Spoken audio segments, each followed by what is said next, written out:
other than that, we're not looking too bad. The weekend forecast, Saturday, Sunday, both looking beautiful. Temperatures in the 80s to near 90 degrees coming up for our day on Sunday. So Harborfest, Father's Day, all the festivities ongoing across Hampton. Hampton Roads really is the place to be this weekend with the beautiful weather too. Monday and Tuesday, more rainfall. But again, I want to focus things on this weekend because it is going to be great once we get that cold front to push all the rest of this rain out of here today. Just when you think there couldn't be any more events, you got Father's Day. Yes, Father's Day, Juneteenth. We have Sail250, Harborfest. We have Point Break Music Festival on the beach in the oceanfront, and a surf contest. My gosh. There's a lot going on. And we are not even covering the food part and the music. Right. Like, it's going to be a good time. Bonkers. You need to be out there. Alrighty. Well, just ahead, Aisha and Tom will have more on this rare mashup of summer events as Norfolk combines Harborfest, Sail250, and Juneteenth all into one big weekend. They'll talk with Brett Hall live in Portsmouth. That's coming up.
Welcome back. We are here at Harborfest, celebrating Sail250 as well, and of course Juneteenth.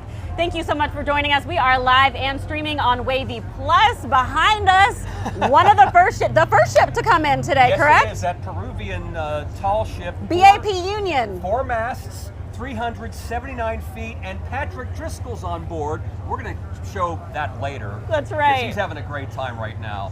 But we also have to look at Sail250 and how many local communities are involved.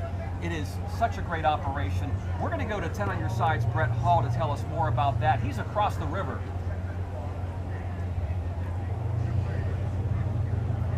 Well, good afternoon, Aisha, Tom. Good afternoon, everybody. Live here from the Portsmouth seawall right now, and you are looking at another view of the Peruvian BAP Union ship.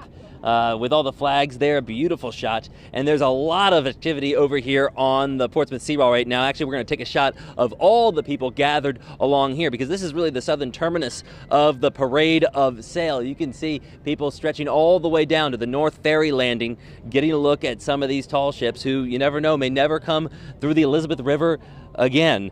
And unlike in usual harbor fests where all the ships are just over in Norfolk, this year it is truly a regional event. Some of the ships will not be turning around here and heading over to the Town Point Park waterside area. Rather, they will be, as you can take a look right now from Drone 10, more ships coming down the area here, or from our different cameras. You can see our great vantage point. The Lady Maryland. Got to pause to hear as the horns are going off out here celebrating this semi-quincentennial. Anyway, Lady Maryland, as well as the Gazela, will be docking over at High Street Landing, and they'll be open for tours once the parade of sails today. Sail ends today until 6 o'clock, and then 11 until 6, both Saturday and Sunday. There's another ship that's going to be sailing right on past us and heading all the way down the Elizabeth River today, going under the various railroad bridges, the Gilmerton Bridge. There'll be likely a high-rise bridge opening, as it then will be open for tours tomorrow at Great Bridge Lock for you to go to. And then, if you're over on the Eastern Shore, ships are headed to Cape Charles. There were some ships last weekend in Nancock. Now Cape Charles has several ships. Truly a regional event because it's 250 years we're celebrating out here. Again, all the events free. The docks are just filled with people who want to make sure they capture a piece of history. And I'll say, cloudy skies have been wonderful because nobody's too hot. Yes, it's humid, but I think nobody is complaining too much that it rained earlier today. Aisha and Tom? All right, Brett, thank you very much. Yeah, competing with that horn there, but hey, that's what this is all about. Super excited to take you to the skies here as we still continue our coverage of Sail250, Juneteenth, and Harborfest. Here's a live look through the lens of Drone 10. Stay with us. We'll get an update on the weather with meteorologist Don Slater in just a few minutes.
Now, from the station on your side, you're watching WAVY News 10.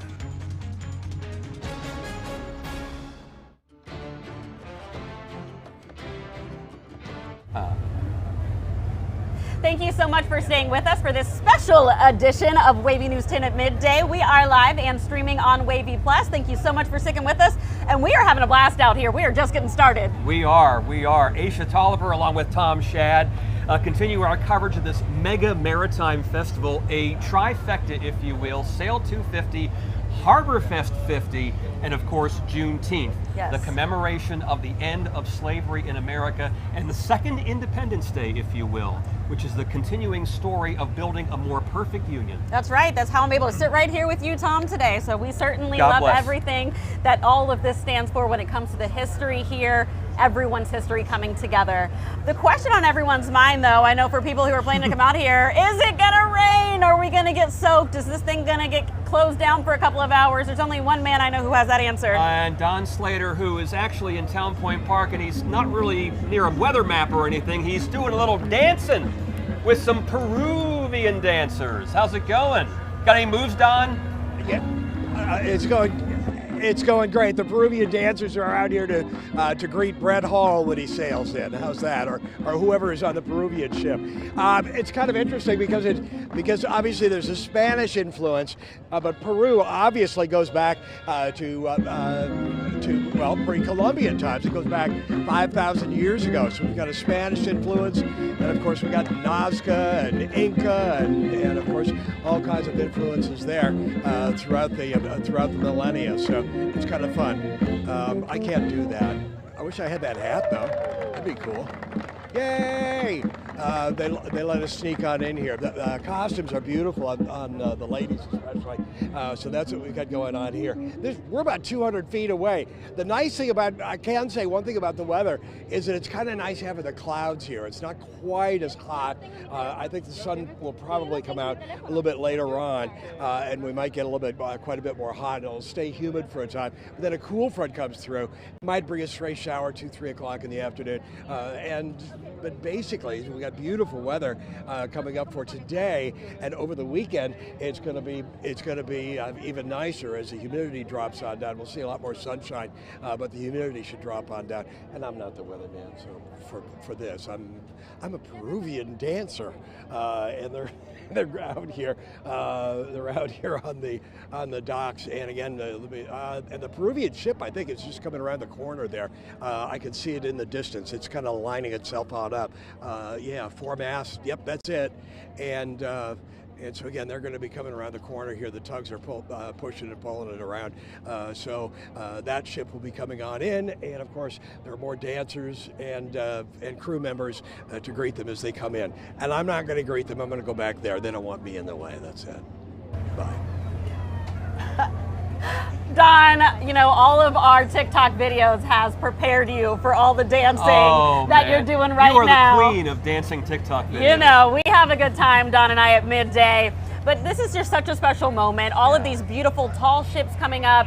If you've never seen it before, it is a must-see. Yeah, it is a spectacle of grace and elegance along the water, a different time. It kind of takes you back a few centuries. And the biggest flotilla of vessels we've seen in a long time here along the Elizabeth River. Let's go live to 10 on your side's Andy Fox. He is taking in the scene from a different vantage point, not too far away from these ships. Andy. I know. Andy, I'm jealous. Oh, hey, Tom and Aisha, we got this 50-yard line right here. Take a look as you look down the Elizabeth River here. Just a beautiful, this is what it's all about. The parade of sails, Sail250. And over here on the left is the BAP Union. It's a Peru ship, a flagged Peru ship. And it is, just look at the magnificence of that. And you've got the men and women up on the mast and everything. Joe Ferrara, this is what it's all about as we stick on this shot. Yes, sir. They're up there. They actually raise and lower the sails from up there on the yard arms. So they're there. They've already furled all the sails, and they're up there, and they're watching, and they definitely can't have a fear of heights up there. Absolutely. And then we've got some other ships, and Joe's really good. We have a little guide as to which ships are coming in. But I mean, you just look at the this is the Sultana coming up here with the jib on the front, and then the mainsail right here. That one. Yes, sir. Got it. Okay. And then we've got the tugs out here, and the tugs are very important because they just make sure that all the ships get into the berths correctly. And you can see them over here on the BAP Union right over here. The one from Peru, you can see that right over here. A lot of American flags down here. And of course, look at, hello everybody! How about all this? That's what this is all about. 250th anniversary. A lot of people down here going to be spending the weekends. Are you going to spend the weekend? Tom and Aisha, I think they might be down here longer than the weekend. There you go. There you go. Okay. Guys, it's a party out here. Back to you. Yeah, they can hear Andy up and down the river. Andy, it is a party everywhere you go. You bring the party, and that is why we love you so much. Well, coming up, Nick Broadway on those beautiful tall ships. That's dotting the Elizabeth River today. It is the crown jewel of the Argentinian Navy. Don't go anywhere.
I'm going to come in and just say, you know, all we have to do is just introduce. Thank you so much for staying with us. We've got Tom, Bella, and Aisha. I have kidnapped a dog. No, the parents are right there. They gave me permission. We're so excited to continue our coverage here of Harborfest, Sail250, and Juneteenth. Right, Bella? Bella's going to steal the show. I'll tell you, whenever you get Aisha and a little dog together, that's it. I mean this one, though, look at this sweet angel. She's 6 months.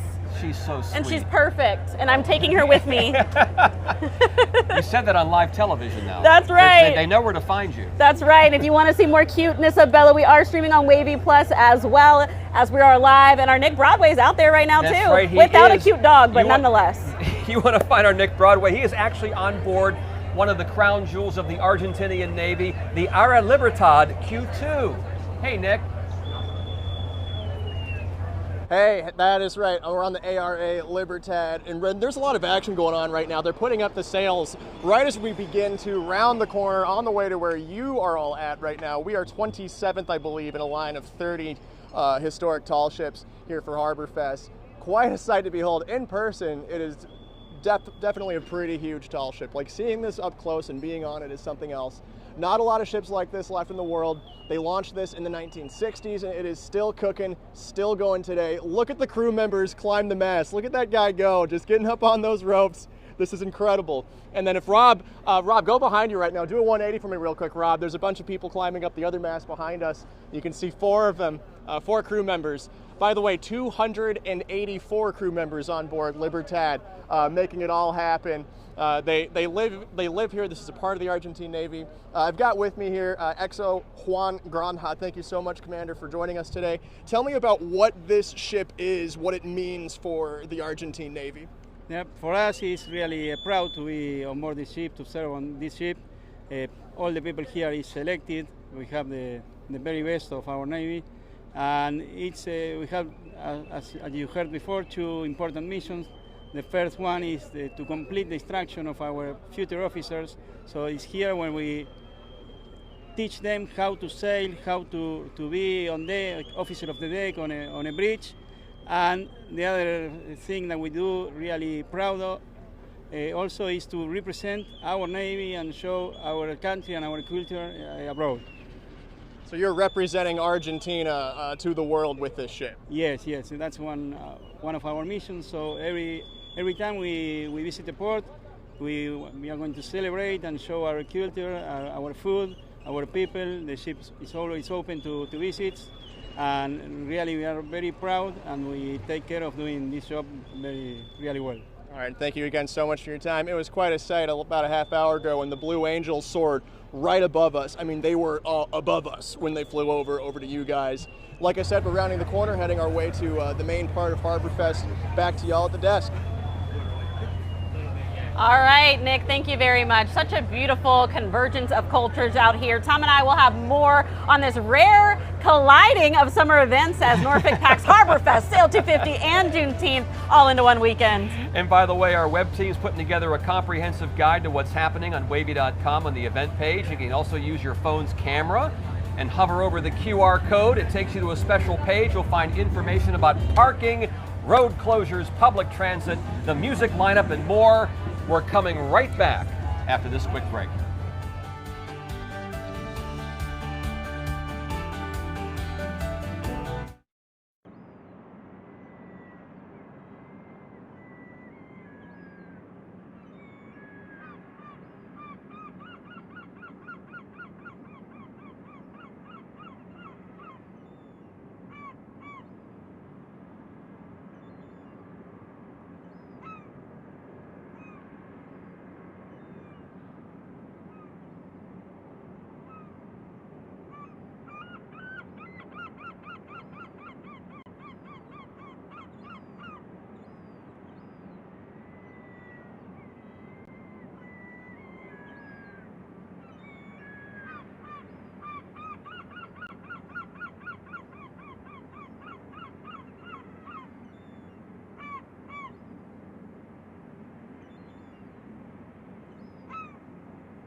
Thank you so much for staying with us for this special edition of Wavy News 10 at midday. We are live and we are streaming on Wavy Plus until 3 p.m. and we are also dancing with the Peruvian dancers behind us as they bring in the Peruvian ship. This woman dancing here a moment ago. Look, we got. She was all excited. Don Slater is. Don's got the moves, baby. Yes, he does.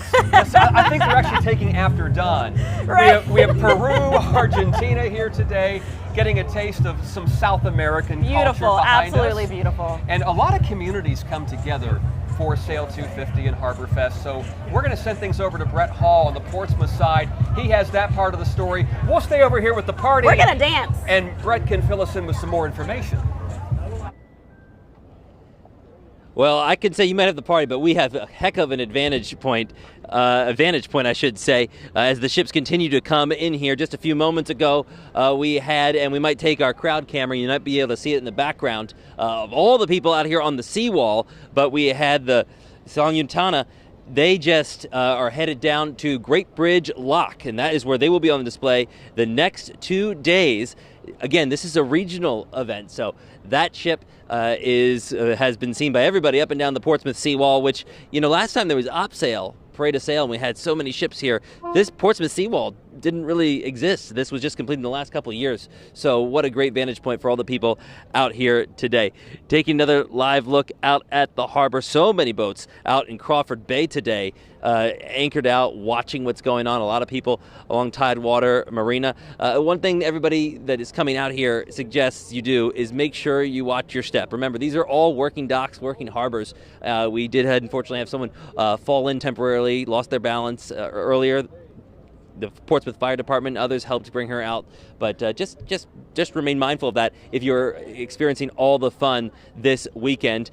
2 ships will be docked in Portsmouth for Sail250 Portsmouth, and that is the Lady Maryland and the Gazella. They have not passed our vantage point yet, and we are excited for when they do. The other thing that's just remarkable about all of this is to make this Parade of Sail happen.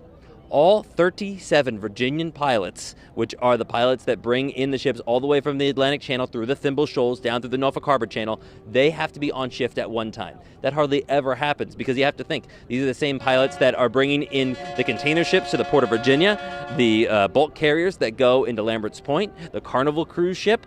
They are all working around the clock usually, but they are all on shift right now to make this possible. So kudos to them, and of course all of the marine law enforcement out there that are able to put on quite the show. I mean, chills is really the only cliche term to think of when the Blue Angels came soaring over the Coast Guard cutter Eagle to kick off this Parade of Sail. Everybody this morning, I was texting people, is this going to happen? Is it going to happen? Is the cloud deck too low? It was amazing that it happened, and without the glare of the sun, everybody got a great view as they made several passes coming back over Portsmouth and the Elizabeth River here. So I'm having a blast, even if the quote-unquote music party isn't here. It's all playing in my head. Right now, I go back to the Wavy 10 studios further down the Elizabeth River in Portsmouth, and that is where meteorologist Brian Michigan is going to give us our very latest forecast. Good afternoon, Brian. Yeah, thank you. Things are looking up as we go throughout the rest of the day today. Maybe a brief chance for a shower here going in the next hour, but it's not going to be enough that, you need to run for cover if you're out enjoying things at the Elizabeth River, taking a look at all the ships. But other than that, most of the rainfall, North Carolina up into the peninsula right now. After this next little bit of moisture works its way through, that's the main cold front. It's pushing the remnants of what was eventually, or at one point, Arthur, out to sea. We're going to see some cooler air, some drier air, and some sunshine fill back in by the time that this day is done. But again, we still have a little bit of rainfall to get through, moving through the Williamsburg area, or it already moved through the Williamsburg area. Elizabeth City east over to Currituck, Corolla down to Kitty Hawk, seeing that steady rainfall still ongoing. Manio looks like we've seen a break in the action, but Lake Landing, down towards Hatteras, Ocracoke, we still have some pretty strong thunderstorms out there and some very heavy downpours. These are going to continue to move east over the next 30 minutes to an hour. So I do expect rainfall totals to continue to increase for areas along the southern Outer Banks. Matthews over to Gloucester, seeing some light pockets of rain. Gloucester Point, a heavy downpour moving through your area. Surrey looks like we're in the clear now. The Denbigh area, you got some light to moderate rainfall on your doorstep. That'll continue to move down Interstate 64. into Poquoson, into Hampton, and if it holds together, into Norfolk as well. So a little bit of rainfall here in the next maybe hour or so, but it's a very thin, weak band of moisture, so we're not going to see too much in terms of totals out of it. We've picked up a good ½ inch, especially into North Carolina, closer to an inch down along the Outer Banks, but here in Hampton Roads, 1/4 to ½ inch of rain. We need anything that we can get, though, with the drought ongoing. It doesn't look like we'll have any this weekend, but with all the events that we have scheduled, that is okay. Sunshine Saturday and Sunday, temperatures upper 80s to around 90 degrees. I think Saturday is the pick of the weekend, though, because of the lower humidity coming up for that day of the weekend. Otherwise, right now, we're still stuck in some cloud cover out there. That will be fading away as the afternoon wears on. Temperatures mid to upper 70s. We will likely peak close to around 80 degrees for the afternoon hours today. Again, as that sunshine comes back out, we'll warm temperatures up a little bit more. And winds will likely pick up a little bit as well. Could see wind gusts out there around 20 miles per hour as the cold front drops to our south and east. Eventually, though, that wind dies off heading into the evening. It's kind of a short little burst of wind as the front passes. Right now, things not looking too bad. It's kind of a nice breeze if you're out and about. So again, maybe a stray shower chances that cold front slides through. The moisture from Arthur, or at least the remnants of Arthur, are out of here as we head into the afternoon hours. Into the evening, things looking good. We're going to start to clear things up out there. Maybe a few showers here and there remaining around 6 to 7 o'clock. But other than that, I think we're looking good. Heading into Saturday, beautiful day on our hands. Again, lower humidity. We'll have temperatures up into the 80s with a lot of sunshine, and that sunshine continues into the day on Sunday. Father's Day, the first day of summer as well, and things are going to be quite nice out there. A little bit more humidity, but very typical summer-like pattern setting up for us heading up into our Sunday. Maybe an afternoon shower or a quick rumble of thunder is possible, but most of the rainfall in the next 7 days comes Monday into Tuesday. So I think this weekend, with everything we have going on, is looking A-okay. Guys, back to you. All right, Brian, that was the best case scenario for weather, so we are thrilled that this all kind of worked out for us. Coming up, we'll wrap up this hour of our coverage of Sail250, Harborfest, and Juneteenth. It's a historic weekend, and you get to watch it now through the lens of Drone 10.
Thank you so much for staying with us as we wrap up this first hour of coverage here at Harborfest, Juneteenth, and Sail 250. I love this, the celebratory music in the background as this Peruvian tall ship pulls in behind us, the VAP Union. I'm getting dizzy looking at these guys on the mast, standing there, hovering over us, looking brave and strong. Yeah, I would throw up. I would probably throw up, and I would be on the lower deck, just keeping it safe, keeping it safe. But again, we've had such a blast this first hour, and we still have so much more to bring you on WAVY Plus. So we're just hoping the weather stays clear. It's clearing up nicely because we have a lot of music coming up Yes, tonight. we do. Let's talk about it. We have country neo-pop superstar Roberta Lee kicking things off for us today.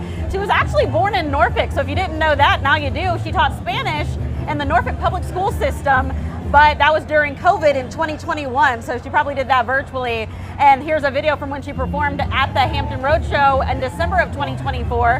Her 2023 breakthrough album, Too Much of a Woman, was recorded in Virginia Beach. Then at 6 o'clock tonight, for all you oldies fans, Sister Sledge takes the stage, famous We Are Family, the Pittsburgh Pirates theme from 1979. I'm going to say that every time I mention Sister Sledge because that's the last time they won a World Series.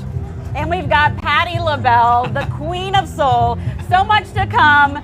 Stay with us. We have much more to bring you live and streaming on WAVY Plus.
Now, from the station on your side, you're watching WAVY News 10.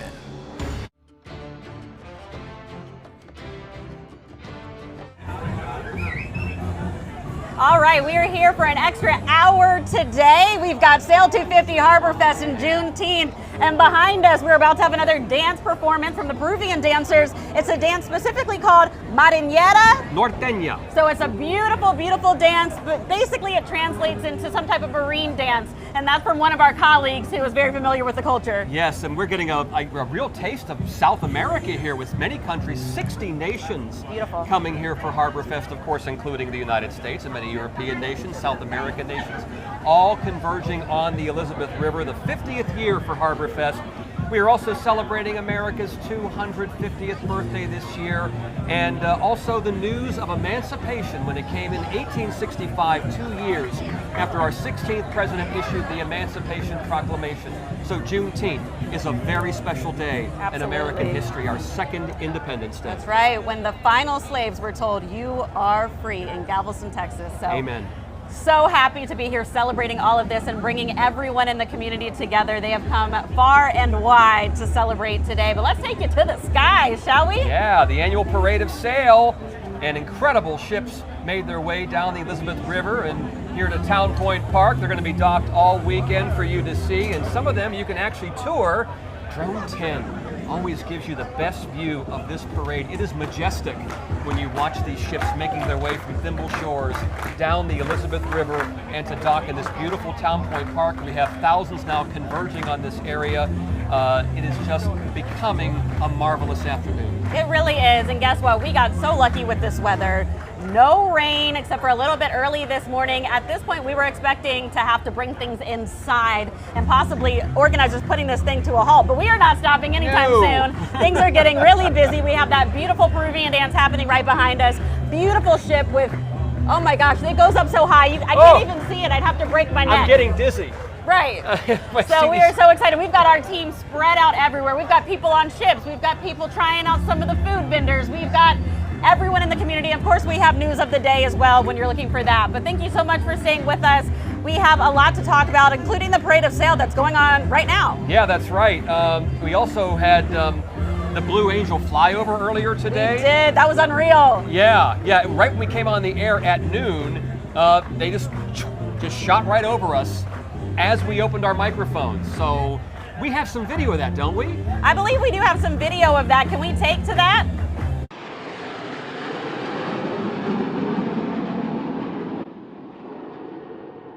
Such a beautiful formation. Yeah. They are absolutely perfect. We've actually had some of our colleagues fly with the Blue Angels at one point.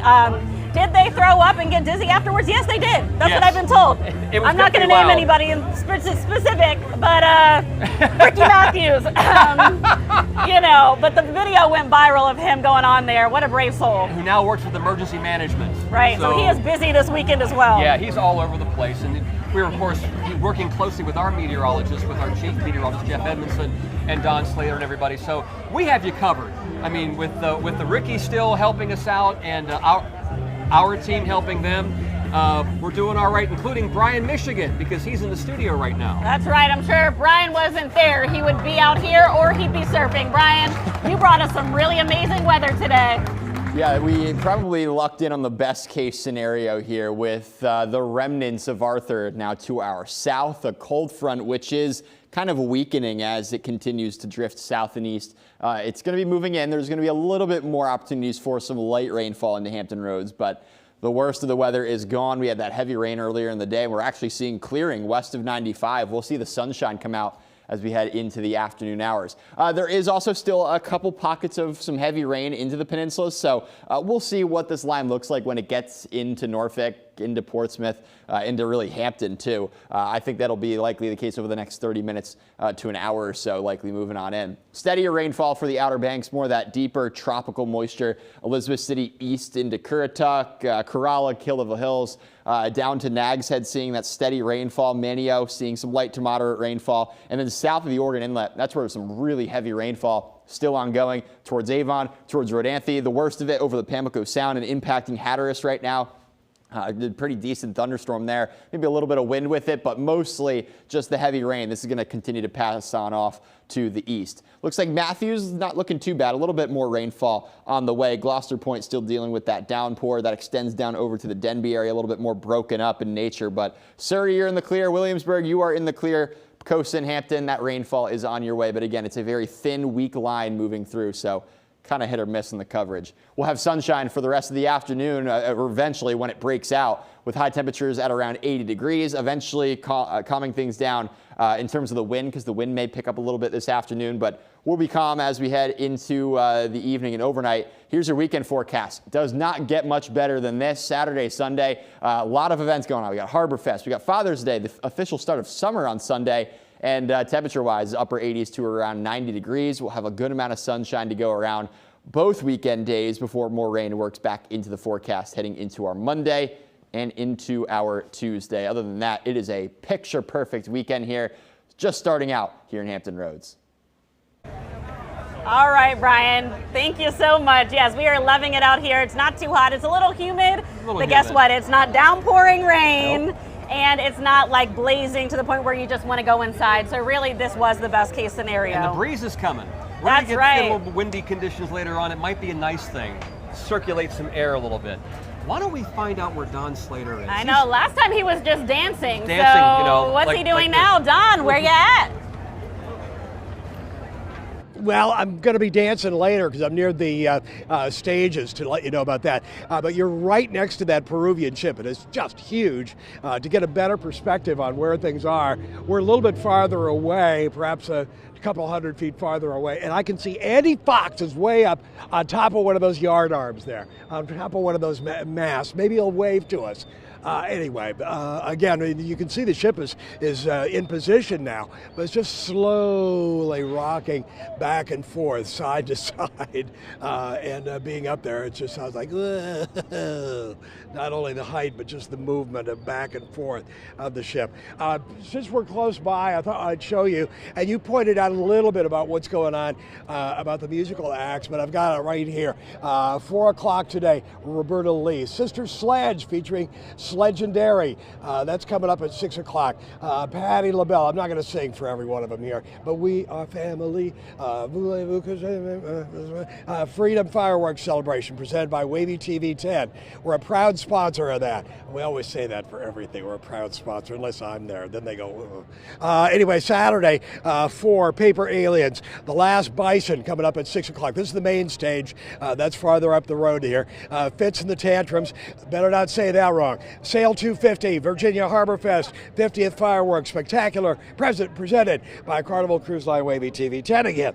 And for Sunday, Holy Roller, No BS Brass Band, and the J.J. Gray and Mofro coming up there. Now that's for the main stage. We're right behind us here. We're at this stage, right over here, the boathouse stage. Hi, having fun? We're walking through doing stuff. Yeah. Just telling people about what's going on.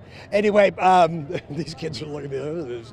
This is weirdo. Their dad is going with them too. Anyway, for the boathouse stage, Shan, Wilkes and Friends, Fortresses, the Fuzz Band. I've seen some of these. Lit Keys, Fuzz Band is fun. Falaz, Tumbeo, Salsero, Emerald Beach, the Hooks Duo, Grateful Jet, I've seen them. Kill Devil Disco, Vince Cornegay Band, Eric Staub, Rajaz, and Anthony Rosanna and the Conquerors coming on up in the next 3 days. So that's it for now. Again, the beautiful ships are out here. It's kind of a good crowd for Friday at 1:10 or whatever we are. So come out and enjoy it. The weather is going to be great. We're going to see some sunshine later, but drier air. All right, Don, all right. Quit creeping people out over there. You're scaring everybody. Yeah. Well, thousands of people are already here enjoying this beautiful festival as it's really starting to shape up to be a special weekend here along on the Norfolk waterfront. All the tall ships in town from 60 nations, or 60 ships rather, from 20 nations. Have to get that right. And we also have a lot going on the other side of the river too. That's right. It's not just here in downtown Norfolk. We are spread out. We have Brett Hall, who's in Portsmouth. They've got a whole carnival set up there right by the water as well. Brett, what are you seeing? Yeah, that carnival's down along High Street. We're at the very northern end of the Portsmouth seawall right now. A fantastic vantage point coming right over here right now. This is a ship that is from India, and it is beautiful blue hull here. We just had, if we want to take a look at all the people that are out here joining us on the seawall, we'll take a look at that camera, and they're looking at the United States ship Gazella, that just passed on by, built in Portugal actually back in 1901, Gazella, excuse me. It has been a fishing vessel, really. The ship would harvest up to 350 tons of fish, salting cod down to preserve it. And now it's going to be docked at High Street Landing through Monday, and it's going to be open for tours until 6 o'clock tonight, then 11 to 6 tomorrow, and 11 to 6 Sunday. Lady Maryland also will be joining her, and we just saw the Pride of Baltimore, too, with the beautiful Maryland flag. I was bragging to everybody about how beautiful that flag is out here on the seawall. They didn't really want to hear it, but I'm from there, if you haven't picked up on that. Right now, there is a lot of police as well as the Coast Guard trying to maneuver vessel traffic. A lot of vessels just came up from the intracoastal because they want to see it. So kudos to the Virginia pilots who are working every member on shift today to coordinate everything, and the Coast Guard trying to keep everything safe out here. One of the things another person brought up and asked is, why haven't we seen the sails out? Well, one, some of the ships, if they did have them out, probably furled them by the time they got here because of the turnaround. But also, as they were coming through the Thimble Shoals and then into the Norfolk Harbor Channel, we were facing about a 17-mile-an-hour wind right in their face. Well, that's not going to help everybody move forward. So that is likely why we don't have many of the sails as they've been coming down the Elizabeth River today, but still a very majestic sight. 10 on your sides, Andy Fox, my dear friend, how are you viewing this very good spectacle? Oh no, it's not Andy. That's right, called foreshadowing. It's back to Tom, who's also my good friend. Thank you, Brett, and you're my good friend too, and so is Andy. Stay tuned. We have more from Harborfest and Sail250 coming right back after this break. Okay, so now what do we do?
All right, welcome back. Harborfest, Sail250, Juneteenth, all together. And I'm here with Junior Garcia. Yes. We talked about the Peruvian dancers earlier today in this broadcast, and I'm speaking here with the man who coaches them, who leads them.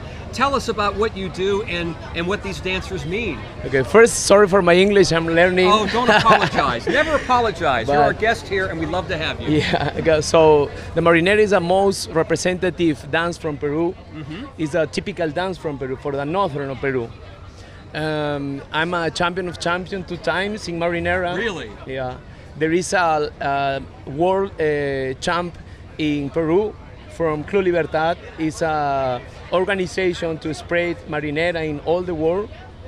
My students are Americans. They practice a lot in USA. So I'm very happy because the BAP union I'm very proud for my country. So there seems to be a great pride at Harborfest whenever countries, whether it be Peru, Argentina, from South America, Europe, right? They all come here and they just want to put on their best face for everybody, and it's a real convergence of world cultures, and it's nice to have you with us. You just moved here about a year ago, didn't you? Yeah. Just a year ago, I moved to USA. Everything is new for me, but I'm learning English. But my wife is American, and she's champion of Marinera too.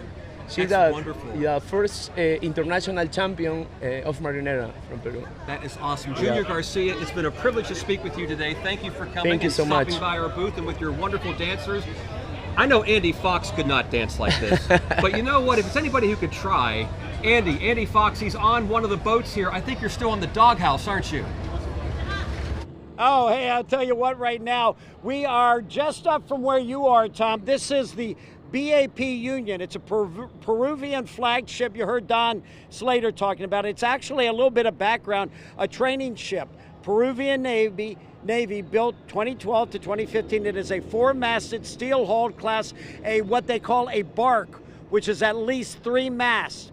Composed of 38 steel modules. Then over on the left over here is the Arc Gloria. It is a Colombian flagged ship. It is the official flagship and sail training vessel of the Colombian Navy. It serves really as an ambassador for Colombia. Now, I'm going to my man Joe Ferraro here, and we watched for a long time that over here on the right, the Union ship over here. It took a long time to get her to port. What's up with that? Well, they want to make sure that they don't push her up against the pilings there that are wrapped in steel. So they had to very gingerly get it in and be careful that she doesn't mess up those beautiful sides. And you know, the wind and the current were setting her on, so they had to be very careful doing it. And I hate to do this to you, Matt. I want to give a shout out to our dear friends at Crofton, right down here, the Huntsman right here, Crofton, #1. Captain Mike is running the Huntsman. Is he up there now? He's inside. Captain Mike! Crofton rocks! They are doing a fantastic job getting these vessels to the piers, and they've just been doing an amazing job. Tell Uncle Mike we said hello. There you go. Thank you. All right, Joe, I want to thank you guys. Doing great out here. And we have a lot more coming up, so stay with us. Our coverage, live coverage of Harborfest coming up right after this.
Now, your Super Doppler 10 forecast with meteorologist Brian Michigan. Really kind of the best case scenario playing out across Hampton Roads right now. We had the rain early in the day today. It was pretty heavy at times, but all that moisture starting to clear out as the remnants of what was Arthur starts to pull away from our area. Still impacting North Carolina, though. There's some heavy rain down along the Outer Banks, but again, for us here in Hampton Roads, we're looking good. The cold front, though, this is kind of a double whammy scenario. The cold front is working through still. It's to the north and west, impacting the peninsulas, a little bit of rainfall into some of those areas. Actually, some downpours near York, Poquoson, over to, say, the Denby area, Newport News. This is going to continue moving south and east, so there could be a little bit more rainfall moving into Norfolk. It won't be anything that you need to take shelter for really for long periods of time if you're down near the waterfront, but it will be some rainfall moving on through, and then after that, sunshine.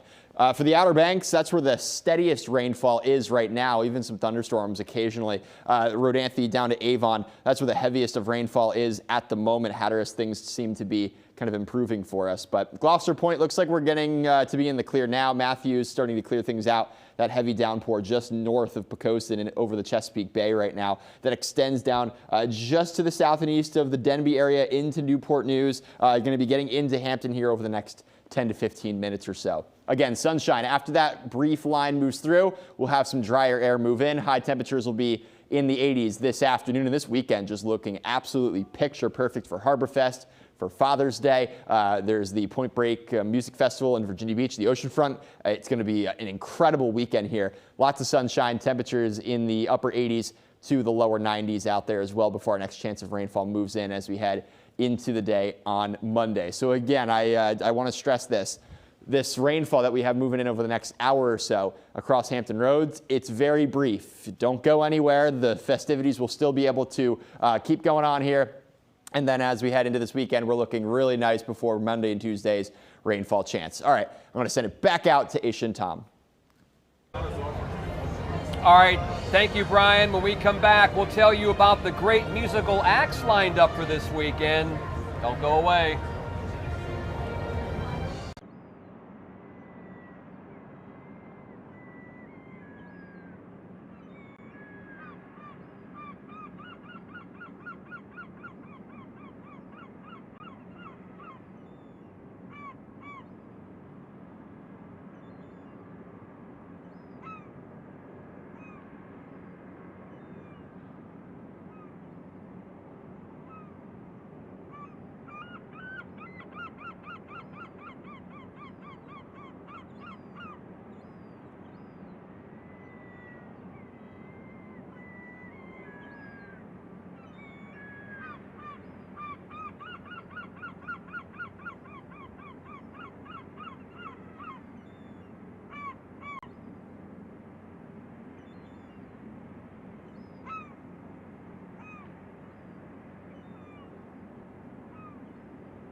Just heard Brian's forecast. Maybe a chance of rain coming. Looking good here right now. Hopefully it will not affect the music because we have a long, wonderful night of music ahead. That's right. The headliner, the legend herself, Patti LaBelle. You were even singing Lady Marmalade earlier. Yeah. If you missed it, I'm sorry because it was pretty good. And I'm not going to try it again. One and done, one and done. Especially those high notes, right? We also have Sister Sledge coming up at 6 o'clock. That's right. We are family. Yes, and this is all free, and that's the best part. You've got everything leading up. 6 o'clock, Sister Sledge. 8 o'clock, we've got Patti LaBelle. Of course, everything really starts at 4 o'clock this afternoon on the main stage. Roberta Lee is who kicks everything off.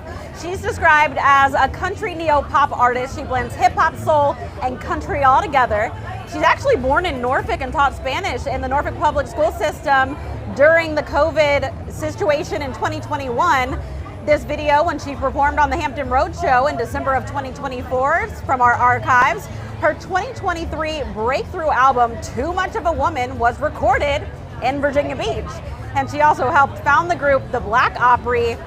They're artists dedicated to creating safe and supporting spaces for Black performers and country music fans. That's right. The party does continue Saturday night on the main stage. Paper Aliens at 4 o'clock tomorrow. The Last Bison at 6. Alternative rock band Fitz and the Tantrums at man. 8:15. And there are also performers on other stages throughout the festival grounds. There's so much happening here. We have a list of everything, including road closures and how to get around here, when is the best time to come here, all the fireworks celebrations, the Juneteenth observances, all of it is on WAVY.com. And I would recommend, if you are planning on getting an Uber down here, prepare to kind of have to walk, because you're not going to get dropped off right in front. It's just not going to happen. So think more towards the Dominion Tower over there, towards the left of Waterside would be a good option. And just make sure you wear comfortable shoes. But there's so much to do out here between the music, the serious history that you're going to take in, and the food. We had some amazing oysters. So there's always something for everybody out here. And why don't we leave you with a nice, beautiful drone shot as we say goodbye on our broadcast on WAVY TV. But we're going to continue our coverage on WAVY Plus. So make sure you join us there. See you then.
We are live from downtown Norfolk for one of the biggest celebrations of the year. Thank you so much for joining us. I'm Aisha Tolliver. And I'm Tom Shad. It is Harborfest. It is Juneteenth. It is Sail250. The music is playing. Aisha is dancing. And everyone is happy because we're getting the sunshine now starting to peek through these gray clouds. For the next 90 minutes, we're going to be your guide for the annual Maritime Festival. The 50th year for Harborfest began after the bicentennial year in 1976. We're commemorating the news of emancipation that occurred in 1865. That's right, it is June 19th. It is Juneteenth, America's second Independence Day.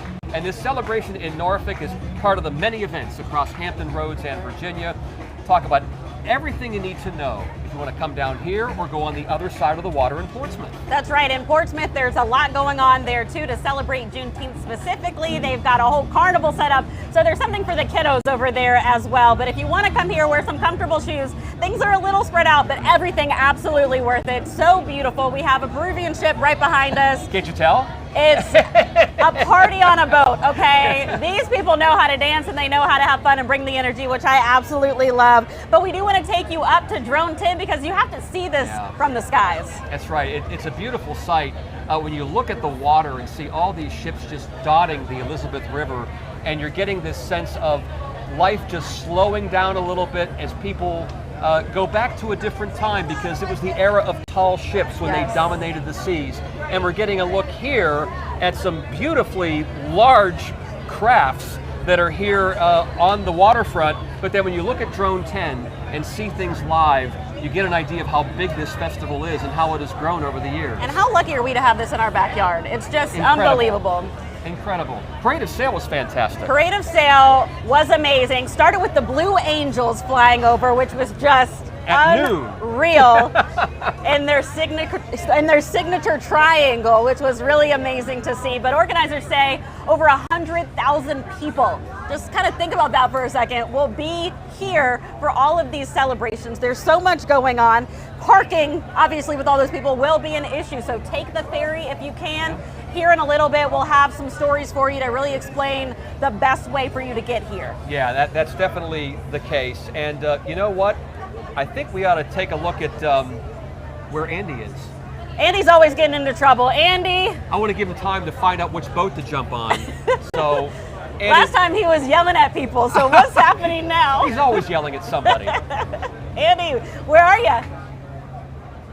Hey, Tom and Aisha, I want to show you how big these ships are. So Joe Ferrara has brought us here so I can show you just how tall they are.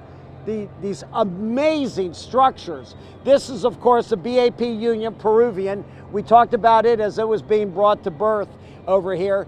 And over here is the Eagle. And the Eagle is, of course, you know, the one of the first ships that we talked about as it was coming in. And that's really, it's called the American Eagle. And it always flies with a flag, especially when it's at port like this. The American Eagle, right here. It's a trading vessel. It is amazing. You can see Coast Guardsmen up there. And then over here, the Union. And then I want to show you this, the Murcia. Come on over here to the Murcia. And I just want to show you what it takes to bring one of these to the pier over here. The tugs are on the other side, and they're basically pushing the Murcia towards land over here. You can see everyone over here. Hello, everybody! All right. Y'all like Harborfest? Let's hear ya. There we are. We got them going here. And then over here is the Murcia, and just all domination, just stunning, beautiful vessels, and all part of Sail250, all part of our Harborfest. And you can see as the tugs are pushing her from the side, pushing her to pier. And these folks over here on the left, Matt, they're getting a heck of a show as it's coming here. And let me ask Joe real quick. Joe, thoughts as you're watching all of this?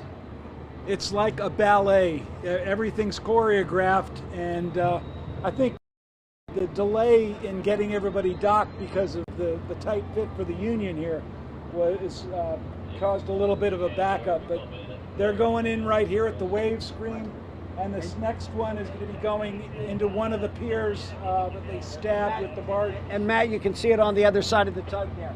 Yeah, so really the Union kind of built a little bit of a backup. It slowed things down a little bit, but everything's still moving fine. It's only 1:30, and we still got quite a few more ships to dock, so everybody is.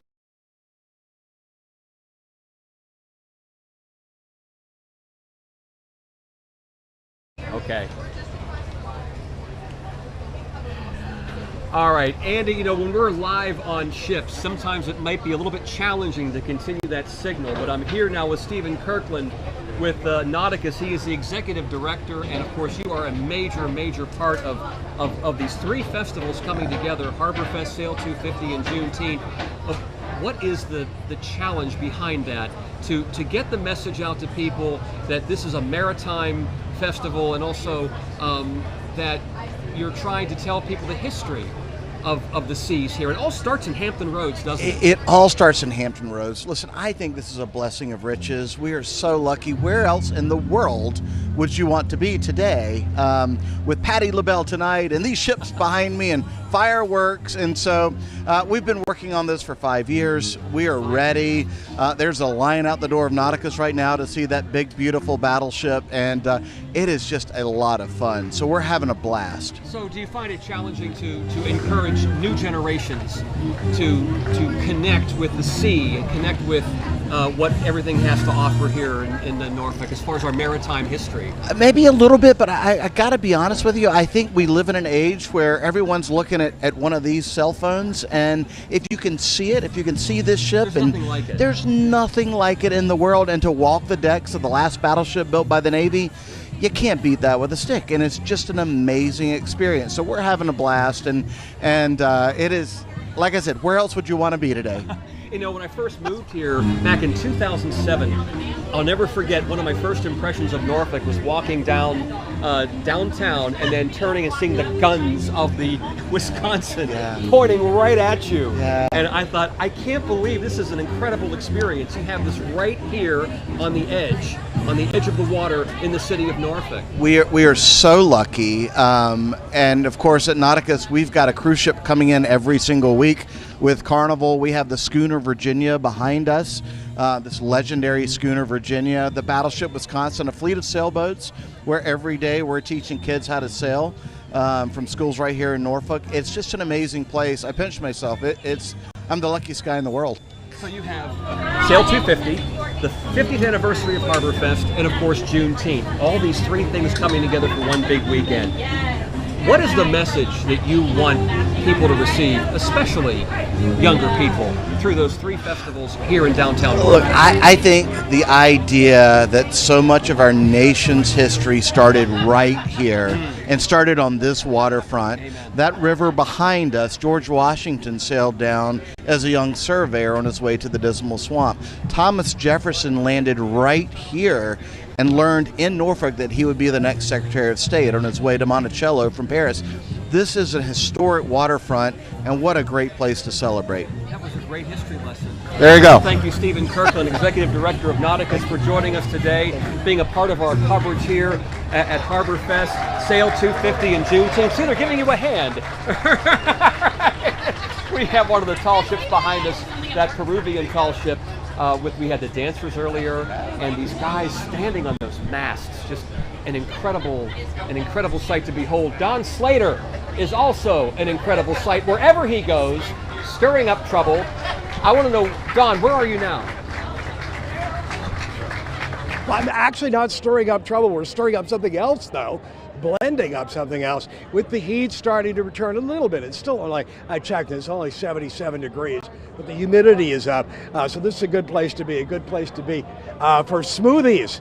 And this thing is, hi. Hi. Thanks for hanging out with us. What's your name? Marissa. Marissa. I saw you make chocolate-covered bananas. Yeah. I think I want one. All right. What kind of toppings do you have? We have sprinkles, nuts, or Fruity Pebbles. Fruity Pebbles. My goodness. I'll take one of those. And do you have rum? We do not. Okay, I'm kidding. I don't want rum. I'd be dead by the afternoon. Yeah, right. I'd be out cold on the lawn. I'll take a pina colada smoothie too. One thing about this, you folks, I imagine, do different festivals during the year. Yeah. Is this your biggest one? Our biggest one, we do the Big E in Massachusetts. We go all up and down the East Coast. We do the Erie County Fair in Buffalo, which is pretty big, but this is one of the busier ones. We have 2 other stands down by the waterfront, and we usually get pretty good business at all of them. Do you work just in the summer? It's actually all year round, so the season, I believe, is March to, and then we go to Florida all the way through the winter, and then get about a month off in between. Where is home? Granby, Connecticut. Okay, well that's cool. Yeah, so we'll go all the way up to New York and then all the way down to Florida. Okay, yeah, that sounds great. Yeah. Okay, and you have fresh ingredients too. Yes, we do. We actually just have someone back there cutting up the pineapple for us. Okay, you've got a core and the whole thing. Yeah. I like it all fresh ingredients? Yes, they are. Okay, so we get, can I get just a plain chocolate covered banana first? Do you guys want anything? Not everybody on TV, I can't afford that. Just Tom and Aisha, do you want anything? I can't hear. Aisha's pondering. She's pondering what she might want. I can't wait to eat. Okay. I know. All right, I gotta make up my order for you. I'm gonna get something. So, okay. All right. Well, I'm getting my chocolate covered banana plain and a pina colada plain too. No rum. I don't think rum goes with no pina rum. colada anymore. Well, then what's use having a pina colada with no rum? Thank you, Marissa. Of course. All right. It was nice to meet you. All right. Thank you, Don. We'll take a quick break now. Coming up on our WAVY 10 streaming special. That's right. Chief photographer Jeff Myers is Portsmouth side of the Elizabeth River. That's right. Drone 10. Beautiful, beautiful day out here. It turned out to be on our side, just like we are, with more coverage of Harborfest, Sail250, and Juneteenth. Stay with us.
Our continued coverage of Harborfest, Sail250, and Juneteenth, the mecca of celebration here in downtown Norfolk. That's right, expecting 100,000 people here coming through the weekend. And one of the tallest ships in the fleet from Argentina, 167 feet 4 inches tall.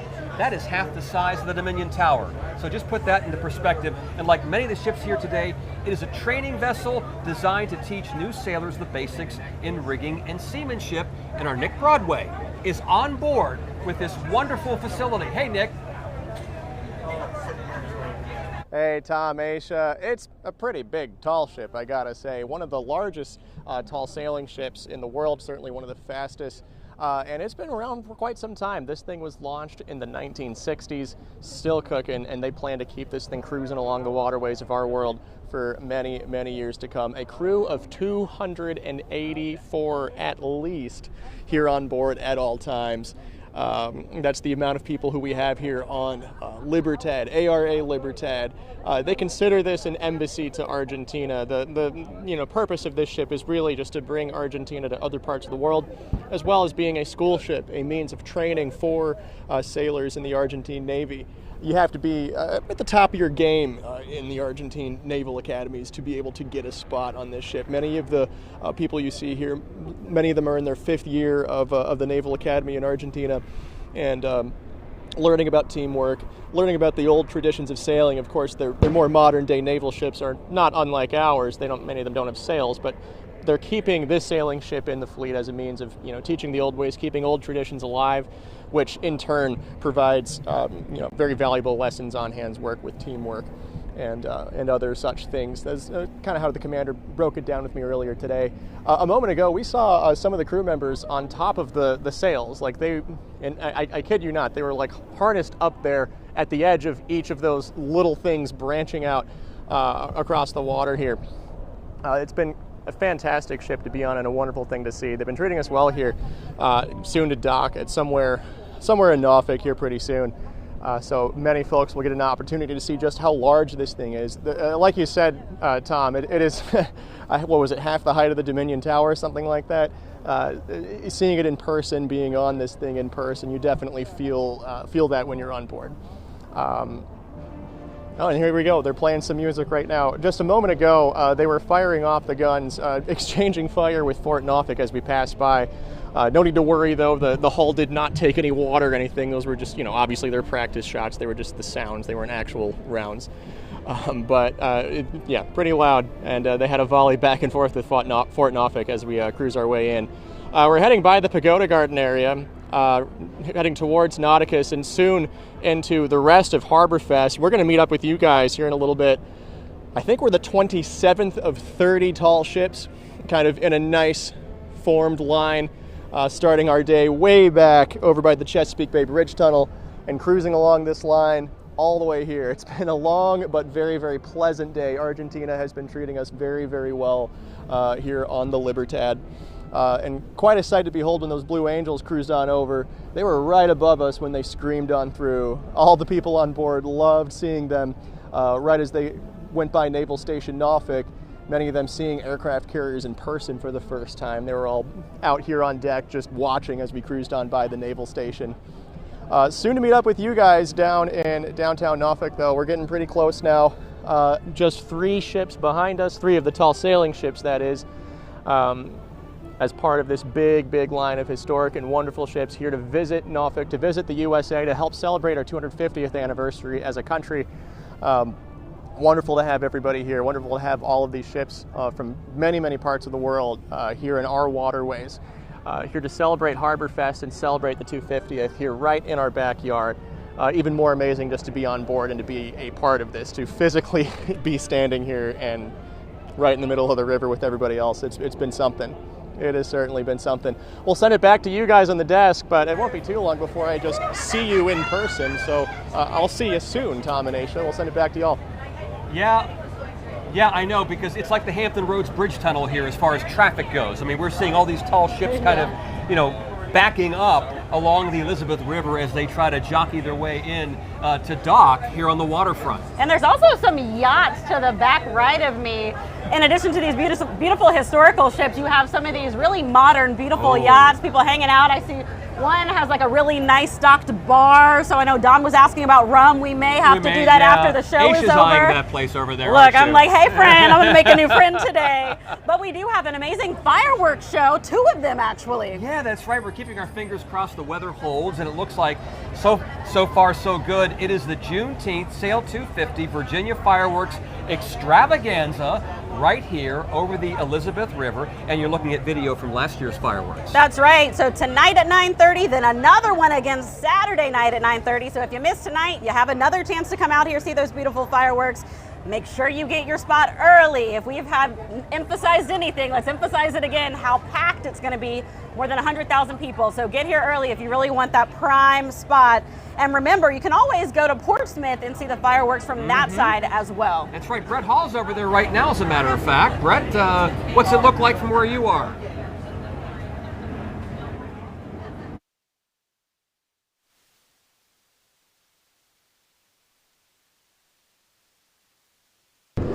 Portsmouth Seawall, can you hear me now? Brett Hall checking in with you. Apologies for that. But we are at the very north end of the Portsmouth Seawall, and we've been watching the Parade of Sail. It's so, the normal Harborfest, the Parade of Sail is open in about an hour, but it just keeps coming, as Nick Broadway was just saying, with the Portugal ship here right now, about to make its spin in the harbor. We had the Uruguay tall ship with the Uruguayan Navy this passed by as well, ships that I've never seen before, and that's really the special nature of this event. And while most of these big tall ships are docking along the Norfolk waterfront, this is a regional event. There is Portsmouth Sail250 that kicks off tomorrow, and also on Sunday it's going to be taking place, as well as the Juneteenth celebration today. Two tall ships docking at the High Street Landing. They both have already passed us here on the Elizabeth River, headed to their berth, and that would be the Gazella as well as the Lady Maryland. We also saw a ship that is based in Maryland that is going to be heading down to Great Bridge, and tomorrow it's going to be open for tours right there at the Great Bridge Locks, that the park with the museum that many people go to, lots of events there, and then several ships. I haven't seen any of the several ships that are going to be going to Cape Charles for their celebration of Sail250 tomorrow, but they're all supposed to be turning around here. I know the Kalmar Nickel, which is usually over at the bulkhead along Norfolk, is going to be over in Cape Charles this year. So if you think I've seen Harborfest before, no, you haven't. It's nothing like this. Even since OpSail, this option hasn't been available on the Portsmouth Seawall. There's been tons of people lining it all day with their cameras. Many people say they've traveled before to see some of these ships. Everybody looking at the flags, then going to their phones, making sure they're correct on which flag it is. It's just been really fun. Now, I want to give a kudos to the law enforcement out here that's been working to navigate. Tom was just talking about the traffic, and there's certainly a lot of river traffic coming up from the intracoastal. Police from all over the region, Matthews County, Virginia Beach Police, Virginia Marine Police, of course the Coast Guard, been working this event, and the Virginia pilots. This event is so large that this is a rare occurrence where all 37 Virginia pilots are on duty right now at the same time to make this Parade of Sail possible. Our kudos to them, because when the Blue Angels came roaring overhead, the Coast Guard cutter Eagle, right at noon, I don't know if there's anybody left without chills out here. So again, Portsmouth events, they kick off right after the Parade of Sail goes on today until 6 o'clock, open tours. There's a Ferris wheel going until 9:30 tonight, I believe. Some carnival rides for the kids. We're going to show you all that later on WAVY Plus. But for now, we're just continuing to watch this just fantastic display of maritime history that's unfolding right here for us on the Elizabeth River. Tom and Aisha? All right, you know what, Brett, thank you so much. The sun just popped out and we all started to break a sweat, but Earlisha, my colleague, came in clutch. To the rescue. With the bedazzled fan. I'm a bedazzled kind of girl. She said she loves the glitter. Oh, yeah. And so do I. I need to get one of these. For people heading out here, it's getting a little toasty. Yeah. It's getting busy. Earlisha's been kind of helping dodge some people so that we don't have any problems on air, which we so appreciate all of her hard work. But if you're security, yeah, she's not messing around today, okay? But also make sure you give yourself plenty of time to get out here, plenty of time to find parking, and we have more details on road closures for you. Yeah, exactly. Waterside Drive, the main drag down here, it is shut down to allow all the food vendors and all that nice air. Right. And everything else. So to help you get here safely and with as much convenience as possible, 10 on your side traffic reporter Julia Avery can guide you around. It is the biggest weekend of the year here in Hampton Roads, which means a lot of people are coming out to enjoy it, but that also means that there's going to be congestion everywhere, and on top of that, there's going to be road closures. So I want to make sure that you are aware of what's closed right now. We'll start in Norfolk. This is going to be Martin's Lane. It is closed right now in both directions from Main Street to Waterside. There will be access, though, to the Prince Books parking garage still. They'll help you navigate that. Also, Atlantic Street between Main and Waterside. Now, that's only going to be closed in the southbound direction this weekend. Northbound has remained open. And, of course, Waterside. Waterside is closed right now between Main Street and Atlantic Street. And there as well, they will help you navigate getting into the parking garages, even though the road is closed. Now let's hop over to Portsmouth, where High Street is closed as well. So High Street remains closed from Crawford to Effingham, and that's going to remain closed all the way until they believe Tuesday morning is how long it's going to take to wrap things up. But that includes all of the connecting streets along High Street. Now, if you want to take the ferry over to Waterside, that's a great idea, but I suggest taking 264 to Effingham, so you avoid this area of High Street, and then go around. You could take London back down to the waterfront, find a parking garage, and then this is where the ferry will take you right over to Waterside. Now, there's a lot of information that goes into this. We have it all laid out on WAVY.com. I'm Julia Avery, 10 on your side. All right, and you'll find everything you want to know about Sail250, Harborfest, and Juneteenth right now on WAVY.com. Our web team put together a comprehensive guide for you, and a link to the event page is right on our homepage. And you can also use your phone's camera, hover over this QR code. It will take you to a special page where you'll find information about parking, road closures, public transit, parade of sail, music lineup. Everything you need to know is right there. And everything you need to know about the weather is about to come up. We've got Bryan, Michigan. Bryan, the sun peaked out and now we are all sweating profusely. We were actually enjoying those clouds.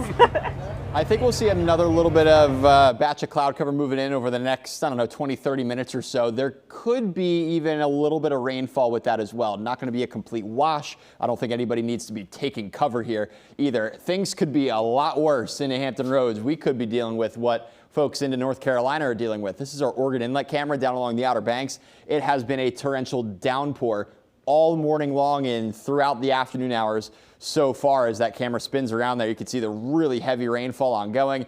The rest of the view across the area looking rather dry. The cloud cover is in and out of the region though, but I did mention there is some cloud cover into the peninsulas right now. That's going to likely move through the Norfolk area pretty soon. So you get a little bit of shade, maybe even a little bit of light rainfall moving on through as well. Looks like the worst of this band will actually pass just to the north and east. Some heavy rainfall now into the Chesapeake Bay. So I think for everybody who's down along the waterfront there, I think we're going to be okay. For the most part, staying dry, maybe catch a few sprinkles here and there. Down along the Outer Banks, eastern North Carolina, that's where things are a bit messy still. Got the steady to even heavy rainfall ongoing for parts of the area. For Hampton Roads, though, again, into Hampton, the Grandview area, seeing a little bit of that steady rainfall. But the worst of it, again, is over water right now, over the Chesapeake Bay, and it's moving south and east. This may, if it holds together, clip parts of Virginia Beach. Especially towards like the Fort Story area. Otherwise, north of 264, this isn't going to push down into Sandbridge. This is not going to push down into Oceana. It's not going to be working its way into Portsmouth either. This is just a little bit of light rainfall near Newport News. Again, maybe just a sprinkle. That's about it. As we go through the next couple of hours, the sunshine will eventually break back out. We'll have temperatures up into the upper 70s to around 80. Staying clear as we head into the evening and overnight. I think the fireworks should be good to go. Same thing for Saturday. Harborfest looking great. Father's Day looking fantastic. We'll have temperatures in the upper 80s to around 90. Lower humidity on Saturday. So I think Saturday is the pick of the weekend, but even Sunday is still a phenomenal day. First day of summer, by the way, coming up for the day on Sunday. So again, maybe a quick hitting shower here and there as we go through the next hour or so. Other than that, the cold front that we have moving in from the north and west pushes all that moisture into North Carolina off of our coastline. I think as we head into the evening hours, this model's probably overdoing it. I think we'll be mostly clear. I don't think we'll see much rainfall out there either. Maybe a spot shower across the area. As we head into the day tomorrow, lots of sunshine, again, lower humidity, temperatures into the mid to upper 80s across the area. We'll see a southerly wind for us coming up for the day on Sunday, though, and that Sunday south wind is going to eventually give us more humidity, maybe starting off with a north breeze, but then eventually switching back south as we head into the afternoon hours of Sunday. Lots of sun, temperatures near 90, maybe a late day shower or thunderstorm. Most areas should stay dry, though. I think we're in for a fantastic weekend. Hampton Roads is the place to be as we go throughout this weekend. We also have the Point Break Music Festival on the oceanfront of Virginia Beach and the Coastal Edge Shoot the Pier Classic surf contest going down at the oceanfront too. So not just in Hampton Roads, but down along our coast, we got events this weekend. It's a busy one. More rainfall coming up for the day on Monday into Tuesday during the afternoon hours.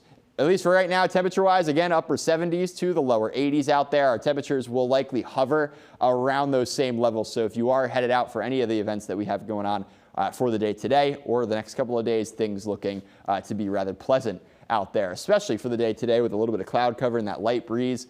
It should be very nice. Saturday, Sunday looking fantastic. Rainfall ramps back up Monday into Tuesday. We're going to send it back out over to Don Slater.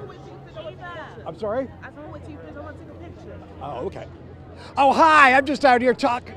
I'm just out here talking to people and not being on TV. But I'm supposed to be on TV. You can see down here's the ship, the Peruvian ship, the Union, and if you look way down there, what we're looking at is WAVY, and WAVY has got that's where we're set up. So again, you can see where we're set up. We're ending up at the end of things right there. And again, a huge ship up here. Everybody's up here. I don't know what they're doing. And the Eagle is down here, and we're going to walk down this way. Hi, we'll get a picture. I'll come back. Okay. And somebody wanted a picture with me. I don't know why. Break the lens. Just to see what's down here. And lots of people just enjoying the day. Sun's coming out a little bit, so it's warmed up. I've still got a little bit of that smoothie left. And again, so there's another ship over here. You can get on the Eagle. Here, that's where you get on the Eagle, and we're just going to give you a tour of where we can get to. And let's see what else is going on. And over here's the main stage. So there's another ship that I can see off on that pier over here, and we'll walk up this way. We can get through this way. Oh, hi, I left you behind, sorry. We'll go this way, and follow me. Walk this way. Oh boy, they got porta potties. They got bathrooms here. The main stage is around the corner. All kinds of food on the street out into here. And it's some shade right here. This is a nice part over here. We got some shade. There's, we should steal this. They left it running. Anyway, we could make good time with that thing. Just give you a tour of the whole place. Here's where the main stage is, and you see Nauticus up there. People are already lined up for the main stage, and I think who's the first one? First one tonight. Well, Sister Sledge is going to be on there, and Patti LaBelle eventually. So anyway, that's going to do it for now. Kind of did a little bit of a tour. Sun's coming out. It's still only 77 degrees, though. May see a stray shower. You guys have such nice matching outfits. Back to you. Don, thank you very much. You're our triplet, okay? We all have on the same shirt and same kind of pants. And be careful out there trying to steal these go-karts. Yeah, I know. He was tempted. I know Don has integrity, though. He's like a little kid. He just everywhere he goes, he's a big kid. Don't you give in to temptation, That's Don. right. And he's been covering Harborfest weather for many, many, many years. And speaking of which, organizers here with Festivents say they have a plan just in case things do get severe. That's right. With the expected forecast, organizers, of course, have to plan for everything. They plan for all the possibilities, and 10 of your side's Kagan Hughes shows us what they are.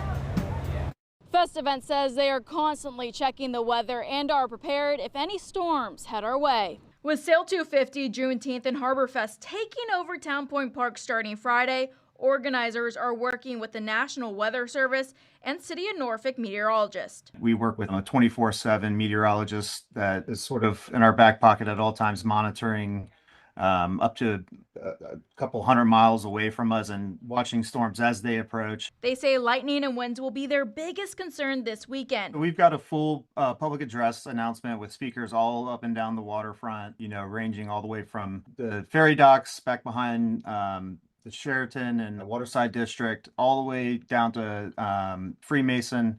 So anybody in that area will be able to hear the announcements. We'll also make announcements from the different stages. We've got 4 different stages. Anything that is within 20 miles is when they will start considering evacuating the park. But once it passes, they will allow people back into Town Point Park to enjoy all. They say safety and security are their top priority. The city of Norfolk is encouraging people to sign up for text alerts just in case any bad weather hits. You can text NFK celebration, one word, to 888-777. Kagan Hughes, 10 on your side. All right. Well, now that we talked about that, we also have our youngest live interview, Marcelo. He's got the eyebrows going on. Oh, yeah. I'm just that kind of cool guy, Yeah, I'm just He's like just that. too cool for school. Oh, yeah. I'm definitely not studying pre-algebra, Oh, wow, look at you go. Pre-algebra already. Yeah. Wow. I'm going to 6th grade, but things are going here. I'm really excited to see the Peruvian ship because my family is Peruvian. Oh. Very cool. So I'm just really excited to see what's going on, What is your impression when you look and see how big this thing is? It's just amazing because it's a giant hunk of metal. A nail sinks. So tell me how the shape affects the buoyancy of this giant machinery. He sounds like someone we all know. You remind me of Jeff Edmondson, our chief meteorologist. Huh. Have you ever considered going into meteorology? A little bit. I mean, kind of. I think you have a future in it. Is this your first Harborfest? Yes, this is. What has been the most amazing part for you so far? Seeing the ship, seeing the Peruvian ship. That's because it's my culture, it's my place. It's just awesome, Did you get to see the dancers? The dancers, no, not yet, but I think they're gonna be good. You got to see them. He's going to recite some equations next. Oh yeah, E equals MC squared. The cubed root of 1,331 is 11. Oh my gosh. See? You could just spit all these amazing facts. Thank you so much for joining this us. young man has. Marcelo, thank you. You've been a joy to talk to. Do you want to tell the viewers we'll be right back? We will be right back. And now a word from our sponsor, McDonald's.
Welcome back, Harborfest, Sail250, Juneteenth. It's all happening. The sun is out. We're starting to glisten a little bit.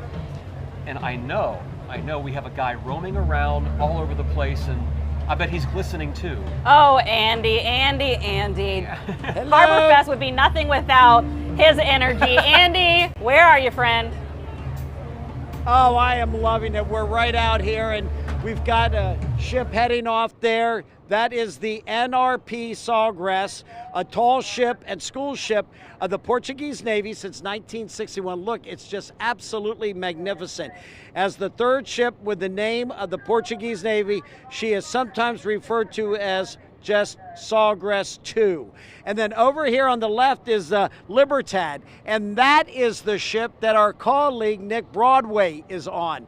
I know that earlier I threw to him from one live shot to the next, and that is the ship that Nick is on, the Libertad. And then coming back over here, just look at all the ships right here in port. Tom and Aisha, I mean, this is what Harborfest is all about. And especially, you know, this is my 35th Harborfest, and I've never seen so many ships. And they are everywhere. They're not only here, they're over in Cape Charles, they're over in Portsmouth. It is a beautiful statement on what is so valuable to our community. No one else could put on something like this, like the fine folks at Festivents, and you know, Joe has just been fantastic with everything that he has done and kind of walking us through what's happening. So it's a great day here. And Joe, just wrap it up real quick for us right now. Oh, wait, over here. I have to come back to you. There goes Norfolk Police right there, just going through. Security with the sirens on, and I will tell you that security has been really tight, and there goes Norfolk Police. That's the latest, guys. Tom and Aisha, back to you. All right, Andy, thank you so much. Yes, our police officers keeping us safe. We know they are working all weekend long, long hours, so we so appreciate them. Yes, we certainly do. And all these commemorations are really like a homecoming for the commander of the Navy's Second Fleet. Yeah, he's Vice Admiral Douglas Perry. He attended the first Harborfest as a child, and that was going back to 1977. But this year, he will lead a massive maritime operation. He talked with 10 on your side, Patrick Driscoll, about that task. It is more than full circle. For Vice Admiral Douglas Perry, you could say all roads or waterways lead the Hampton Roads. Harborfest, 1976. I went to the very first Harborfest downtown. And when he saw those tall Coast Guard ships come in, I was sold. I wanted to go to sea. I wanted to be a naval officer. Just like his father. So I delivered the newspaper here in Norfolk, Virginian pilot, while my dad commanded a fast attack submarine. The younger Perry eventually started his own journey as a Navy diver and submariner.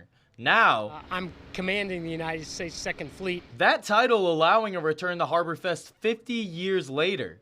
This time with a totally different view. We'll be doing the largest Fleet X we've ever done here in Norfolk. It's all a part of Fleet X250, a large-scale, multinational maritime exercise up the East Coast like never seen before. 45 tall ships, over 20 nations will be represented. It will be truly tremendous. It'll be pretty hard to miss, and the Admiral has his own command for you. Come here on the 20th and the 21st. Go look on Sail250 and find a spot to do general purpose visiting on board our warships. The home of the world's largest naval base couldn't be a better host. And this is the right place to do it. We also get to enjoy this town, which is a Navy town, with our fellow Navies. Over 20 nations will bring their Navies here. From Perry's earliest memories to now. And I'm excited to celebrate the American sailor and the maritime strength of our nation. The same thoughts that captivated him as a child still apply 50 years later, giving an open invitation of what will be a historic weekend in Hampton Roads. Celebrate our nation's 250th as well as what it means to be a sailor here in Norfolk. We look forward to having you on board. Now the Vice Admiral's fleet is scheduled to fully arrive July 3rd. At Naval Station Norfolk, Patrick Driscoll, 10 on your side. So wonderful to hear, starting with Harborfest way back. He attended the first one, and now look at where he is now. I know, I'm so proud. I'm so proud. He brings so much energy, which is what we love. I see another cute dog, by the way, as well. I have to stop and let everybody know that. But Dog it's really, owners beware if you're coming around the booth here. Aisha. I have an appointment with a German Shepherd here very soon, so I'm very excited. Oh, no, pretty soon it'll be a Golden Retriever next. And then we're just both going to gush over it. I know, we both love those types of dogs. We love all dogs. That's so true. But this is really just such a beautiful combination of culture, a beautiful combination of people from so many different backgrounds coming together to celebrate many different things, but really just American history. I love that, yes. It's almost like a little mini United Nations in a sense, coming here and celebrating the great history of Hampton Roads, Elizabeth River, of Virginia, of the United States, of what it means to be a peacetime culture. And we have so many amazing vendors out here. And from my view alone, I can see a wine vendor, I can see some oyster vendors, I see a big hot dog sign. I've seen some people with some hot dogs coming up. She's hungry. Can you tell? I can tell, because you're talking about all the food vendors. She's naming them off one by one. Is that a hint? If someone is in earshot to maybe bring something back? If someone is listening and they see something that they think is edible, I will take it. I eat pretty much anything. I'm basically a disposable garbage, so. You garbage disposal, right? Yeah, sorry. It's a little loud here. I can't even hear myself think right now. We're going to come back with more at Harborfest after this.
All right, we are back with our continued coverage of Sail250, Juneteenth, and Harborfest. We have Robin, who came all the way from Boston to come celebrate, and you are decked out in all things Juneteenth. What does Juneteenth mean to you, Robin? So Juneteenth means to me family, community.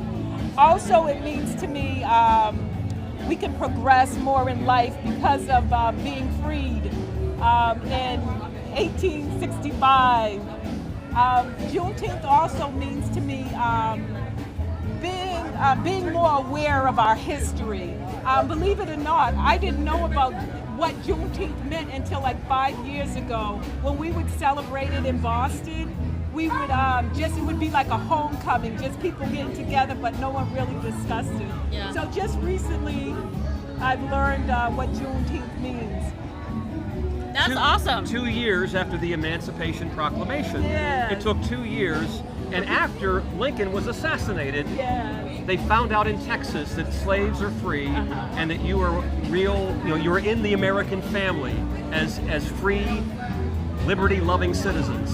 Yes, yes. I mean, that means a lot. It does. And a lot of people I've heard stories lately, and a lot of people have been saying that, when they found out they were free, some of them didn't want to be free. They wanted to stay with their slave master because they didn't know what they had ahead of them. And now, look, and we have so many different amazing, powerful African-American leaders in this community, across the country, and so it's really beautiful. Also, to combine this with Harborfest, with Sail250, because Black history is American history. Yes, definitely. Thank you so much for joining us, Robin. Thank you, Robin. Okay. Enjoy Norfolk. Okay, thank you. All right, and now we want to send it to our Andy Fox.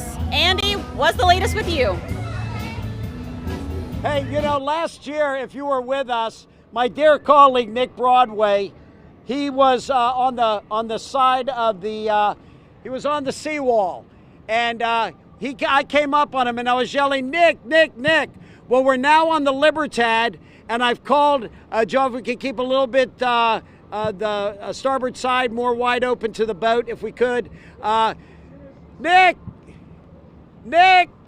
I don't know if he can hear me, but anyway, this is the Libertad. It sails the world as a training vessel and floating ambassador for Argentina. It is a beautiful ship. We're moving towards it now. The ship was launched in 1956 in Buenos Aires, Argentina, and commissioned in 1963. Libertad is a full-rig ship with square sails on all three masts. Of course, we have right now the I believe that this is the American rover interfering with us. The ship has participated in numerous tall ship events, the Libertad has. The ship has participated overwhelmingly in op-sail events in U.S. in 64, 76, 86, 92, and 2012. Cutting in front of us right now is the American rover, which is a fantastic local vessel right here. And I'm looking for Nick Broad on the stern of the Libertad. I don't see him waving yet, but we're coming up on it. This ship sails as both a floating ambassador for Argentina and a training vessel for its Navy. Libertad will be in Norfolk, yes, Sail250. And I'm still trying to find him, but I'm not seeing him. Nick Broadway! Do you see him? Nick Broadway! Let's see if we can put him on the port side. Okay, let's see if we can put him on the port side. Guys, stick with me. This would be a great moment if I can get Nick Broadway. Nick Broadway! Libertad! I don't see him. He's got to make himself known over here. Nick Broadway! I don't see him. Nick Broadway! Oh, I'm trying. Lord knows I'm trying. Nick Broadway, Libertad! Libertad! I don't see him. He should be there. But anyway, let's keep on looking down here. Maybe he'll pop up here. Matt, let's go ahead and show them the panoramic shot down the Elizabeth River. Look at all this. Beautiful. I mean, these ships just keep on coming. And you can see the tall one in the distance, a little bit too far away for me to know exactly which one it is. But this is the ship right here, the Libertad, that our colleague Nick Broadway was on. And, I mean, look at that. That is just, it's magnificent. And it's what our community is about. I mean, Harborfest, I've never seen so many ships. My 35th one. Oh, wait, there he is! Nick Broadway! Oh my gosh, we got Nick Broadway! Ah, there, yes! Oh, buddy! They're blowing the horn for you! Hey, yes, Nick Broadway! Oh my gosh, what a moment. What a moment. And they're blowing the horns, the sailing horns for Nick Broadway and Andy and Matt Story. Oh, it's any better than that, guys. Nick Broadway on the stern of the Libertad, and we got it live. Back to you. Andy, my cheeks are hurting. Yes, I mean, Andy, you were louder than the horn. I love it. I love it so much. I don't know how many times he said mid-Broadway, but I think that was a record. But now I'm going to send it to Brett Hall, who is in Portsmouth on that side of things. Brett, how's it going? No one does hype like this program, I tell you what. And we are hyped up right now to see Dar Marzezli. I probably just butchered that, but it is from Poland. And every time you just, as Andy was referencing earlier, the scale of these ships. He was just talking about how the American Rover, the tall ship that's docked at Waterside all the time here past. I mean, it looks like a dinghy compared to the size of a ship like this. We only have, I believe, 2 more tall ships until the conclusion of the Parade of Sail. The Esmeralda is making its way down the Elizabeth River right now, and I'll step out of the way so you can get a little bit of a better shot. And then there'll be one more after that, and I'm still looking to make out what that is, but then they're all going to scatter to their different ports. And we've seen a lot of other river traffic out here. I mean, a lot of people have been arriving up the Intracoastal to come see this, docking. I've talked to people that plan to make it a weekend. The Hampton Roads ferries, they're out of view right now, but if you saw them, they are packed. I have never seen so many people on the Hampton Roads ferries. They are free today for Juneteenth and free through the weekend, as is the tide. So there are very little excuses to come down and see these magnificent ships. Remember, it was 2012, the last time OpSail happened in Norfolk, where there were a lot of tall ships. And we don't know when the next one will be after this. So make sure you take advantage of it. That's really all I have to say. There's been a lot of folks down here along the Portsmouth seawall, and they have been taking it all in. While you look at some of the ships, I'm going to ask this one guy a question. How have you thought of everything you've seen? Well, it's pretty spectacular. You know, I remember back in '76, I'm giving away my age, on the 200th, and it was all on television. So it's great to see it in person. And I like the cloudy weather, nice and cool. So, I mean, everything's just been great. Oh, it really has. And what's your name, sir? I'm sorry, I should have introduced myself first. My name's David Nelson. David. And I'm from Asheville, North Carolina, so we're here visiting particularly for this. So you're going to stay through the whole weekend? We're heading out tomorrow. We've been here since Wednesday, so we've been taking in a few of the other Norfolk sites, museums, and what have you. So it's been a great few days for us. Absolutely. I'm glad you guys came up, and thanks for talking to me on the moment. And those are just some of the stories and that you'll be hearing throughout the weekend of people enjoying. Again, I know Katie Collette was on earlier talking about how only 5 municipalities or cities or regions, I should say, are a part of this. Norfolk, Portsmouth, Cape Charles, Chesapeake, all taking part of Sail250 this weekend. We've been on for a little while, and you start losing words in a good way because of the celebratory nature and just in awe of the ballet that the harbor patrols have put together for us. It's magnificent. Aisha and Tom. Take it from you, love. Oh, you ready? All right, Brett. I actually am not with Tom. I am with historical figure Josephine Matthews Norcom. You were born in 1873. Amazing how you're still here with us today. Yes, ma'am. Josephine Matthews Norcom. Hello, everyone. I was born in near Wytheville County, on January 16, 1873. I attended Virginia Normal Collegiate Institute, graduated at the age of 16. Amazing. Yes. And especially in that year. Yes, ma'am. And Virginia Normal Collegiate Institute is now Virginia State University.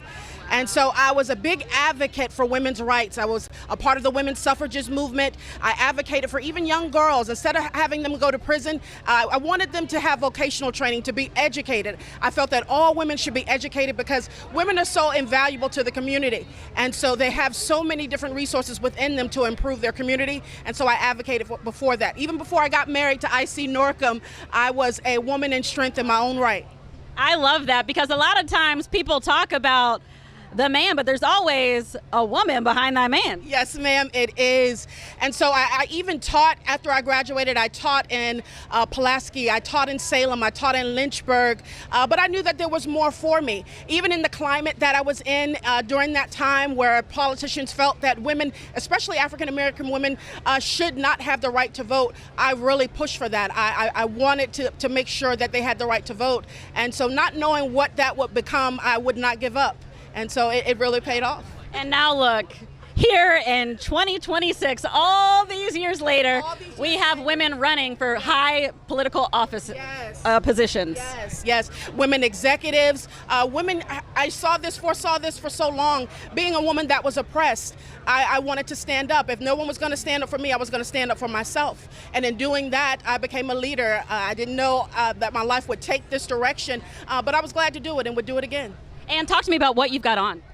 Yes, Votes for Women. This is something that you would have seen during that time, women that really stood and really advocated for others. Votes for Women. If no one's going to stand up for us, we need to stand up for ourselves. And so this was, a typical wardrobe that women would wear. We were not limited just to be homemakers or just to be those that would be, doing a job that society said we should do. Votes for women so that they can serve and do whatever it is that's within them to do. I was a champion for that.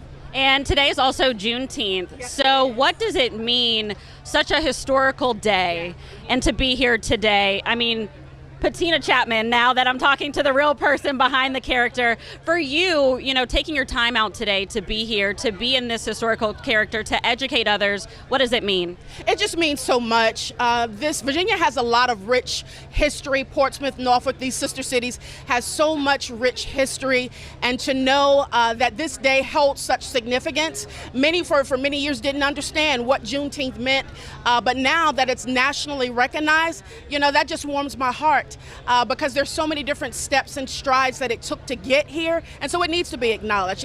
A big deal needs to be made about it, and so I'm happy. I had no idea I would be a part of it in this way, but I'm glad to be here. I'm glad to see all the people having a great time, but I'm glad that people, not just people of my race, understand what it's all about. All races understand what Juneteenth means. Absolutely. Thank you so much for joining me here. And I'm sure that you'll be out for some time greeting people, say hi, learn more about her story and the history that is American history and Black history here in downtown Norfolk. Now I want to send it to our Don Slater. Don, what you doing? Well, I'm just hanging out in the shade. I'm seeing Juneteenth flag behind me too on the fence. They've got bunting, American flag bunting, but then there you can see, right there with the star shape there, Juneteenth bunting in downtown Norfolk as well. We were just taking another place of the park, another part of the park, another part of Harborfest. Lots of vendors. We're on kind of the west side of things. Different vendors here. I buy all my pants from Harborfest too. I wait once a year to get pants. Anyway, you see other things going on, and we're kind of, you can see the ships, all of these ships this year. It's crazy with ships. Sons of Vikings are here. Other people are selling kind of macrame stuff and whatever, clothing. And they're selling tequila over here. I could have used that with that drink I had, or that smoothie earlier. Not really.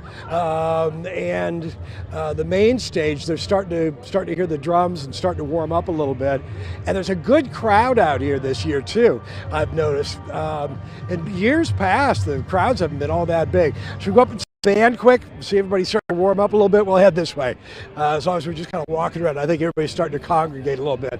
I think Sister Sledge is going to be on here eventually. So again, we've got a lot of people showing up for the band already, and they're doing sound checks, I think. So you start to hear. No, they're not doing sound checks. It's just music playing. Anyway, we'll give you an idea of what's going on with everybody. Already getting ready to see Sister Sledge. It's a schedule. Well, I don't have the entire schedule, but anyway, it's going to be Sister Sledge, 6 Sledgendary, and Patti LaBelle at 8 p.m. The fireworks later. And when we came through earlier, we had to stop for this bus, and I think it was Sister Sledge and Sledgendary, but they were all tinted windows. We couldn't tell. Anyway, lots of stuff going on, lots of people out here. It's very enjoyable, and the cold front's coming through right now. So we got some dry air and a few more clouds, but rain, no rain right now. That's it for now. All right, Don. Yeah, we certainly felt that cool breeze come through. Couple of drops too. Yeah, really nice though. We so needed far, so it. Good. Yeah. Actually yeah, as long good. as it doesn't get it really heavy, we're good to go. But we do want to send it out to our Nick Broadway next. That's right. He's on board one of the tall ships. Nick, how's it looking where you are?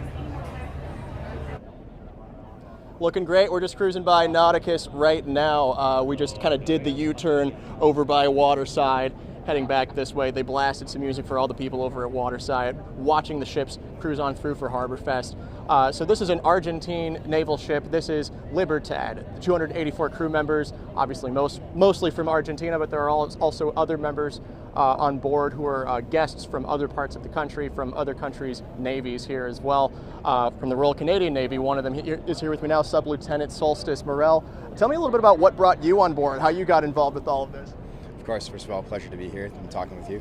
I'm doing an inter-Navy exchange, so I reached out to the Canadian Navy up in Ottawa and I said, hey, I want to do an inter-Navy exchange. I'm available for this amount of time. I speak Spanish. I'd love to go somewhere in South America.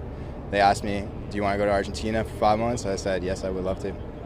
Nice. And it's, you went to Argentina and then got on a boat and fled Argentina immediately, right? You've been on this boat for kind of basically since your stint with this started, right?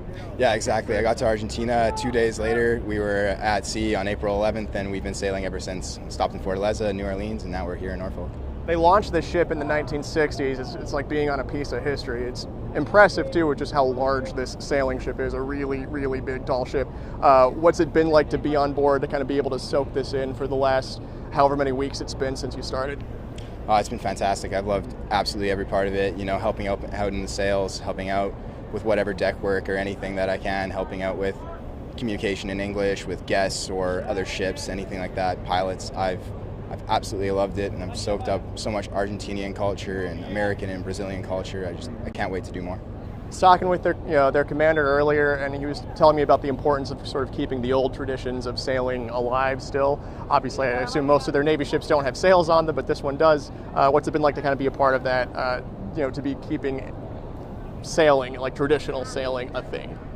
I think it's absolutely fantastic. I think it requires a lot more manpower to sail a sail ship than it does to drive something with an engine. Yeah. And with that manpower requires an immense amount of coordination and certain skills that you just don't get if you have to have something that is under power. Yeah. Okay. What's been like the top moment so far? Ooh, top moment. I've been loving the port visits. Right. Great to get ashore and meet people from different countries and tell everyone about what the Libertad is and what it means to Argentina. Doing the Boston Teapot on our way up here, that was pretty cool. They had all the sails up. Every single one were listing 5-10 degrees to port or starboard. Kind of hard to stay in bed when you're on an angle like that, but it's been an absolute pleasure to work on the ship and help everyone out and get to know everyone. All right, perfect. And I know you haven't touched land yet since you got to Virginia, but you were telling me earlier your first time being in Virginia without having gone off the boat yet. What do you think of town so far? I think it's beautiful. I think you guys have a very nice city and lots of history here, and I can't wait to explore a little bit of it for myself. All right, well, again, thank you so much for your time. Really appreciate you and hope you enjoy the rest of your stay here on the Libertad. Tom, we'll toss it back to you. How's everything going on land? Everything on land is going fantastic. I have a couple of sailors with me here from the Peruvian tall ship, which is right next to me, this huge, wonderful, the Union, and Jasmine Cruz, and what's your name? Matias Ferreira. Oh, wonderful. Welcome, and thank you for joining me today. What has been your impression so far of Sail250 and coming to Norfolk for this big event?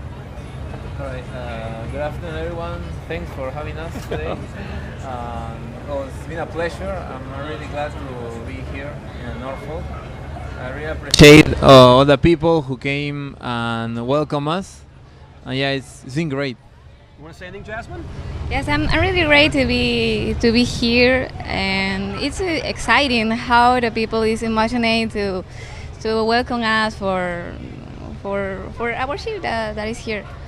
And I think that it is a wonderful place. How have people received you? Have you made good friends here? And I think that they are, the Peruvian community do a dance for us. Oh yeah. So they demonstrate all their the love that they have for their country. Yes. Yes. We find that here in common with all of the countries that come here to Harborfest and Sail250. There's a great love and patriotism, and it's infectious because when you bring that here, it rubs off on us because Americans are very patriotic people as well. Is that how you feel about that? Well, I think they're very proud of being Americans, and I really like. And you're proud too. Yeah, I'm proud too. I can tell anybody who stands on a beautiful tall ship like this and serves in their Navy, you must be proud of your country. Yes, and that's why we are here, no? Just to share our culture and our food. Yeah. It's such a pleasure having you. Thank you for stopping by our little tent here, just right across the way from the big, tall ship here, right next to us from Peru. Thank you, Jasmine, and thank you for joining us today. Andy Fox, he's out and about. He's in the doghouse. So what do you have going on, Andy? I'm in the dog. I'll tell you what, Tom. I've had almost a 40-year career at WAVY, and I think getting Nick Broadway on the back of the Libertad, that ship, probably completes my career. The Libertad. Way to go, Nick! Wow. We are in the Town Point Park section of Norfolk, and this is Mercury Dock area. And I wanted to show you what this looks like from the Elizabeth River. Look at all these wonderful ships. They're so beautiful. Some of them, you can't. We did see this one, the Sardarshini, coming in here, and that is a beautiful ship. And then look back over here, coming back all the way around. That's what, and people just come out and they just look. They just look. They're just standing there, just looking. They can't take their eyes off of it. And now, let's go over here. I want to show you the Esmeralda. It's that ship in the distance there. This was built in Spain, originally for the Spanish Navy. An explosion and fire damaged the ship and sent the yard into near bankruptcy. I remember this. I've done this story before. The government of Spain and Chile arranged a deal to transfer ownership of the vessel to Chile in return for forgiving loans owed from the Spanish Civil War. Work resumed and the ship was commissioned in 1953. Esmeralda now sails as the sail training vessel of the Chilean Navy and as an ambassador for her country. Esmeralda is right here in Norfolk for Sail250. Oh, you can hear. Now listen, something else is going on over here. It's going to be turning around and coming back this way. Can you hear the music? There's a lot of music. It's very festive. And people are going on and they're touring the ships. And it's just the vibe down here is so amazing. We also have the wind picking up a little bit, and we want to go back to his doghouse too, Joe Ferrara. I had to cut out of you earlier because the Norfolk police vessel was speeding by quickly. And I'm glad they weren't coming after me. We really appreciate everything that you and Ron are doing to do this, and we've been with you so many years, and you're thinking about this might be the last one. I'm thinking about it. Can I talk you out of it? Can I please talk? Can the entire free world talk you out of that? Your knowledge is so amazing. Oh, because I've been doing it for forever, 100 years or so. It's starting to weigh on me a little bit. As we pan off and get some of the beauty shots over here, when you think about all of what's been going on out here, how do you sum it all up? Well, it's doing this for as long as I've been doing it has been a lot of fun. I've met some great people. And we have another ship coming in right here. This is the Juan Sebastian Del Caro. They're going to be going to, I believe, right here at Nauticus at the cruise ship terminal. Joe, how can you possibly leave? You just spit all that out. Come on, man. We need you. 10 on your side needs you. We're going to talk him out of retiring. That's what we do. Hey, and Joe and Ron, we really appreciate everything you've been doing. What are your thoughts right now? Ron and Noya? I'm just marveling at all of the ships that I see in this harbor right now. It's probably the most I've ever seen in a harbor. I've never seen so many, which explains Sail250. Yep, absolutely. 250th anniversary. Happy birthday, USA. Happy birthday, USA. One of my favorite moments was down there, and they were all chanting, USA, That was USA. right here. Right here. It was right here. We saw some great Americans down here in Town Point Park, right down here. They were chanting, USA, USA. And then we have, I mean, look, look at this vessel right here. I mean, it's just, there you go. What fun. What fun to have a boat like that. And then again, once again, security down here.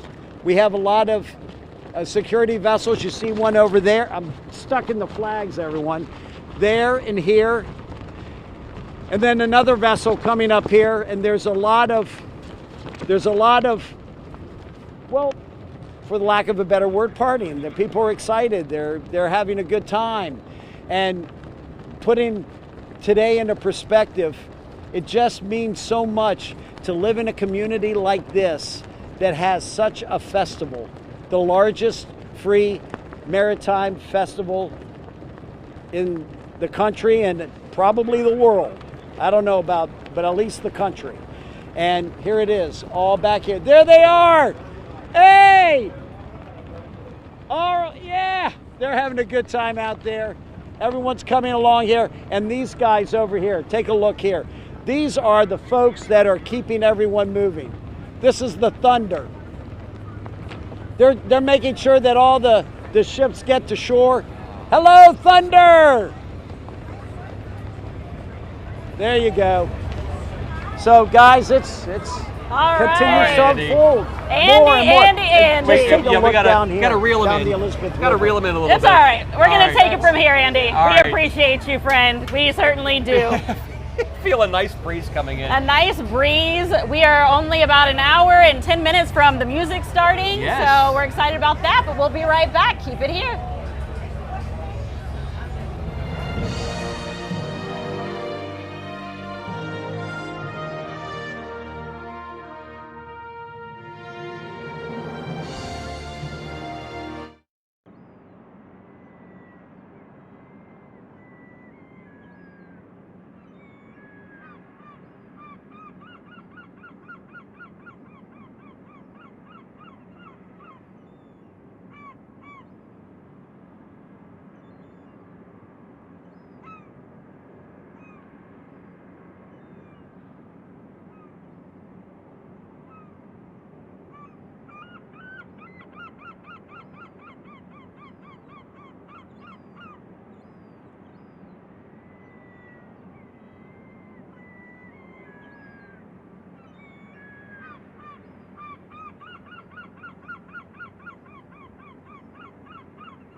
All right, thank you so much for staying with us as we continue to cover live on WAVY Plus, Sail250, Harborfest, and of course Juneteenth. That's right. Everyone's having a great time here today, and we're going to beside this beautiful sea right behind us, we're just crowded with the big tall ships coming in here. It's coming amazing. by the waterfront. It's incredible. But we're going to go over the other side with 10 of your sides, Brett Hall, and get a view from Portsmouth.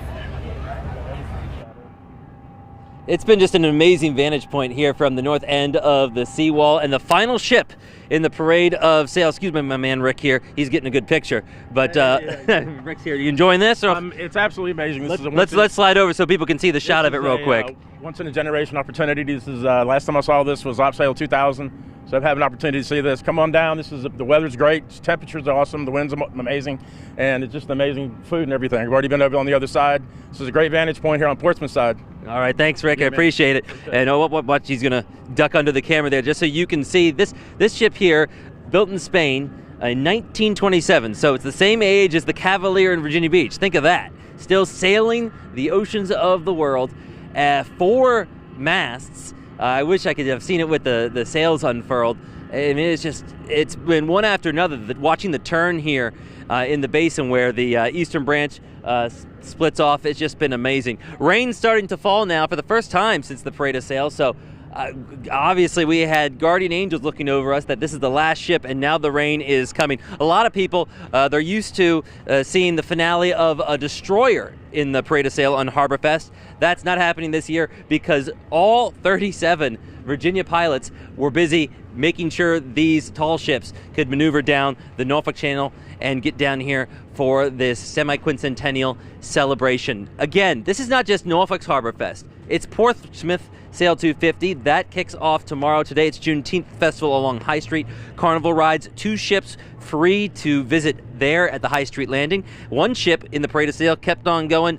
It's all the way down the southern branch of the Elizabeth River, and it's making its way to the Great Bridge Lock, where it will be docked for Saturday and Sunday for free tours there, and then several ships are going to be over in Cape Charles. I'm not sure if they made all their way. I didn't see the Kalmar Nickel. It's that beautiful blue ship that if you are a regular attendee of Harborfest, you usually see over in the waterside outer berth. That is going to be over at Cape Charles. So anybody going on the eastern shore, maybe you don't want to. I don't want to deal with all the crowds down at Harborfest. You can go over to Cape Charles. So there are many options. Of course, we have all that information over on WAVY.com. But just in conclusion, to see at high noon the Blue Angels roar across the Elizabeth River overhead, the Coast Guard Cutter Eagle is something I don't know if I'm ever going to forget. Chills down the seawall, the hundreds of people that were lining the seawall, and I think anybody who saw it is going to remember that for quite some time. I can't wait to see what it looks like personally at night. From those who were over in Virginia Beach and saw the anchorage in the Lynn Haven roads, they said that these tall ships all had lights, some of them strung up, shining up on the mast. I can't wait to see that. Norfolk often is a breathtaking view at night from this vantage point anyway. It's going to be wonderful to see that, and of course the fireworks kicking off the next 2 nights. As Rick was just saying about seeing OpSail in 2000, 2012, look at the gaps, and now we're here at 2026. This doesn't happen often. If you're saying, I just don't want to deal with the crowds again, don't let that stop you. Because while we are blessed, as Andy was saying, to have this in our community as Harborfest each and every year, this is a once in a several generation maybe moment. So that's the way I'm looking at things right now. I got to see like 3 or 4 of my Maryland ships, the Maryland flag flying, so I was really happy. Love all of our Virginians and North Carolinas, but Maryland in my heart and soul. Tom and Aisha, back to you. Well said, Brett. Well said, because this event is very historical. 50 years of Harborfest, and this guy, the icon, he's been here for how many of them? I don't know. It's not been 50, but it's not been 50, but it's been close. It's been 40-some. Yeah, something like that. Do you feel like this one feels different? Do you feel like this one feels? It does a little bit. More ships. Yeah, more ships. And frankly, in the past few years, it's been down as far as attendance, but there are lots of people here. Very nice attendance. It's not overcrowded, but certainly it's crowded. And there seems to be a relaxing vibe too, isn't there? Yeah, there is. And what are you eating? Cajun food, lots of falaya, falupa, whatever. Is it spicy? Yes. and red beans and rice on top of it. I can smell how spicy it is. I'm excited to eat after this. And I ran into she sent interns off to get her alligator. Stay tuned because on she's trying to surprise me. our WAVY Instagram page, we're going to have a little fun with some fun snacks out here. So stay tuned for that. There's all kinds of food out here, so it's kind of good. Yeah. But no wine pairings, though. No wine until we get off, but there is some wine over there we might have to take advantage of. Well, we were talking about history. Yes. And, this is a big historical weekend. Juneteenth. Yes. Sail250, and of course, Harborfest50. 50 years of tall ships celebrating a milestone this year. That's right. 10 on your sides. Patrick Driscoll takes us into this history. There's always a story behind every photograph. No one would know that better than Troy Vallis. Parades down Main Street. I'm the Sergeant Memorial Collections manager for 22 years. So if you walk inside the Slover Library in downtown Norfolk, you'll usually see him on the second floor. Look, all those photos, that's his book. In the history he gets to uncover this week, Harborfest itself. Vallis has seen it all through the years. I can remember going to some of the events when I was elementary school. But believe it or not, even America's largest maritime event had humble beginnings. Even looking at the photographs, just how much it went from being kind of a small block party to the huge event that it is today. That's why, for Vallis, we're able to tell that story. I think it's really important. And it's just not pictures they hang on to. The Norfolk Public Library, they also hold on to the official posters of Harborfest, like this one from 1983. We have the official Harborfest posters, the handouts, brochures, all kinds of stuff. From the posters, the photographs, and newspaper clippings, it's a fragment of Norfolk's rich history. So you can just tell how much the area has changed. Yeah, definitely. The biggest thing is just the numbers, the tens of thousands to hundreds of thousands over the year. This weekend, the 50th edition of Harborfest, it might be the biggest celebration yet. It's going to be significant this year. And you better believe Vallis is ready to add more. I keep pinching myself every day that I get to work in this great collection. One that he hopes continues. You'll be almost like, okay, we're ready for 75th now, or 100th. But for now, there'll be a spot waiting for Harborfest's continuing story, right here on the second floor. In Norfolk, Patrick Driscoll, 10 on your side. Ah, yes, and of course, history should be celebratory, that's for sure. Fireworks, that's what we need to see. Not one, this is the first year they're having two separate fireworks displays, 9:30 tonight, 9:30 tomorrow, and it looks like the weather is going to be clear enough for it. Yeah, that sounds great. Now we have it at 9:30 tonight for Juneteenth. That's a big celebration coming up. And then again, as you pointed out, Aisha, for the first time ever, 2 fireworks shows, and the second one is happening tomorrow night. Patti LaBelle at 8 o'clock too, before the fireworks, so come out here after work. I know a lot of you guys, listen to Tom and Patti sing if you want to. Don't listen to me sing. But there's so much to do. Come on after work. You really don't want to miss this. You want to be a part of the history that's being made here today as well. Really is. We're expecting about 100,000 people down here over the weekend. And so far, you heard Don Slater talking about the vibe here. People seem to really want to just come together and learn about other cultures, and it's a much more relaxed feel this year. The most tall ships that I've seen, I mean, yeah, they're everywhere. They're everywhere. They are backing up here, and of course we heard Brett and Andy talking about that. They have a much better vantage point to see the entire river and all those wonderful shots from Drone 10 earlier. We are going to be showing you all of that throughout the next hour or so, right here on WAVY Plus. A cute dog, A cute dog went behind us. I am on dog patrol for this, okay? I've seen about 4 really, really cute ones that I want to take home. And so owners, protect your dogs around Aisha. Or I will snatch your dog up in a heartbeat. But we have had so much fun out here. Yeah. Our first time doing something like this on WAVY Plus, this long, but for such a historic moment, we found it very fitting. And we just want to say thank you to our amazing WAVY News team that made all of this happen. It took so many people coming together, but totally worth it. Staring at them right now, and they're all smiling, saying it's about time they say something about us. Yes, out here, back at the studio, really such a team effort. So thank you everybody for making this happen.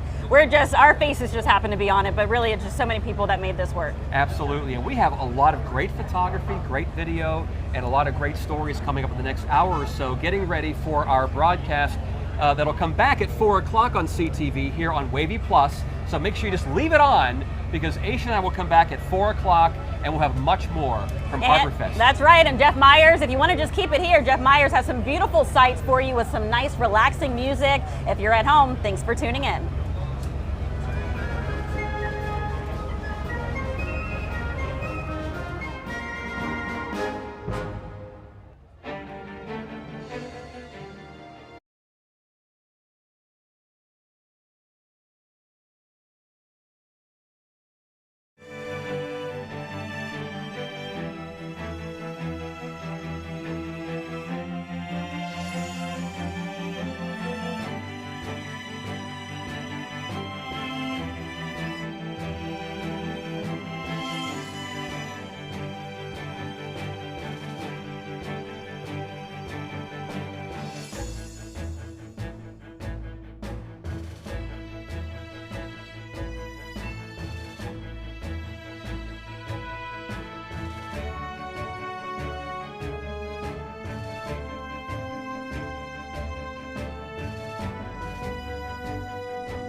Now, from the station on your side, you're watching WAVY News 10.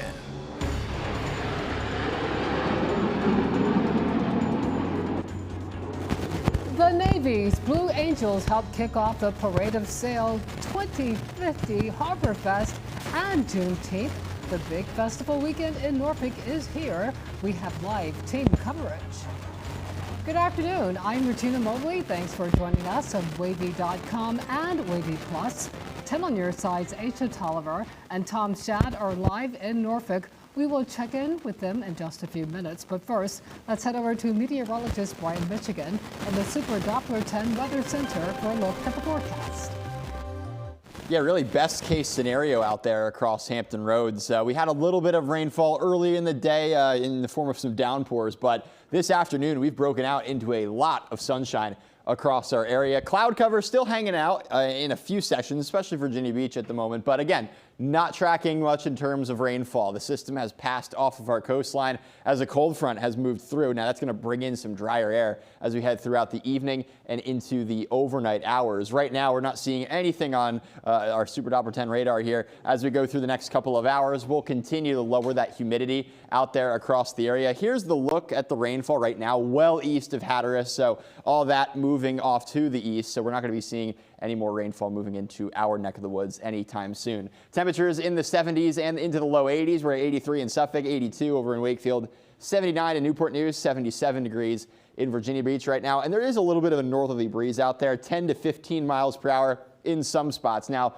the gusts will be a little bit higher, maybe upwards of 20, but as we head into the evening hours, those winds will be able to relax a good amount. So fireworks tonight, I think, are looking good. We'll have mostly clear skies out there. And heading into our weekend, we're just expecting beautiful weather for Harborfest. Saturday, Sunday, both looking amazing. We've got partly cloudy skies out there for both days. Temperatures mid to upper 80s on Saturday, around 90 on Sunday. I think the lower humidity day will be Saturday. So I'm calling Saturday the pick of the weekend, but even for the day on Sunday, we are looking A-OK. Heading into early next week, that is our next best chance for rainfall, and we are going to keep our fingers crossed that we get that rain as the drought still remains across the area. We'll have more on this weekend's forecast coming up. All right, thanks, Brian. Let's go now to our live team coverage of the biggest celebration of the year. We're talking about Harborfest50, Sail250, and Juneteenth, all happening right now in Norfolk. Let's check in now with 10 on your side's Tom Chad and Aisha Tolliver. Yeah, it's turning into a party out here. You can see the music. Oh my gosh, Regina, there are so many people. Wonderful. You know, we've been to Harborfest for several years. I mean, you've been a lot longer than me, but this has been the busiest one I've seen in quite some time. A lot of tall ships. I mean, we're talking tall ships from, 20 countries. And it's the waterway's jammed here at the waterfront, and everyone's got a smile on their face. That's right, and just seeing all the cultures coming together, absolutely beautiful. We are loving being out here. The weather has cooperated for the most part. Yes. The sun is shining now. The food is going. I've seen people with their beverages, whatever kind they like. So it's been a great experience so far. And then we found that Andy Fox joined the Coast Guard. Yeah, apparently Andy's on the Eagle right now. Andy, how's it going? Oh my gosh, it's fantastic. Listen, I paced it off. 150 yards of people trying to get onto the U.S.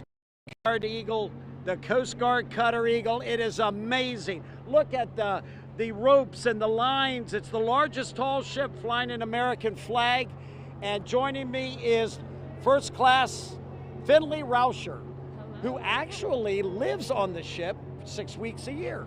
Is Yes, that right? I do, yes. Tell me about life on the ship. So I recently just got on for my phase last week, and it's a totally immersive training experience. So I live in close quarters with my peers and my supervisors, and I get to see the sunrise and sunset every single morning and night, which is one of my favorite parts of this training experience. What a life. Now, my colleague, Patrick Driscoll,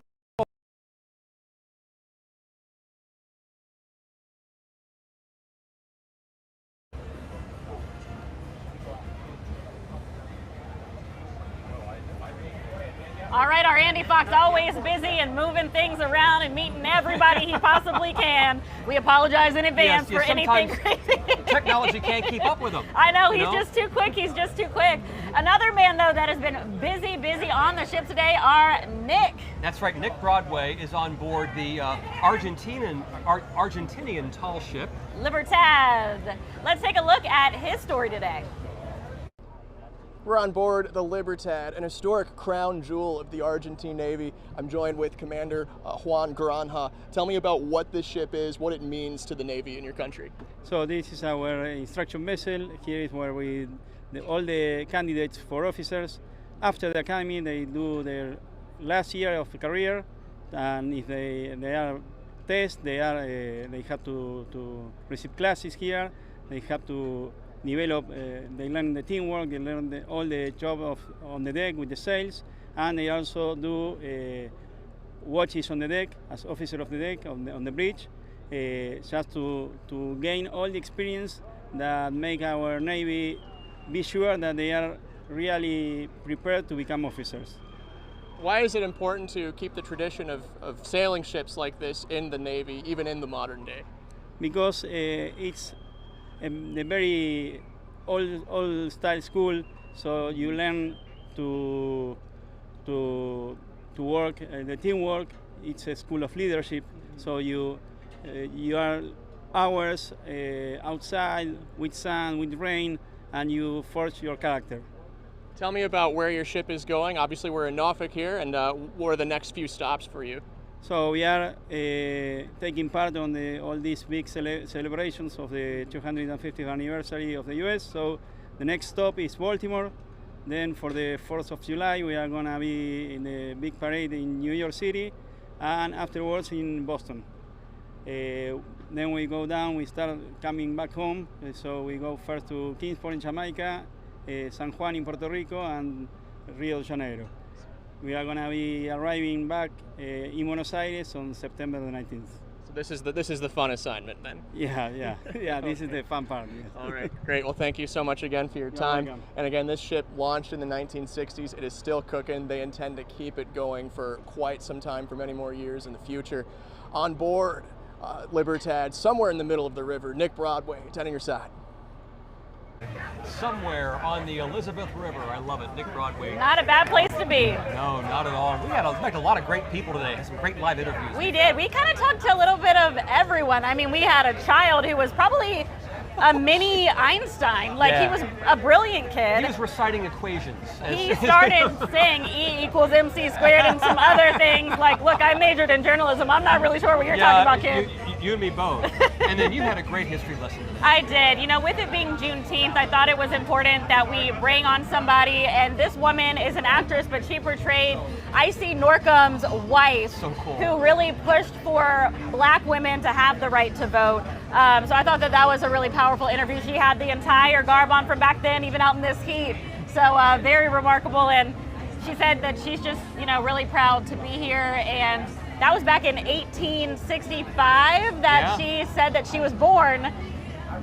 She's lived quite some time. Right after the Civil War. Right, yeah. so it was really amazing. That's also the same year as, the last slaves were freed, so. That's right, Juneteenth, 1865, and I had a little language barrier with some sailors from this Peruvian tall ship next to me, but it was a lot of fun. Yeah, we had a great culture. Time. Wonderful, wonderful culture.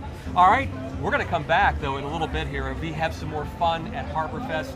This has been a fantastic party here so far. Since the sun came out, it's really gotten a little hotter. That's right, Regina. We're going to send it back to you. Hope you're having fun in the studio today. Absolutely. Fantastic coverage. I look forward to see you guys in a few minutes. So, what do you think is the biggest impact of Sail250 Harborfest Juneteenth? Tourism, economic impact, community pride, or educational value? The top response is community pride. That is today's poll question on WAVY.com. But we want to hear from you. Be sure to log on and vote. Now to developing news out of Washington. Vice President J.D. Vance has delayed a planned trip to Switzerland for nuclear talks with Iran. Talks between the U.S. and Iran were called off after intense fighting between Israel and Hezbollah in southern Lebanon. The cancellation of the talks raised questions about an initial agreement to end the conflict in Iran. Officials said Israel and the militant group later agreed to a ceasefire. The U.S. and Iran signed a memorandum of understanding to end the conflict with Iran and begin 60 days of negotiations over Tehran's nuclear program. But the canceled trip is adding new uncertainty about whether the truce can hold. Israel and the Iran-backed Hezbollah militant group later agreed to halt the heavy fighting in southern Lebanon. The Suffolk Fire Marshal's office is investigating what sparked a house fire. It happened around 4 this morning on White Drive off Old Myrtle Drive. Crews responded and found heavy flames. The fire was under control in about a half hour. The home has fire, smoke, and heat damage. The good news here, no one was hurt. Well, we have a lot more of coverage of Harborfest, Sail250, and Juneteenth ahead here on WAVY News 10. Brett Hall has been in Portsmouth all day covering the festivities.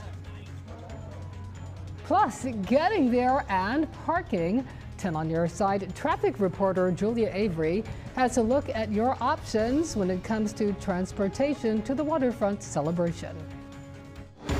You're watching WAVY News 10 at 4 with Regina Mobley, Ashley Knight, and meteorologist Brian Michigan.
Well, the fireworks are always popular at Harborfest. This is video from last year. There are shows tonight and tomorrow night at 9:30. Some good places to check out the fireworks include Town Point Park, of course, Town Bank Fountain Park, and Front Street Park and Festival Piers. Now, that's later tonight. Right now, Aisha Tolliver and Tom Shadd are at Harborfest having a fantastic time. How are things going, guys? going great. It is so nice. I mean, the sun came out, so it's a little bit steamy, but you know what? I'm just blessed that we didn't get rained out. Right, and we also didn't get those heavy winds blowing through. It's kind of a nice breeze off the water, which actually helps cool things down just a little bit. Traffic, though, around here over the next 3 days, 100,000 people coming into downtown Norfolk. It's going to get a little bit tricky. That's right. We actually had to get dropped off by the Dominion Tower to the left of Waterside, but that was earlier this morning, and now there's way more people here. Yeah. I'm not really sure how bad it is at this point, but here's Julia Avery with everything you need to know when it comes to getting here, transportation-wise. Well, the big weekend is finally here. Everyone is going to be flocking to Norfolk and Portsmouth. And everyone right now is trying to figure out how they're going to get down there. So I'm going to break down the different options that you have. We have the light rail, Elizabeth River Ferry. You can drive or you can bike even. Now, if you're going to take the light rail, it's free. The Tide is free Friday, Saturday, and Sunday of this weekend, and they're even running expanded services. If you go to wavy.com, we have a full schedule there of the light rail. And if you're coming maybe from Virginia Beach and you want to take 264 in and park and ride, you can park at any of these 3 stations, Newtown Road, Military Highway, Broad Creek. Park there. The Tide will take you right in to downtown Norfolk. Now, another option is the Elizabeth River Ferry. That is also free Friday, Saturday, Sunday of this big weekend, and that will also have extra boats. We have the schedule for that on wavy.com. Now, if you are trying to get to the ferry from Portsmouth, there is road closure. So be aware, High Street is closed all the way to Effingham. So I would take 264 to Effingham, get off there, and then London takes you back to the parking garages where you can park, get out, and get to the ferry that way. You can drive.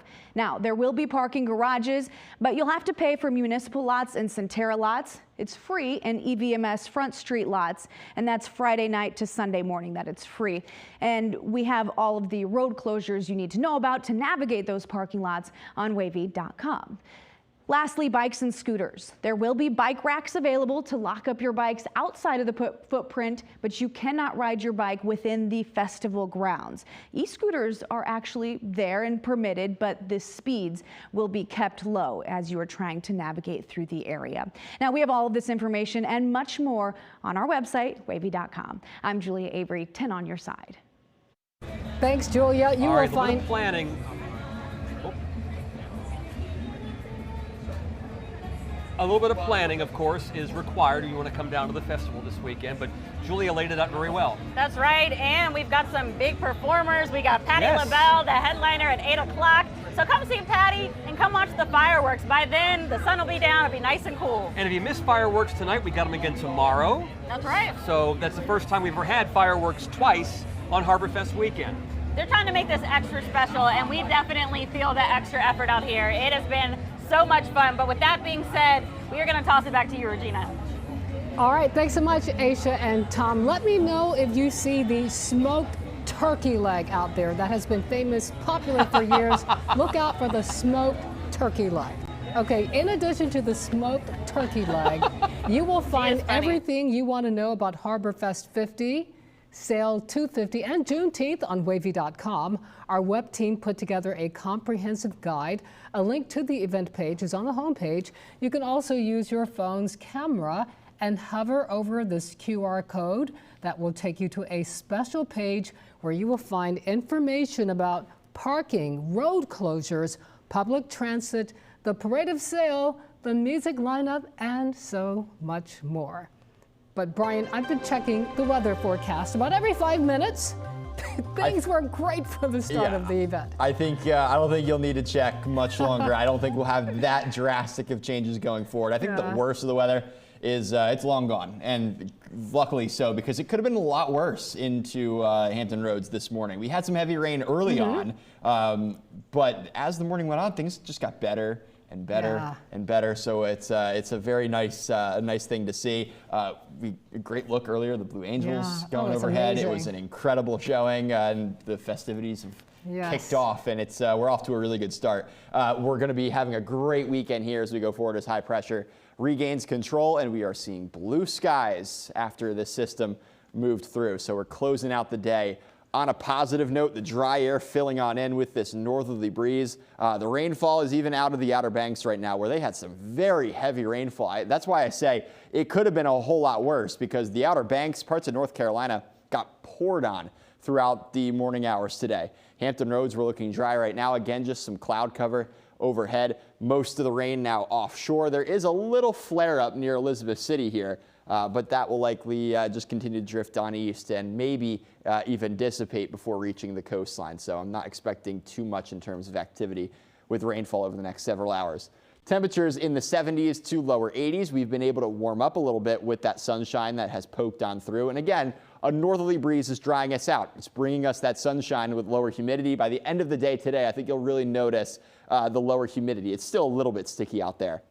Right now, winds 5 to 15 miles per hour. This area of low pressure was not as strong as models were anticipating, so the wind actually not as strong as a result. So that's the good news. I think as we head into the evening hours, we are looking good for fireworks, really down into Norfolk. So mostly clear conditions going forward. Winds will eventually calm down as we head through around sunset. Clearing out. It's going to be dry tonight with that northwesterly breeze. Temperatures this evening into the 60s. We are in for a beautiful weekend.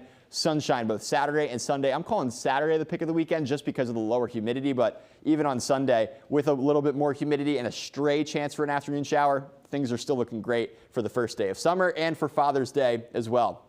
Heading into this evening, again, looking pretty good. Mostly clear skies, winds starting to relax. We'll wake up tomorrow morning with temperatures in the 60s and 70s, a mostly clear sky out there, and we warm things back up into the 80s as winds turn out of the south and east through the afternoon. I still think, though, with that southerly breeze, we're not going to see a huge increase in humidity just yet. By Saturday night, we're looking good.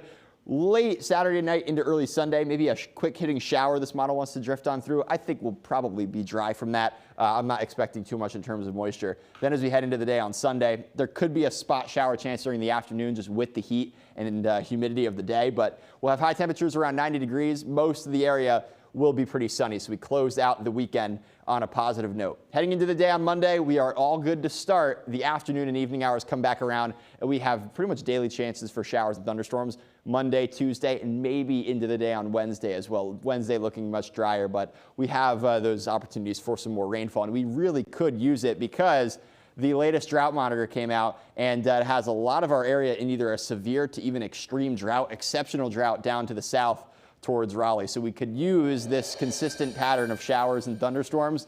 It looks like, though, Monday being our next best chance before we dry out middle of next week. And then again, Thursday, Friday, we'll have some more opportunities as those summer-like showers and storms flare up later next week.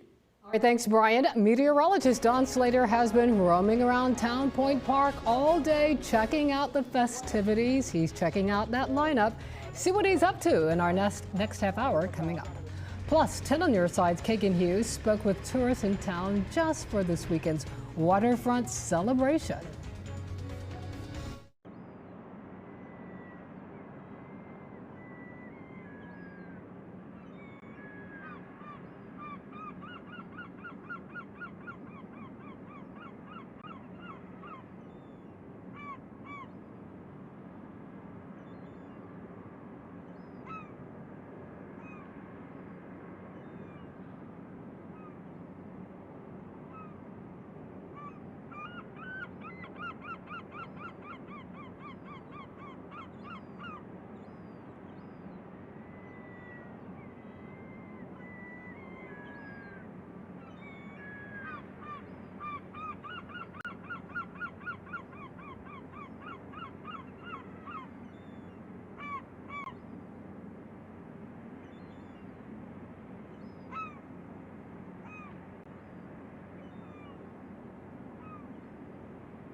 need to know is right here. Sail250 Harborfest runs until 11 tonight. Saturday is noon until 11 and Sunday noon until 8 p.m.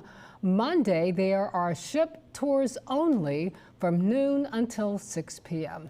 Let's head out live to 10 on Your Side's Tom Shad and Aisha Tolliver. Aisha, we have everyone fooled. Hampton Roads is never humid in the summer, right? Never, Regina. Gosh. Humid and Hampton Roads just doesn't even go together. No, girl, it is humid, okay? The frizz, I got a lot of gel in this hair, okay? Yeah. And that's the only thing saving me today. You look like $1 million. Oh, thanks, hon. Thank you, thank you. You have a bad-looking day in your life.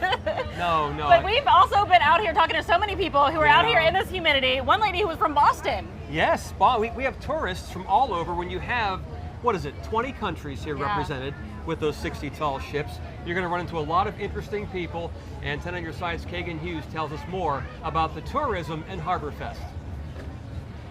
It will be a busy weekend here in Town Point Park with people coming from out of town. Tim Lynch is from Salisbury, Maryland. He was out early this morning to snag a bench to get the best view, to see his favorite, the tall ships. Well, we just like to see the tall ships. Enjoy it because it's history. If you want to learn more about all the events that are taking place this weekend, you can head over to WAVY.com. In Norfolk, Kagan Hughes, 10 on Your Side. No shortage of tall ships here because, I mean, they are backed up behind us, and everybody who walks by along waterside here, they're all staring at the ships. And the brave souls who are on the top of the, what are they called, masts? I don't even know. Yes, of those tall ships. I mean, they look like little ants up there, and I don't know how they have the bravery to. So, you know. I'm not even that scared of heights, but being up that high and it's moving, no. Girl, you got me beat. Ooh, because you're scared of heights? Definitely. Now, if you put me up there with some spiders, that's my biggest fear ever in life. But anyways. There's no room to move. There isn't. There isn't. So you have to stand still when you're up there. That's right. Let me send it back to Regina. We'll be right back. All right, I see you guys have lots of fans there on the Norfolk waterfront, on the beautiful Norfolk waterfront. Well, still ahead here for a parade of sail excitement. 10 on Your Side's Michael Rinker spoke with people lined up at the Lesnar Bridge in Virginia Beach.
Gods are with us. Our festival weekend live team coverage continues.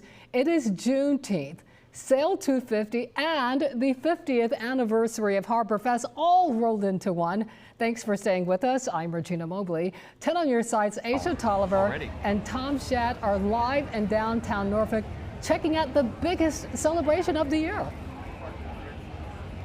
Regina, we are having a blast. There is not a shortage of things to do, to eat, to see, to educate yourself on. I mean, here it's Juneteenth, it's Sail250, it's Harborfest50, and really it's just a time for our community to come together, all the different cultures to come together, and we are having a great time. And people have done just that too, because if you get a look at, just look down the walkway here to my right, and everyone's got a smile on their face walking along the waterfront and gazing at those tall ships, and that is what we did today during the Parade of Sail. Oh, it was beautiful. Wasn't it fantastic? It really was. And the clouds were kind of hovering, but it made for just like this really calm, beautiful moment there. It was majestic. And then, of course, kicking that off was the Blue Angels, who like flew right above us, super loud. But when you hear that, you just can't help but think, wow, I'm so proud to live here. So proud to live in an area where we have so many military members who fight every day for our freedom. And that's really what today is about as well. Amen. In fact, a recent WAVY poll, we asked that you were looking forward to the most this weekend. It was the tall ships. So most people do agree. And the weather has been great today. Yes, we got so lucky because we were anticipating some rain. Don, you've been out here with us. Were you shocked? Oh wait, I think we're going to Bryan, Michigan, right? Hello, Bryan. Hey guys. Yeah, it's we got beautiful weather out there right now. We've got lots of sunshine moving on in.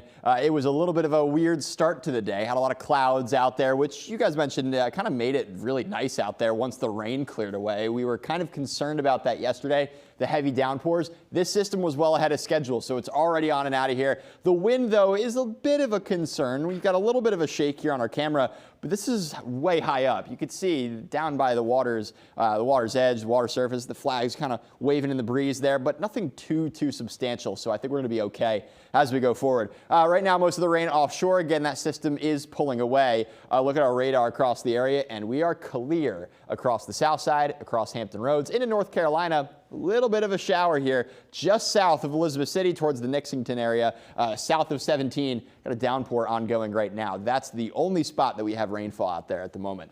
Staying mostly clear as we head into the evening hours and into the overnight. Temperatures will be in the 70s early on, so for the fireworks, we're looking good. Clearing skies. It will be a little bit humid, at least early on tonight, but I think the humidity really starts to drop off as we head into the day tomorrow. Tomorrow should be a more comfortable day across the area. And tonight, we should have calm winds out there too, so I think the fireworks are good to go. The wind that we have out there right now will eventually dissipate. Saturday, Sunday, both beautiful days for Harborfest and the start of summer and Father's Day on Sunday. Again, I think lower humidity on Saturday. Humidity increases a little bit coming up for the day. On Sunday, we're going to head things back out to Don Slater.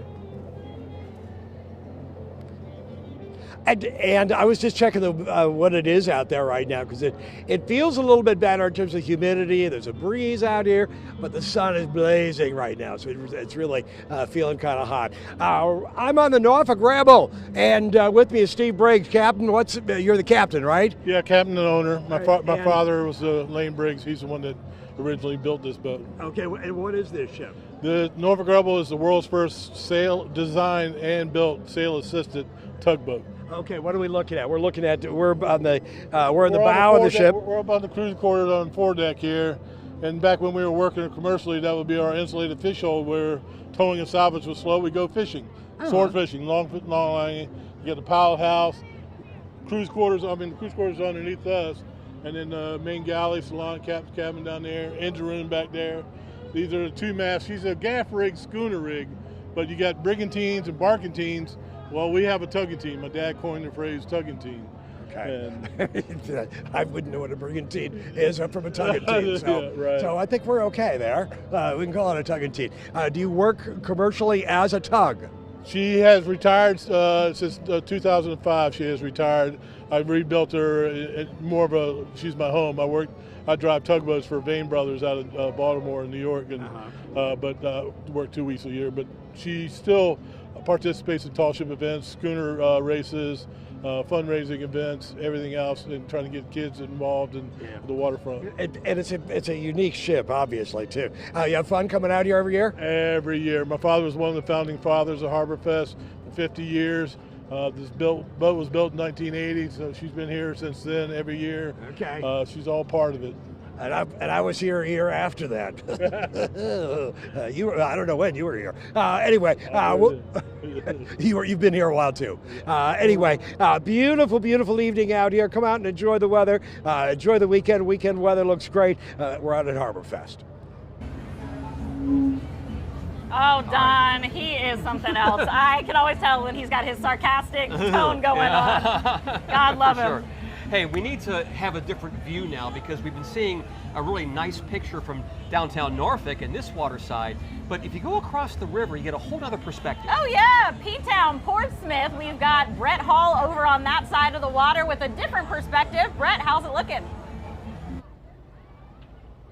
Well, the ships docked over along the waterside and out of berth look fantastic from here, but there are ships right here at High Street Landing in Portsmouth. One of them I have some very much affection towards. It's the Lady Maryland, and we're going to show you that in a moment. But first, we're going to introduce you to Darwin Garrett, who is part of the education coordinator for Living Classrooms. So this ship, which you'll see in a moment, it is owned by, it was really built for education purposes, right? That's right.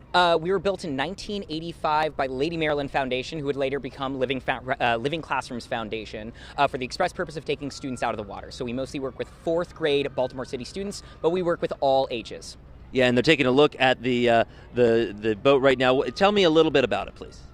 So the Lady Maryland is a recreation of a kind of vessel called the Pungy schooner. Pungy after the Pungateag Creek in Virginia. They were freight vessels that would take small amounts of perishable goods from where they were harvested to where they were sold as fast as possible. And he was saying that when it comes to fast as possible, you said you've gone 11 knots in this. For anybody that doesn't know, that's like going down the highway with the windows open fast, right? I would say most people could bike at that speed, but for 60 tons of vessel going at that speed with nothing but the wind in our sails and the water under our keel, it can feel quite fast. All right, and Lady Maryland is going to be out here. You see the people on there right now. They are all getting free tours. They will be part of Portsmouth Sail250 that goes until Sunday, so 11 to 6 each day you're out here, right? That's right, about 11. I believe we're open for deck tours from 11 to 8. Oh, 11 to 8, even longer. Bonus. And there's also carnival rides along High Street, as well as several other entertainment options. High Street closed down all the way to Court Street. So there's a lot of information you can find on WAVY.com about what's going on in Portsmouth. Tom and Aisha, I know you're having a lot of fun, and since the station's based in Portsmouth, you can slide by here before you head home. All right, I don't know if I'll be doing that, guys. I gotta see Patti LaBelle, but thanks so much, Brett. Well, Tim on your side wants to hear from you. What do you think is the biggest impact of Sail250 Harborfest and Juneteenth? You can take our poll right now on WAVY.com, and so far, most of you say community pride. I'm not surprised. I love that. Not surprised, and I can tell by the attitude of people down here today. Everybody's just so happy to get together and showcase what we have here in Hampton Roads. And everyone just keeps saying how lucky we are to have this right here, because people are traveling from far and wide to embrace this, and we just are in our own backyard essentially. So amen. Regina, back to you. Thank you so much. It's been fascinating listening how this has become a multi-generational event. Other news now. Rural hospitals in Virginia are in danger of closing. We'll explain why as we continue at 4. You're watching WAVY News 10 at 4 with Regina Mobley, Ashley Knight, and meteorologist Brian Michigan.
A healthcare crisis? 1/3 of Virginia's rural hospitals are at risk of closing. That is according to a new draft report from Virginia's Joint Commission on Healthcare. The list includes Bon Secours Southampton Medical Center in Franklin. Investigative reporter Chris Horn is looking into the potential impact. 13 rural hospitals in the Commonwealth are at some risk of closure and under some degree of financial distress. But only Southampton and 2 others make it to the top of both of those categories. Bon Secours Southampton Medical Center in Franklin serves the surrounding area, including parts of Suffolk. Virginia's Joint Commission on Healthcare studied a 10-year period beginning with 2015. 9 years ago, Southampton got rid of its maternity unit. Patient days fell by more than 60% over the 10 years. Surgeries fell by the same 60% in just the past 5 years. Senator Mark Warner says this is the fallout from President Trump's One Big Beautiful Bill that was passed last year. 300,000 more Virginians will get kicked off of Medicaid. And people will say, well, I don't get Medicaid. Why does that bother me? Well, if you take those people out of the pool, they still get sick and show up at the emergency room. Ahead in our next hour, what happens to a hospital such as Southampton when more people shift away from commercial hospital coverage and move toward Medicaid or pay for the coverage themselves? Chris Horn, 10 on your side. Thanks, Chris. 2 down, more to go. Ahead at 4, an update on the next Artemis mission. A trifecta of celebrations happening in Hampton Roads, Juneteenth, Sail250, and the 50th anniversary of Harborfest. That means a lot of people celebrating. We are on your side with some safety tips next at 4. Now, from the station on your side, you're watching WAVY News 10.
Now, from the station on your side, you're watching WAVY News 10. We are learning more about NASA's moon mission. Let that sink in. 2 Artemis missions have successfully been completed, with the Artemis 3 mission now on deck. 10 on your side's Ethan Krause has a look at what it took to get here and what the future holds. While NASA's ultimate goal is manned missions to Mars, they must first test their capabilities. A major milestone in that goal is a permanently inhabited base on the moon.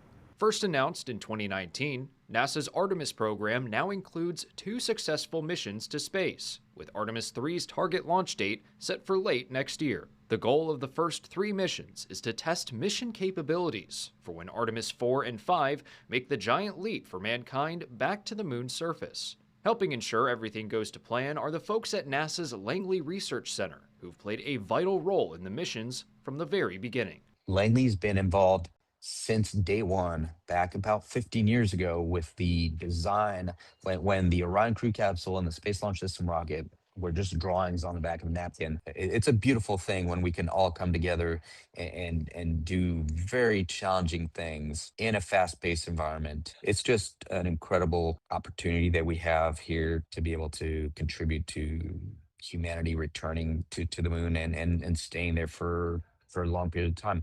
Coming up at 5:30, I'll have more on what mission capabilities are being tested, as well as how one Chesapeake native is playing a vital role in the next Artemis mission. In the WAVY control room, Ethan Krause, 10 on your side.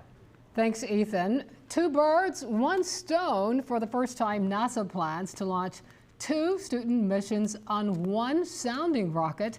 It's all part of a hands-on higher education initiative, preparing students for aerospace careers by offering opportunities to send experiments into suborbital space. This first of its kind event is scheduled for next Wednesday, with the launch window opening at 5:30 a.m. You can see it for yourself. The Wallops Visitor Center will open its gates at 4:30 a.m. for spectators. Now let's head back out to something that we just love here on Earth, our live coverage of Harborfest and Sail250 and Juneteenth all rolled into one. Asia, there's a 3rd major celebration happening at the same time. That's right. I mean, as we're here celebrating everything, we're also using this as a time to really pause and reflect our history. There is so much of it. 161 years ago, slavery ended in the U.S. You think back to 1865 when the last slaves in Galveston, Texas were told, "You are free." And I've seen so many people here with their Juneteenth t-shirts, their hats, so many different cultures coming together. It is such a beautiful thing. And to be able to combine this with everything that's going on with Harborfest and Sail250, it's like the epitome of everything that is U.S. history. And I absolutely love that. There's also so many crowds with all of this going on. There's a lot of police presence here. Safety is a big, big thing. With that being said, let's send it over to our Karina Garcia with more details on the safety things that are being put in place. Karina? Yeah, Aisha, well, you and Tom have made it very clear that Hampton Roads is the place to be this weekend. We have several celebrations kicking off in the Mermaid City.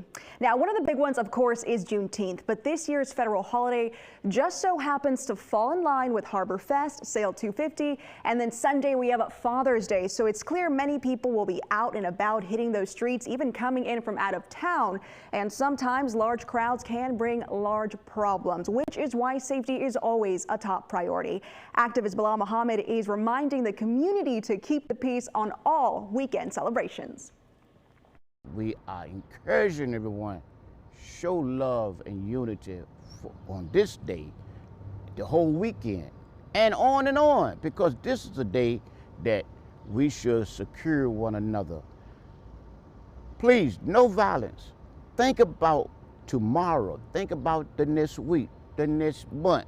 So we are working together as a community, and we will have security present where we can all enjoy ourselves as a collected community.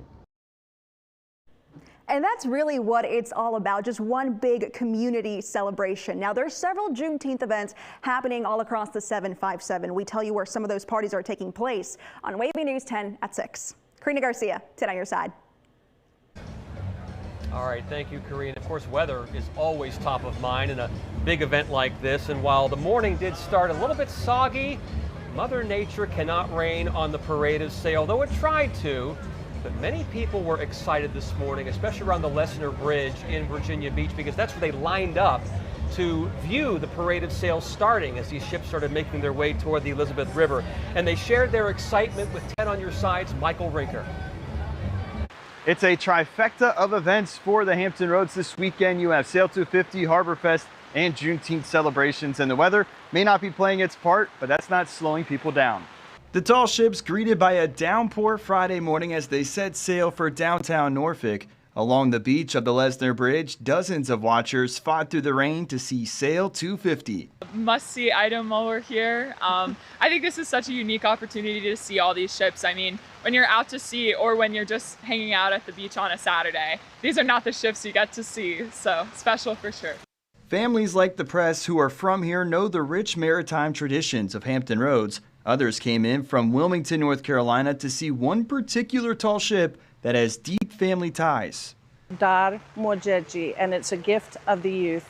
And my daddy, Tatush, sailed on the sister ship Dar Pomoja, which is now a museum in Gdynia, Poland. And I've been on that ship. I was praying to be on this ship, but things aren't going to work out, I don't think, with the weather. But I literally drove up here so that I could witness this historic moment.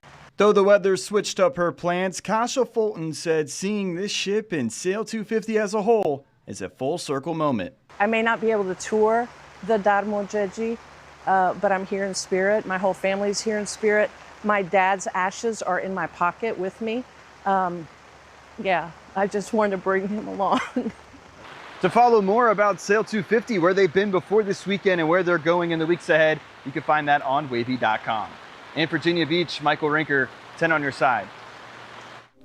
Fantastic coverage there, Michael. So many heartfelt stories, so many multi-generational stories about Harborfest. Isn't it a great time of the year to just be here in Hampton Roads for all this? I just got choked up with her story. Yeah, it was simply incredible, but weather-wise, incredible weather as we head through this weekend. This busy weekend, probably the busiest one for Hampton Roads all year long, and we couldn't have gotten luckier today because it was a downpour early. That rain cleared up a little bit earlier than anticipated, and now we're left with beautiful views here as we look over into Norfolk there with the ships in the distance. Right now, our storm system is offshore. It's going to continue to move its way east, so I don't think we'll be seeing much more in terms of rainfall anytime soon. We're dry across Hampton Roads, and the South Side Peninsula is looking fantastic. Little bit of rainfall into parts of North Carolina, south of Elizabeth City, about to enter into the Albemarle Sound. It's south of the Nixonton area, so a little bit of rainfall,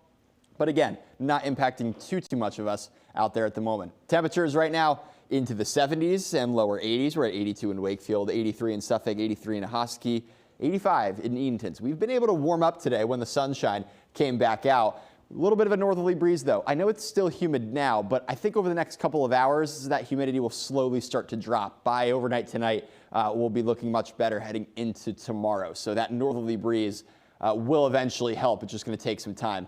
Temperatures in the 70s early on. We'll have mostly clear skies and winds really calming down. It's a little bit breezy out there from time to time, but winds should not be impacting the fireworks. I think they are all good to go tonight.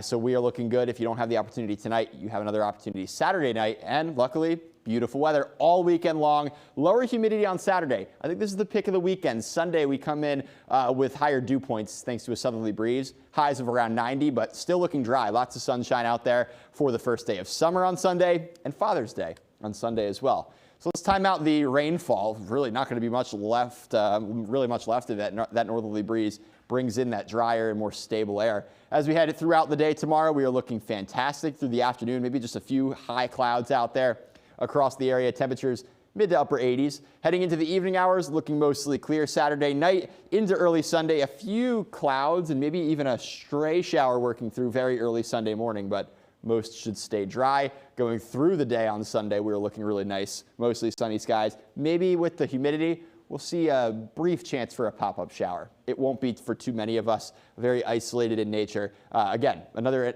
instance where most areas will be staying dry. Heading into Monday, we are dry to start. Some afternoon showers and thunderstorms will work into the forecast. And then Tuesday and Wednesday, very low chance for maybe a stray sprinkle out there. Better chance for rain later on next week. We could really use that rain. It was actually nice to wake up to some of those downpours today because of the severe to extreme drought that we have for a wide swath of Hampton Roads right now, over to Emporia, down to Rocky Mount, Accomack County along the eastern shore, the whole area into that extreme drought, exceptional drought into central portions of North Carolina over to Raleigh. So if we don't get any more rainfall here in the next week, that is going to worsen across the area. So we're going to keep our fingers crossed for some more rain on Monday, Thursday, and Friday as well. But otherwise, enjoy this absolutely beautiful weekend that we have on our hands. Again, temperatures 80s to around 90 degrees on Sunday with mostly sunny skies as high pressure works its way back into the area. It'll be perfect for any of those outdoor events.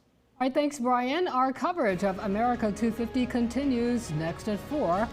NASCAR will race on an active military base for the first time ever.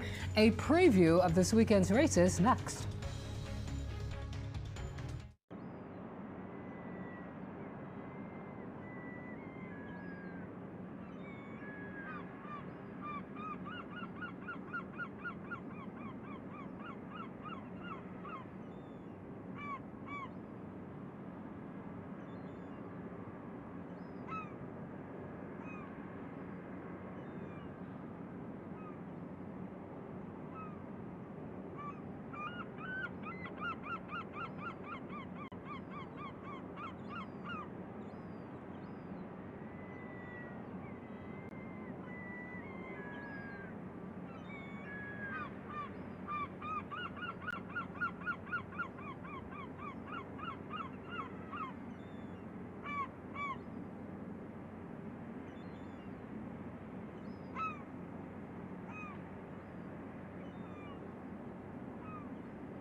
Now, from the station on your side, you're watching WAVY News 10. NASCAR is making history this weekend as they wave the green flag at an active military base for the first time ever. It is part of the America 250 celebrations. Brandon Stone is in San Diego looking ahead to the races. Welcome to Naval Base Coronado, where we have had keen interest from all kinds of people piling through the turnstiles, including so many active service members here to watch NASCAR history, the first ever race on an active military base, 3.5 miles, 16 turns, an incredible sight to see. The only thing uncertain, it's the track itself. Already seen a pile of slip-ups on the course, but these drivers have only had simulators and only got to physically walk this course for the first time on Thursday afternoon. I have no idea what these cars are going to be going through later today and tomorrow, and I mean, frankly, it's going to be rough. This place is going to beat up race cars, and it's going to be really hard on them. First worry on your mind? Whew, the bumps. There's a lot of big bumps on the track, you know, especially just being on city roads and a military base. You know, there's just some huge swells and everything. So we'll see who gets the best on their setup to go across them. While there's no real clear favorite for the O'Reilly Auto Parts Series race, on the Cup Series side, everybody's eye is on Shane Van Gisbergen. Here's the fact you must know. Inaugural race in Chicago, SVG wins it. Inaugural race in Mexico City, SVG wins it. 7 road or street course wins in the last 3.5 years. No wonder he's the favorite for Sunday. From Naval Base Coronado, I'm Brandon Stone. Thanks, Brandon. Stay with us. WAVY News 10 at 5 starts right now. Now, from the station on your side, you're watching WAVY News 10. Well, thanks for joining us on WAVY.com and WAVY Plus. I'm Tom Shand. And I'm Aisha Tolliver. The sun is certainly out, and so I had to grab some of our WAVY shades. But we are having a blast. We have had So much fun. We've been out here since about 11 o'clock. We got to see the Blue Angels kick off the parade of sail, which was awesome. Right on the air. They just went right over our heads. They're so in sync. They're like triangle formation. It's just when you see it, you know who they are, and it's so impressive. Yeah, and you know what? Just below the Blue Angels is pretty impressive as well, as we got to see those beautiful tall ships coming in for the parade of sail. A lot of people just couldn't get over how many ships there were because they represent 20 countries, 60 tall ships. It was incredible to see today. Absolutely breathtaking. If you've never experienced this, I hope you were here because wow, put it on your bucket list, that's for sure. But yes, the sun came out. It's kind of toasty out here. Let's send it over to our meteorologist for more details on this. Jeff Edmondson, our chief, he's in the weather center. Hey, Jeff. Hey, yeah, it looks like it's a wonderful afternoon. I'm really happy this storm system came through earlier. We got some rain, but we got it out of here, and now we have stunning weather for tonight for the fireworks and for the weekend ahead for whatever plans that you might have. But here's a look outside at Super Doppler 10. We have a couple of clouds still across the south side into northeast North Carolina right now. A little bit of rainfall still south of Elizabeth City, part of the front. This is moving to the south. You might get a couple of sprinkles through Duck, Kill Devil Hills, maybe Mandio and Wanchese from that, but you're not going to get any severe weather. So the storm system, the low, is moving away from us. Now dry air is starting to move in. It's not going to dry out yet as we go throughout the evening hours. It's still going to be pretty humid this evening, but I believe the humidity will be much lower coming up tomorrow and maybe even to parts of Sunday as well. Our model says that more rain is going to develop. I just don't see that because we don't have any new clouds that are developing. So we're looking pretty good right now as we look outside. A few high clouds coming up tomorrow. Temperatures are in the 70s and low 80s, but it's very humid outside. So that's where you're hearing Aisha and Tom talking about how humid it is. It's because of the humidity still a touch high. 75 degrees for the fireworks for Harborfest this evening. We got lucky with that weather, and look at the weekend ahead. It's going to be stunning. So temperatures will be in the mid-80s coming up on Saturday. I'll be out there tomorrow from 12 to 2, so stop by and say hello. Sunday, Father's Day, Harborfest continues, and the nice weather continues with highs near 90 degrees. Back to you. All right, Jeff, thank you. I mean, I'm just thinking of the term right now, jumping ship. And I think whoever coined that phrase had Andy Fox in mind. Because he's always jumping. Going to find a way on a ship, a yacht, a boat, anything. Andy, what's going on? Bucket list. You said bucket list. This is a bucket list. This is the Guayas from Ecuador. They train for the Ecuadorian Navy. Look at the people lining up down there to come onto the Guayas. Now let me show you the other part of the ship down here. Take a look at that. Matt Story's going that way. It's a training ship of the Ecuadorian Navy, launched in 1976, named for Chief Guayas, the Guayas River, and named for the first steamship constructed in South America in 1841. This is Jade Kozub from Williamsburg. You came all the way from Williamsburg. You stood in the line. What do you think of this ship? It is amazing. Not only is the ship amazing, the whole crew is amazing. Has been so hospitable, teaching us about their country, their boat, and just they're so excited to be here, and we're excited to have them here. When you're looking around and you saw this ship, you said, I got to go on. I got to go. We actually waited in line for an hour and a half. Really? An hour and a half we waited. We were one of the first 10 people that got on the ship. Look at the line down there. I know, it's there. Crazy, but it was well worth it. So don't get out of line, stay in line, come see what you're missing here at Harborfest. What's the most fascinating thing you've seen today at Harborfest? Today, it's just the amount of people that are out here and celebrating and how everyone's just so happy to be here. And they're coming from all over, Williamsburg, Richmond, Norfolk, it's everyone. It's not just a local thing. I've been talking about the vibe. Tell me about the vibe. The vibe? The good. People are having fun, it's positive, it's great. People are singing, people are dancing, they're having the great food that's down here, they get to meet great people like you, and it's just one big happy family and a great neighborhood feeling. Jade, I listened to the ships as they were coming in, and there was a lot of noise going on. Amazing, the music Party. And hooting and hollering, everyone's having a great time down here. Jade, thank you so much. No, you're welcome. Thank you for doing what you do. Safe trip back to Williamsburg. Thank you. So, hey guys, Tom and Aisha, this is the Guayas from Ecuador. Fantastic place. Come down here, come to the Guayas. Love it, love it. We got plenty of festivities going on here. You can tell it's a festive mood downtown Point Park as well. Yeah, the main stage, they've started the music, they've started the dancing. We've got Roberta Lee kicking things off here soon. We got got Sister Sledge, we've got Patty Hey, LaBelle. Oh, yeah. So we know that it's just going to get busier down here. But on top of Andy having fun on some ships, our Nick Broadway did the same thing earlier. The Libertad from Argentina. Nick. We're here on board ARA Libertad, a tall sailing ship from Argentina. 284 crew members, many of them obviously from Argentina, but there are also folks from other parts of the world here. I'm here with a Solstice from the Royal Canadian Navy. Tell me about what brings you on board here today. So I'm here because I'm doing an inter-Navy exchange.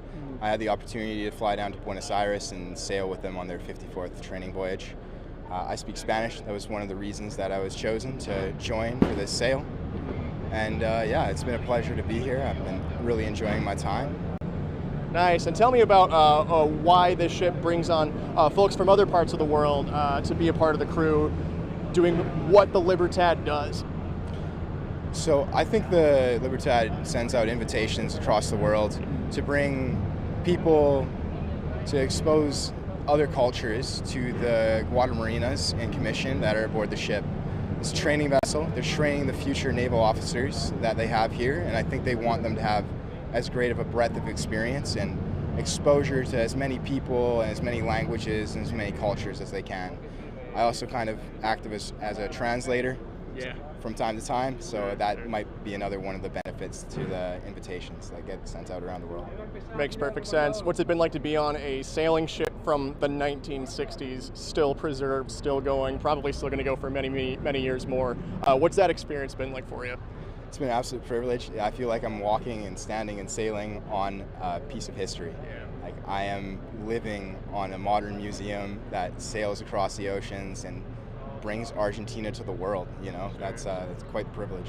And you told me earlier it's your first time in Norfolk, a little different change of pace from Saskatchewan, I take it. How you liking town so far? Oh, well, I haven't stepped foot ashore yet, but I'm definitely looking forward to getting to see the museums and stuff that are just behind us and to actually get to know the city. I would really love to head over to the Naval Station and see what it's all about. Sure, and can folks come visit the Libertad? Is it going to dock anytime while it's here? Yes, so we're actually coming alongside right now. I don't know if you can see that in the background, but we will be open for tours tomorrow and Sunday as well, and possibly Monday. I'm not so sure on that one though. Got it. All right, well, thank you so much. And yeah, you heard him. If you wanted to be near this ship and see what it's like in person, again, it's a very, very massive, one of the biggest sailing ships that's still left in the world. It'll be at waterside tomorrow and on Sunday. Nick Broadway, 10 on your side. Oh, a nice breeze just came off the water. Every now and again, So you get nice. hit with this breeze, and it's just so refreshing. And we're just getting started this evening because the music's just kicking off. We still have fireworks later tonight that we're going to bring you on WAVY Plus. I mean, there's just so much. And there's a great impact here having 3 events cobbled together in a summer extravaganza. Harborfest50, Sail250, and of course Juneteenth, celebrating June 19th. The impact of these all together, you know, has an effect on people. It does. It's bringing everyone, young, old, different cultures, different backgrounds. I mean, it's really such a beautiful thing to see. If you have a chance to get out here, please come. Even if it's only for an hour, you gotta come. You gotta make it out here. And you can get on some of these ships. This is probably the only chance you'll ever have in your life to get on some of these amazing, unique ships. That's right, and Karina Garcia is in the studio right now she's been looking at some of the polling and some of the numbers about, you know, what kind of impact these 3 events are having on everybody else. Karina? Yeah, Tom, that is correct. Earlier, you asked me what is FOMO. That is the fear of missing out, but I won't be missing out. I will see you tonight. Now, what do you think is the biggest impact of Sail250, Harborfest, and Juneteenth? Is it tourism, economic impact, community pride, or educational value? That's today's poll. That question can be found over on WAVY.com, and the top response is community pride. We want to keep on hearing from you, so go on, log on, and vote. Alrighty, we have a lot more coverage of Harborfest50, Sail250, and Juneteenth ahead here on WAVY News 10. Brett Hall has been in Portsmouth all day covering the festivities. We catch up with him. Plus, what we've learned about this fire in Suffolk that caused significant damage to a home. You're watching WAVY News 10 at 5 with Tom Shad, Aisha Tolliver, and Chief Meteorologist Jeff Edmondson.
Developing news in Suffolk, the fire marshal's office is investigating what sparked a house fire. It happened at around 4 this morning on White Drive off Old Myrtle Drive. Crews responded and found heavy flames. The fire was under control within an hour. The home has fire, smoke, and heat damage, but luckily no one was hurt. Well, a bicyclist is seriously hurt after he was hit by a car over in Virginia Beach. It happened at around 11 last night near Virginia Beach Boulevard and Central Park Avenue. Medics rushed the cyclist to the hospital. Police say the driver of the car stayed on scene and is cooperating with this investigation. Well, straight ahead here at 5, we head back to Tom and Aisha at Town Point Park. Plus, we climb aboard the tall ship Eagle.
Well, Norfolk is busy and packed with loads of people right now, so let's toss it back to 10 on your sides. Aisha Tolliver and Tom Shad, you guys are having all the fun out there covering these festivities.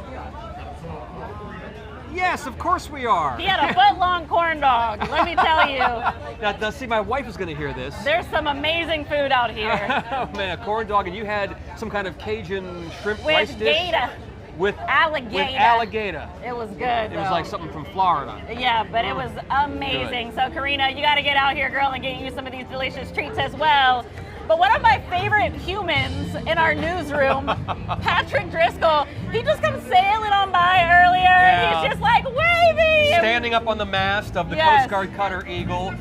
Let's see what else he did today on board. It's only fitting that America's tall ship, the USCG Eagle, led the way for arguably the biggest Harborfest yet. It stands at 150 feet, and it's as timeless as it looks. This ship has been around for 80 years as a U.S. Coast Guard cutter. Inherited from Germany as a war prize after World War II. And its operation? Timeless. So much history on this vessel, but yet... And this is where we get them salty, the future officers of the United States Coast Guard. Today's weather couldn't have been a better opportunity to get salty. We teach them to lead, technical skills like seamanship and engineering and navigation. And while it looks and functions like something straight out of a history book, that we're bridging the next 250 years with these young men and women who just want to do right by this country. Building future leaders, and also being the leader of the parade of sail here in Sail250. 10 on your side was on board the Eagle as she navigated through the Elizabeth River. This is a maritime event in a maritime city. It's a maritime country, super proud. Pride seen in all generations of the U.S. Coast Guard. Balance myself, but balance being a teammate. You learn to face your fears. Leadership, the responsibility, the joy of going to sea. No one would know better than Marty Moynihan. He first stepped on board the Eagle in the 1950s. You're never too old to go sailing.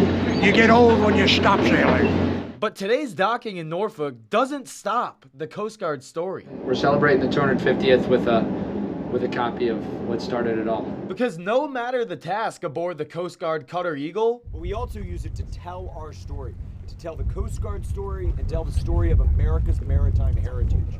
And there is no other ship like that. A story that'll never stop, and an invite for you to create your own memories on board. Now the USCG Eagle tours are open to the public all weekend, and if you're looking for more information, head over to WAVY.com. Aboard the USCG Eagle, Patrick Driscoll, 10 on your side. We have a lot of guys jumping ship today, don't we, between Andy Fox and Patrick Driscoll. You know, and what he mentioned about creating memories, I think so many people here that we've spoken to, they started coming here many, many years ago, and they have some really beautiful memories, and then you see people bringing their children and creating those memories and starting them out. So it's really beautiful in this community. And that's a lovely observation, and we'll send it back to Karina in the studio. Thanks, guys. Patrick, it's just a bundle of joy. Well, the fireworks are always a popular event at Harborfest. This is video from last year. There are shows tonight and tomorrow night at 9:30. Some good places to check out the fireworks include Town Point Park, Town Bank Fountain Park, and Front Street Park and Festival Piers. Wow, we are booked and busy today, and I have plans on seeing Miss Patty tonight. That's right. Yeah. And it's going to be perfect. It'll be a little humid. Okay. But it will not be thunderstorms or rain, anything like that. Should be just fine. Oh, with good vibes, it doesn't matter. Yeah, You know it'll what be I mean? just fine. Mm-hmm. And there might be a breeze too, hopefully enough to keep the mosquitoes away. We have great weather as we go into the weekend. Here's a look at Nauticus and also the some of the tall ships here at Harborfest for Sail250. It's been fun to kind of tour around. It was really fun to see them from our Lynnhaven Inlet camera yesterday, but now it's even better because now they're closer to areas in Norfolk, and they're now locked in and ready to be toured. So a lot of people getting on board. Make sure you get a chance to get down yourself if you'd like to do that as we go into the next couple of days. Rainfall totals that we had from this morning, it was good. We had ½ an inch. We could have used a lot more. Now, I know with the event going on, you don't want any more rainfall, but in terms of where we are with this drought, we need a lot more than this. We are down 5½ inches so far for the year. So this is just a splash for what we need. It's about 10% of what we need. We'll see if we can get more rain into next week, but right now, I'm not seeing a lot of rain in the forecast for the weekend. Humidity levels are still elevated, but they are starting to drop. It's still very humid in Elizabeth City and Manteo, but we're seeing those dew points in the mid-60s now across areas in Virginia. So drier air starting to push in from the north, and that should be the case now going forward into tomorrow. Look at how low the humidity will be tomorrow morning. We'll see dew points that'll be in the 50s and 60s as we start the day tomorrow. Sunday, it starts to build back in. Dew points getting back to being moderate to humid throughout the day. So the morning Sunday, it'll be still pretty pleasant. The afternoon, it'll start to build back in. And then on Monday, it's really humid across our area. Tonight, if you're looking forward to the fireworks, should be fine to see that. If the skies are clear enough, you could also see Venus in the western sky. Jupiter and Mercury are very low, so the trees might block those two planets. But Venus should still be easy to spot. And the moon is hanging out tonight, too. Looking in the western sky, it's about 30% illuminated for tonight. You can see how the clouds are clearing out. Still some stubborn clouds across North Carolina, but they'll move out later tonight. We have clear skies across most of Virginia right now. One area of rainfall that I've been watching too, another one just popping up over the southern shores. I'm not surprised by this. This is all drifting south. So Kill Devil Hills, Kitty Hawk, and Nags Head, maybe eventually into Rodanthe and Avon. You could see one more passing shower here this evening. So you're not totally dry and clear yet. A little front coming through, the remnant of Arthur that brought us some rainfall today. This storm system is moving offshore. Anywhere else that we look towards the Gulf or to the southern states, the dry air is pushing down. It's shutting this thing down. So we're not going to see any additional storm system move in for the weekend ahead. And in terms of any redevelopment here, It's not expected to happen. Now, Hurricane Center is saying 0% chance this thing is going to move offshore. It's going to hit a front, and then it's just going to basically get ripped apart. So Arthur, or the remnants of it that brought us some rainfall, that's all we had. So there's our kind of fading tropical storm, or our trial session for the hurricane season. Let's hope we don't get anything more than that. We'll just take a few wispy storms like that, and that'll be okay with me for this hurricane season. Watching for anything else to redevelop tonight. I'll keep a close eye on that. No severe weather expected. We'll have dry weather coming up for tomorrow with lots of sunshine on the way. A few clouds throughout the day, but it should be gorgeous out there. Sunday looking a little bit hotter, but also we'll see a lot of sunshine on that day too. Here's your 7-day forecast. 86 tomorrow, 90 degrees on Sunday for the first day of summer. Monday, a chance for some rainfall with a high of 92. It's going to be really hot and humid on Monday. That day is going to be really hot. Tuesday, 86. Small chance for rain maybe in the morning, and then we're drying out for Wednesday. More chances for rain later next week.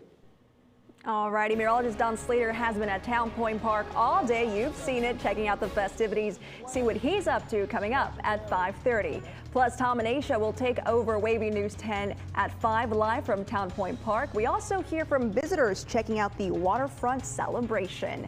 Now, Sail250 Harborfest runs until 11 tonight. Saturday runs from noon until 11, and then Sunday from noon until 8 p.m. Monday, there are only ship tours from noon until 6 p.m., and we're going to be right back.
All right, back at Harborfest and enjoying this beautiful day. We started off cloudy and wet, and we we're kind of like, I don't know if this is going to work. Right. You know, we were all kind of thinking, but then the weather moved out, the skies broke, and look at this, and the beautiful, beautiful scene behind us with all these ships coming in here, the tall ships, and the music is playing. I think it's going to be a great night to party in Town Point Park. 100%. I mean, I think this was the best case scenario for the weather. When I came out here, I said, you know, we had planned to be inside with all the rain that was going to come down. They said, actually, we're going to miss the rain. So, wow, how lucky are we? So, yeah. Super excited about all the performances that are going to be happening later. We've been chatting with people from all over, from Boston, you know, West Coast even. And then, of course, some people that, you know, different cultures that traveled very far to be here. And our Kagan Hughes spoke to some of them from visitors who came in town just for this. It will be a busy weekend here in Town Point Park with people coming from out of town. Tim Lynch is from Salisbury, Maryland. He was out early this morning to snag a bench to get the best view, to see his favorite, the tall ships. We just like to see the tall ships. Enjoy it because it's history. If you want to learn more about all the events that are taking place this weekend, you can head over to WAVY.com. In Norfolk, Kagan Hughes, 10 on your side.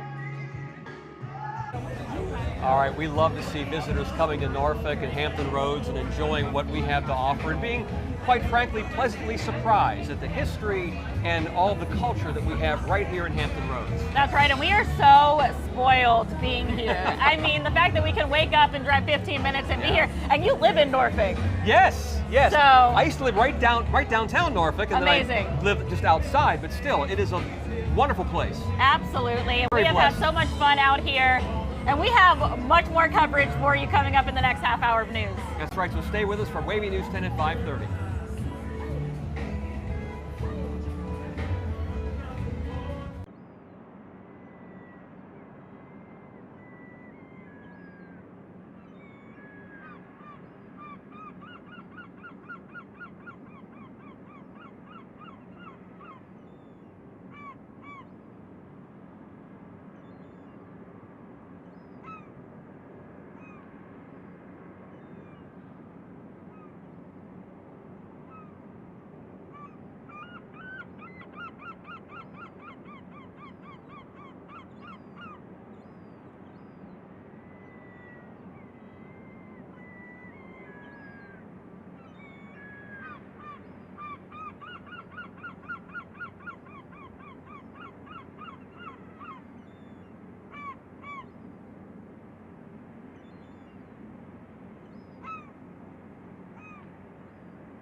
'50 and the 50th anniversary of Harborfest all rolled into one.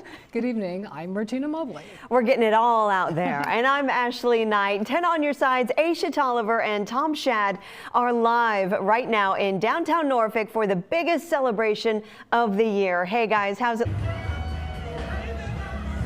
Ashley and Regina, we're having a great time. The music is going, the sun is shining. Everyone here is all smiles. Yes, yes, and why wouldn't it be? Because we had a cloudy, kind of rainy morning. The parade of sail, though, was beautiful, and it seemed once the parade of sail got going, with those 60 beautiful tall ships coming down from all the way down to the Elizabeth River and into the port here on, the Norfolk and Portsmouth waterfront. It seemed like the mood changed and the skies opened up, and we're not talking about rain, but the sunshine began to cascade upon this beautiful area, and the smiles began to emerge from people walking along the waterfront. And what I love is that people have come up to us and said, we watched your coverage and that's why we decided to come out there. So we're loving it and other people are loving it. And Brian, I want to send it to you because this time yesterday, we were planning for worst case scenario and we got such a gift today.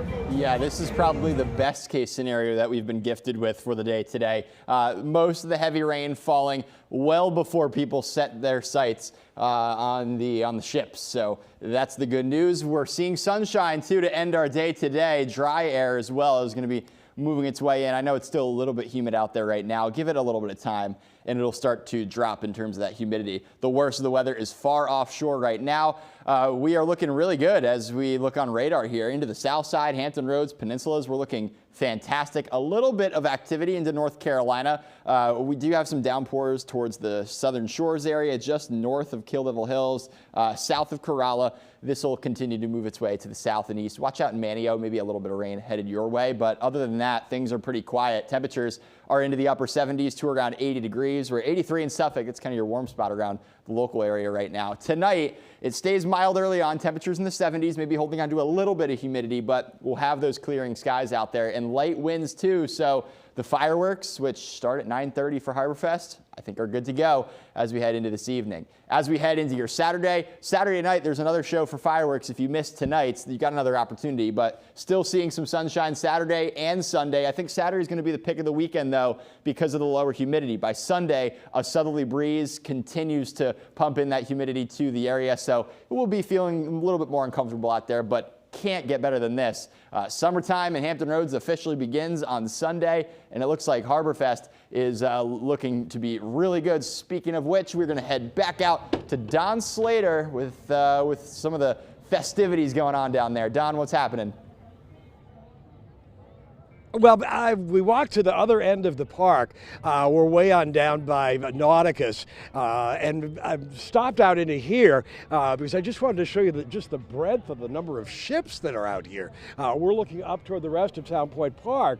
You can see all the way in terms of the ships that are there, and many of these ships we've seen before. Pride of Baltimore, for example, I remember seeing that one. But the thing about it is, where we are, we can turn around a little bit, and we're kind of squinting into the sunshine here. You can see there are at least two more here south of or just offshore, parked right beside Nauticus. And if we look down toward the Army Corps of Engineer building, there's a tall ship down there. So getting your bearings as to where we are. Again, there are just huge numbers of tall ships this year for this whole operation. So again, big things going on with the tall ships. Okay, since we're down at this end of the park, I want to tell you what's going on. And what's going on over in this end of the park is it's nice and shady. There's some of that, but there are also areas. I'm gonna get hit by a truck here. There are also areas, there's a butterfly area. This is the area for kids. There's a butterfly area over there where they have this netted area full of flowers and full of butterflies. And you and your kids can go and walk through and be surrounded by butterflies. There's another area right there that has dancing for kids, and they dance worse than me. That's how bad the kids are in terms of dancing. I'm sorry. But anyway, they're out there. We're not going to get close to there because there are copyright laws on the music over there, so we didn't do that. And there's food over here and all kinds of things going on, and some shade over here too. So this year is really big as far as the number of ships out here, and the crowds are really kind of big this year too.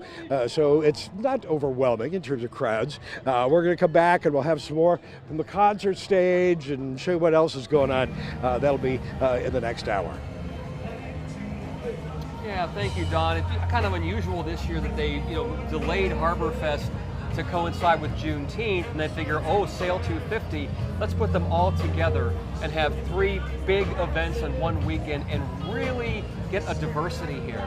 Right, and I think there was possibly the fear of one event casting over some of the others, or one having more importance. But what I can tell you is the vibe out here is that all of them carry the same weight, all of them equally as important, and all really tying into history here in Norfolk, really. That's a wonderful thing. And we have a great angle of view here on the Elizabeth River in Norfolk at Town Point Park. But let's go across the river now to Portsmouth, because there's a lot to see over there too from that vantage point. That's right, they've got carnival stuff over there as well. Brett, how are things looking from your side of the water? Things are looking good over here. Norfolk looks really pretty, but there's pretty things to see here. Yes, you talked about the Ferris wheels, but right now we're going to feature the tall ship that is right behind me, and I want to introduce you to Maura Hackett, who is the chief mate here on the Gazella. Yes. I got it right this time. It is based in Philadelphia, yes. And you said that this might have been, out of all the parade of sail ships, the oldest one here. Yes, I think so. We were built in 1901 in Portugal. And so we are 125 years old, celebrating our 125th year, along with the 250th this year. Now, one of the things I asked her before we started doing this interview is, I was like, 1901, I thought, steam had already taken over from sails, but you said this wasn't built for educational or a replica. This is the real deal. Yeah, she was a cod fishing boat that would fish out of dories and sail across from Portugal over to the Grand Banks. And so she would have dories stacked up on both sides of her deck, and they would launch the dories and go cod fishing. And so she sailed. So right now you're looking at the masts, and there are 3. This is called a barkentine. Explain what that means. So a barkentine is a vessel with 3 or more masts with squares on just the foremast. Meaning that is where the sails drop down or rise up, actually, to catch the wind, the squares. Correct. Yeah, we have our square sails. We also have fore and aft sails that run front to back on the boat as well. Now, you can go on this ship from tomorrow and Sunday, 11 to 6, correct? Correct, and we're also open on Monday from 11 to 5. 11 to 5 on Monday. Yep. So even if you're not able to get over to Portsmouth this weekend, you can come on down Monday, maybe for a lunch, and come see this. It is beautiful. I got to check out a little bit of it. So this is all free, by the way. People were coming up to the ship. Can I just walk on? Yep. Yes, you can, for Sail250 Portsmouth. We'll send it back over to Norfolk. All right, Brett, thank you very much. And 10 on your side wants to hear from you. What do you think is the biggest impact of here, Sail250 Harborfest in Juneteenth? You can take our poll on WAVY.com, and so far, most of you say community pride. Surprise, surprise, I am not, actually. No. Because just by judging by the people we've come in contact with today, I would say that's a very accurate polling I'm result. proud to be here. I'm happy to be living here. It's been unreal, and being by the water is just such a beautiful day, so yeah. We're going to be out here for several more hours, folks. That's right, that's right. Back to you, Ashley and Regina. All right, thanks, Aisha and Tom. All right, well, we need to correct a story that aired yesterday about the ABC Omnibus bill. We reported that a bill passed by the North Carolina Senate would allow canned cocktails to be sold in grocery and convenience stores and would legalize happy hour promotions.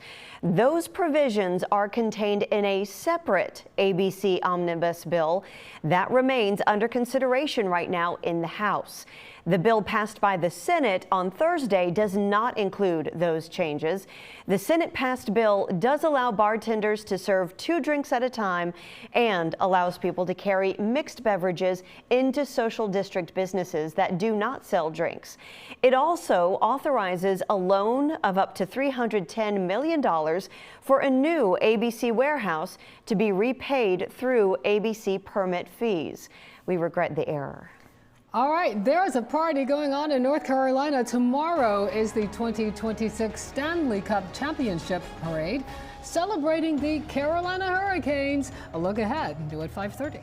And 2 down, more to go. Later at 5:30, an update on the next Artemis mission.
All right, take a look at this. Raleigh, North Carolina officials expect more than 100,000 people to attend what could be the largest parade ever in the city's history. Wow. State lawmakers say the celebration shows just how far support for the Carolina Hurricanes has grown.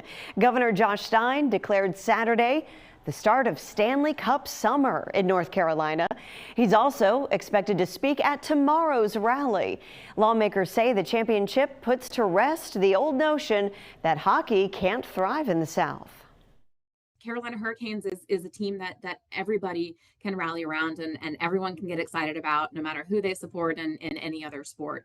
You know, there's always kind of been a sense in the rest of the country that, you know, people say hockey doesn't belong in the South. I think we proved everyone wrong this year, if there were still any doubts. In a state known for college sports rivalries, lawmakers say North Carolina is Canes country. They say the Canes' success is adding momentum to discussions about whether North Carolina could support a Major League Baseball team. Rural hospitals in Virginia are in danger of closing. We'll explain why as we continue at 5:30.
Senator Mark Warner is pressing the help call button when it comes to hospital in our region. A new report has found that Southampton Medical Center in Franklin is having trouble keeping its doors open and balancing its books. Investigative reporter Chris Horn has more on the reasons why, according to Senator Mark Warner. Bon Secours Southampton Medical Center serves the surrounding area and parts of Suffolk, but Senator Mark Warner says soon it may not be serving anyone at all. The reason why they are in financial crisis is because of the big ugly bill. A recent report from Virginia's Joint Commission on Healthcare underscores Southampton's dire situation. It studied a 10-year period beginning with 2015. 9 years ago, Southampton got rid of its maternity unit. Emergency visits remained stable, but patient days fell by more than 60%. Surgeries fell by the same 60% in just the past 5 years. The report says the medical center's greatest challenge has been decades of deferred maintenance. As a result, the report lists Southampton not only at the highest risk of financial distress, but also for immediate risk of closure. Warner says the downward trend will continue. 300,000 more Virginians will get kicked off of Medicaid, and people will say, well, I don't get Medicaid, why does that bother me? Well, if you take those people out of the pool, they still get sick and show up at the emergency room. 7 out of every 10 Southampton patients rely on either Medicaid or Medicare. The report says it's shifting away from commercial insurance to Medicaid and self-pay. Warner says the recent expiration of subsidies from the Affordable Care Act left 60,000 Virginians without coverage. It is a disaster. I reached out to Southampton Medical Center. They did not respond. Warner says the effects of the One Big Beautiful Bill won't take effect until after the November election. He hopes, depending on the results of that election, to reverse those effects. Chris Horn, 10 on your side. And welcome back to Sail250 Harborfest and Juneteenth. We have had an amazing time out here, been out here since around lunchtime. The weather is such a big factor when it comes to a successful event like this. And man, we got so lucky with this. No rain. Right. I mean, we had a little bit of rainfall, but it was like barely anything. Barely for like anything. 30 minutes. And despite that little bit of rain, people still got excited about this. They were all the way down in Virginia Beach at the Lessener Bridge, waiting to see off all these tall ships to come here for the Parade of Sail, and they shared their excitement with 10 on your side's Michael Rinker. Sail250 has made its way to Hampton Roads. We are just one of 5 cities across the country that get to say they are a host city for Sail250, highlighting the importance of this area when it comes to maritime travel. Boston, New York City, New Orleans, Baltimore, and Norfolk. Sail250 chose these 5 cities to show off the tall ships of the world. For those watching today, they say Hampton Roads had to be included. It's nice to see it come through here. I know we have the infrastructure for it, but we have a lot of military history here, and we have a lot of maritime history here. And it's just nice to be able to celebrate these traditions with a lot of the people that have been doing it for all their lives. You know? Earlier in the week, Sail250 Virginia hit Alexandria and Richmond, but now it's Hampton Roads' turn to honor the legacy of naval history, and Norfolk is at the forefront of that. I think you can see the past and the present all blended into one. Norfolk has such a rich naval history that continues into the present day. If you've never seen the tall ships at Harborfest, it's not something you're going to want to miss. Go. People go and see the tall ships. They're amazing. They're beautifully built. The crews, I'm sure, will welcome everybody. They may not speak the language, but the language of love and hope is always there. All along Town Point Park, you can see these ships, enjoy the fun of Harborfest, and join in on the Juneteenth celebrations this weekend.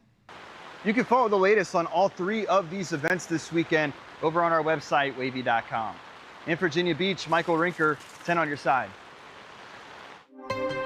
Now, your Super Doppler 10 forecast with meteorologist Brian Michigan. Well, we've had the best case scenario shape out for us weather-wise across the area, especially into Hampton Roads. The rainfall has cleared out. The sunshine is now coming back out as well, and we're looking at a very calm evening period here. If you're headed down to see the tall ships, conditions should be looking great. Clear skies filling in on the backside of not just the cold front, but the remnants of Arthur as well, moving off of our coastline. All the worst of the weather has since departed. We're not looking at too much out there except for just the cloud cover, but right now seeing no rainfall in sight, except if you go into North Carolina, seeing a little bit offshore the Outer Banks, or at least the heaviest of the cell. Kill Devil Hill is still dealing with a little bit of light to moderate rainfall in a slight pocket there, but other than that, we are looking dry. Temperatures are in the upper 70s to around 80 in Newport News, 82 in Suffolk, 78 Virginia Beach, 85 in Edenton. That's kind of the warm spot there. Actually 87 in Crew right now. We're at 83 in Richmond at the moment. Winds right out of the north, 5 to 10 miles per hour. It's a little bit breezy at times, but winds will relax as we head into the evening hours. Staying mostly clear. Temperatures eventually falling down into the 60s late, but we'll be in the 70s right in time for the fireworks. Right around 75 degrees with that 9:30 p.m. start. If you miss them tonight, there will be another showing at Harborfest coming up tomorrow night. Winds northwest, 5 miles an hour. Things should be perfect for those fireworks, and really just beautiful weather as a whole as we go through your Saturday and Sunday. I think Saturday is going to be the pick of the weekend, though, because of the slightly lower humidity. By Sunday, more of a stronger southerly breeze during the afternoon will pick up that humidity. There could be a stray shower chance on Sunday, but even then, I think we're okay. I think most areas will be sunny, will be staying dry, just a little bit hotter out there. So timing things out, again, not tracking much in terms of rainfall. There could be a stray sprinkle over the next several hours. Best chance of that probably North Carolina, but other than that, Dry air fills in. We have clear skies as we start our day tomorrow. We're back up into the mid to upper 80s as we head through the afternoon hours of our Saturday. Heading into Saturday evening, still mostly clear. Early on, we'll be in the upper 70s to near 80 degrees. We'll wake up into our Sunday morning with temperatures in the 60s and 70s. There is a stray shower chance, 2:30, 3 o'clock in the morning as we wake up early on Sunday. But again, most areas will likely be dry. I'm not expecting too much in terms of coverage there. As we head throughout the day on Sunday, again, humidity will increase through the day. We'll be up to around 90 degrees. And with that humidity and that heat across the area, maybe just a stray shower during the afternoon. Again, you can tell here, most areas will be likely staying dry heading into the evening and overnight hours. By Monday, we start things out dry, but some afternoon showers and thunderstorms will be in the forecast. Again, kind of scattered in nature. Tuesday, Wednesday, very low chance for rain before we pick things up once again Thursday and Friday of next week. The drought monitor, we could really use the rainfall, most of the area in a severe to extreme drought. So we will hope for more rain in the forecast because we definitely want to improve this out there. Rocky Mount over to Raleigh. Look at that. You got some areas where they're looking at exceptional drought, kind of the worst as it gets. So we could use more rain, a little bit coming up on Monday, Thursday, and Friday of next week, but enjoy this beautiful weekend ahead. Thanks, Brian. Getting back to the moon is one step closer. Next at 5:30, an update on NASA's Artemis 3 mission and the Chesapeake native who will be part of the mission.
We are learning more about NASA's moon mission.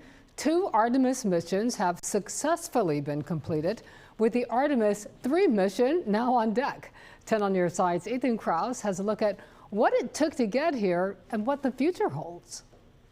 With the announcement of the Artemis 3 mission crew, NASA is now one step closer to the giant leap for mankind's return to the moon's surface. First announced in 2019, NASA's Artemis program now includes 2 successful missions to space, with Artemis 3 set to launch late next year. The goal of the first 3 missions is to test mission capabilities for when Artemis 4 and 5 put astronauts on the moon for the first time in decades. We want to establish a moon base that would be permanently inhabited on the moon. Ultimately, the vision is Mars, but Mars is extremely complicated to get to. And so we're trying to prove out these capabilities on the moon. Helping ensure everything goes to plan are the folks at NASA's Langley Research Center, who've played a vital role in the previous mission's success. Langley was deeply involved with the launch, not only the launch of the rocket and the design of the launch abort system, but also the entire flight of the capsule around the moon, and of course the re-entry through Earth's atmosphere, in which the astronauts were kept safe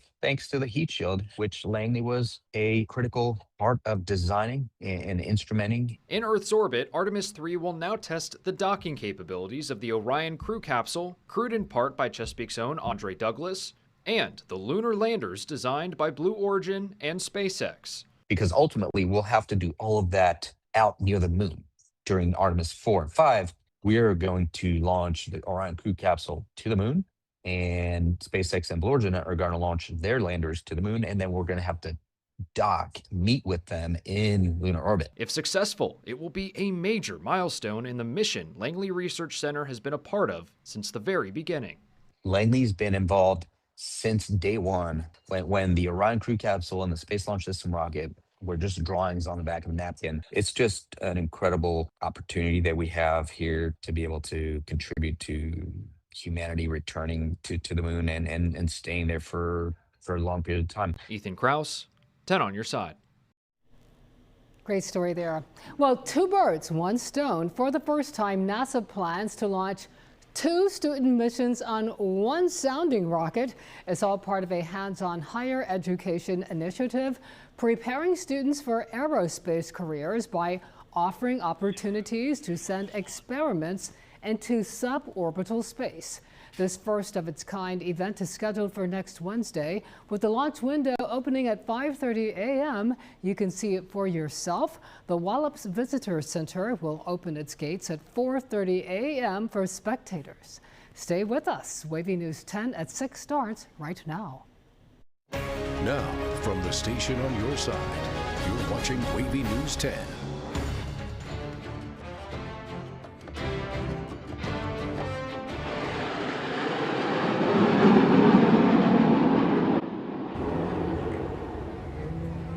It's a celebration of culture and country. The 50th edition of Norfolk's Harborfest is here in connection with Sail250 and Juneteenth. We are all here all weekend for the festivities.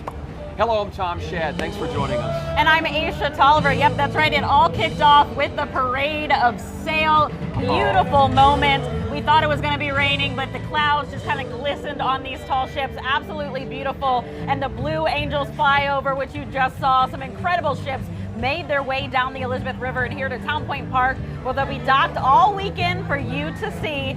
Some of them you can even tour, actually. Drone 10 is giving you the best view of the parade. Vessels of all shapes and sizes filled up the river. Yeah, it was just beautiful all through Town Point Park, and they'll be docked here all weekend long for some of you to see. It was just incredible to see ships from 20 countries coming here in Hampton Roads, being a part of this wonderful event, Sail250, Harborfest, and Juneteenth, all coming together for a summer extravaganza on the water. So it was something to behold for sure. Something for everybody too. We've seen children, we've seen the elderly, teenagers. I mean, there really is no reason for you to not be here today. Come on out, there's still so much more to enjoy. You've got Patti LaBelle as the headliner, so you don't want to miss that. And then of course the fireworks, which we've got double the fireworks. Yeah. And our Andy Fox is out here too, so maybe you'll get to say hi to the legend of Andy, who is always on a ship. Did he join the Coast Guard? He might be a member of the Coast Guard now. I'm an honorary member at least. Andy, how are things going?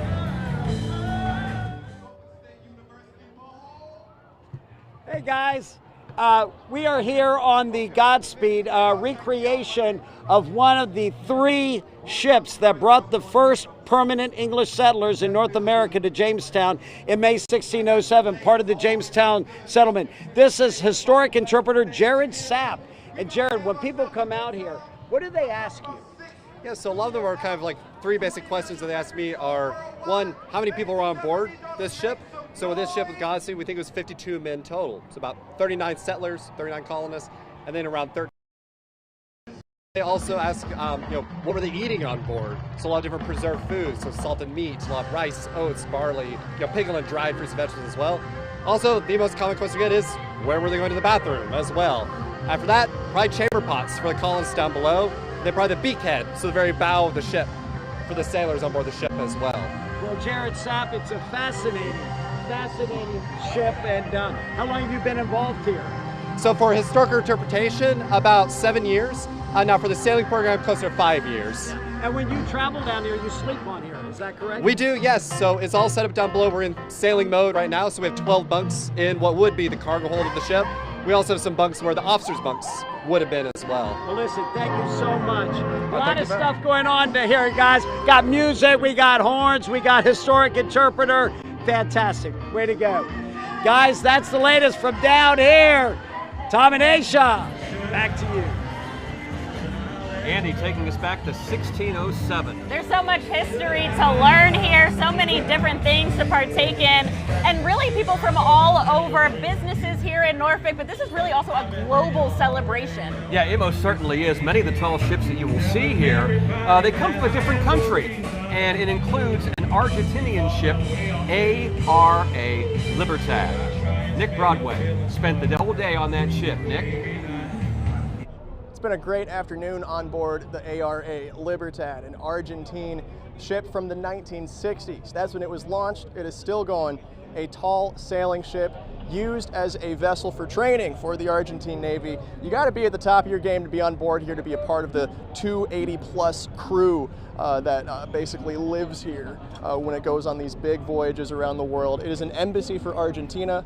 The commanding officer told me that this is like bringing Argentina to other parts of the world. And for this weekend, Argentina will be in Norfolk, docked at Waterside, a ship that you will be able to see yourself in person Saturday and Sunday as part of Harborfest. It will be near downtown Norfolk, docked here for all to take part in and soak in. Again, it's a historic ship. Many of the officers here are in their 5th year of the Naval Academy equivalent in Argentina. And they're keeping old traditions alive. They're keeping sailing and the traditions of sailing alive in their Navy to help build teamwork and to help keep some of those traditions as a part of their Navy, even though, of course, many of the ships in their fleet are not unlike ours. They're obviously more modern. They don't use sails, right? But this one does. Seeing it in person, it set a lot of records. It's won a lot of competitions throughout the world for sailing over the decades that it's been around. And again, take in the history yourself. See it for yourself over at Harborfest. Meet the crew that's here. We've been soaking it in all afternoon today. A pleasant sight going by Naval Station Norfolk, especially when the Blue Angels went right over us. That was a thrill for many of the folks who are on board, who are from another part of the world, don't get to see that stuff very often. Reporting from Harborfest, Nick Broadway, 10 on your side.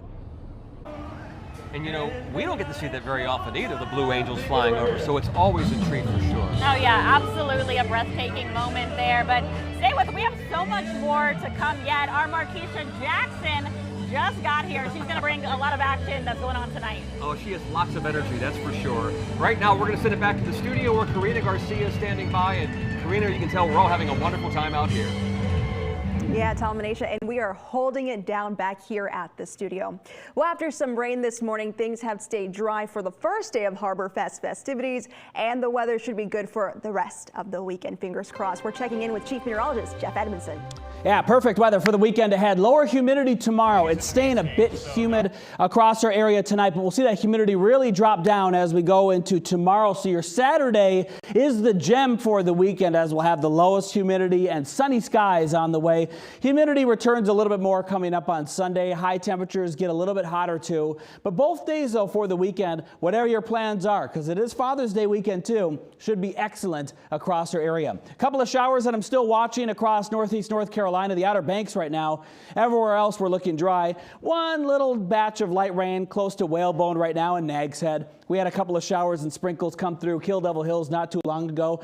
It's part of the front that's moving through. You might get a couple of sprinkles and light rain in Manteo, but this is moving to your south. It's not going to last very long, and then you'll be looking at drier air that's already off to your north. So drier air to come for North Carolina, also to come into Virginia, but it's starting to appear. Our temperatures are in the 70s right now. 78 degrees Virginia Beach, 80 though in Newport News, 81 degrees in Chesapeake, and 79 in Currituck at this hour. The wind is out of the north, not very strong. It didn't get that strong today because the area of low pressure that brought us the rain, the remnants of Arthur, didn't get as strong as what we were thinking. So the amount of rain we got was cut down significantly. The wind also not showing up which is fine by me. We didn't need 30-mile-an-hour gusts right now at Harborfest. That would have been too strong, so we did okay.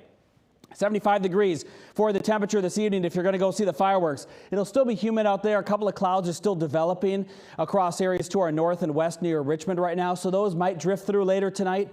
So we could see a little bit of extra cloud cover, but overall for your weekend ahead, it looks stunning. 86 for tomorrow's high, 90 degrees coming up on Sunday for Father's Day. We'll look to those rain chances for next week coming up. Alrighty, and when you're on your side, making it easier to get the free WAVY weather app for your smartphone or tablet, just scan that QR code right there on your screen and the app will automatically come up for you. Once you have it, be sure to turn on those weather alerts for Harborfest weather. You also get the hour-by-hour forecast, live radar, and access to our weather blogs. Well, today is a big day of celebration in our area and across our country. Not only are we celebrating Harborfest and Sail250, today marks Juneteenth. I spoke with a community activist about how everyone can stay safe while celebrating. And of course, our coverage of Harborfest and Sail250 will continue when we come back and we head back out to Town Point Park for more of the festivities with Tom and Aisha. Stay with us right here.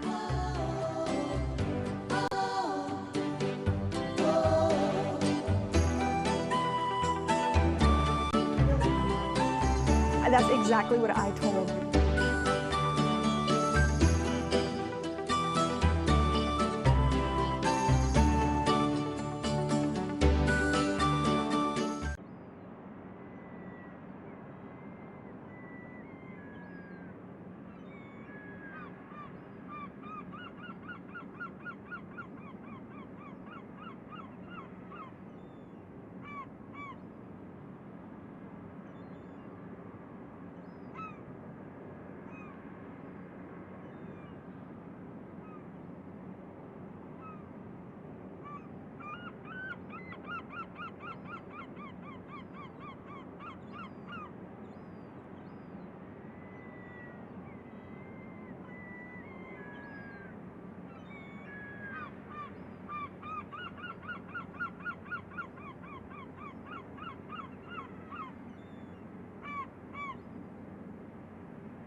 Now, from the station on your side, you're watching WAVY News 10.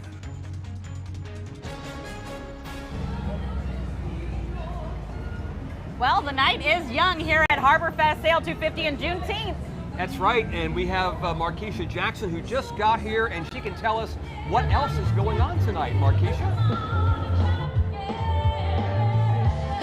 Hey, Tom and Aisha, I'm over here at the main stage, and it's quite literally a party over here. Sister Sledge is on the stage here. There's a crowd building because after her, a legend also is taking the stage. That's Patti LaBelle. Look at the crowd that is building here for that. So lots of fun on tap. Look at these people. And I say crowd, but there's still lots of room. Look around, just see how many people are out here tonight enjoying these festivities. Like I said, we got Sister Sledge on stage right now, rocking the show. I'm gonna let you see some of it back there so you can see what I'm talking about. I don't wanna keep all the fun to myself. So Sister Sledge is here now, and then Patti is taking the stage at 8 p.m. And then after that performance, comes the fireworks show. Now that starts at 9:30, so lots of fun to be had there tonight. And also, follow me this way. Look at all these vendors that are all throughout Town Point Park. They're gonna be here all throughout the evening, ready to welcome you, ready to take care of you. There's lots of food here, seafood, funnel cakes, fried Oreos, all the yummy things you could ever want is here. And of course, there's views of those tall ships, which is what we're all here to see. So make some time to come out here. There's still plenty of time if you want to see the show that starts at 8. Get here, grab a seat, come hang out, come dance with us. We're gonna have fun all night long. This is Harborfest, this is Sail250, this is Juneteenth, and I hope to see you here tonight. I'm gonna send it back over to you, Tom and Aisha. All right, Markeisha, this is everything. This is everything. If you're not here, you better get here. So we are having a blast. Still so much more to come. All right, let's go back to Karina Garcia in the studio. That energy is just so infectious. I love it.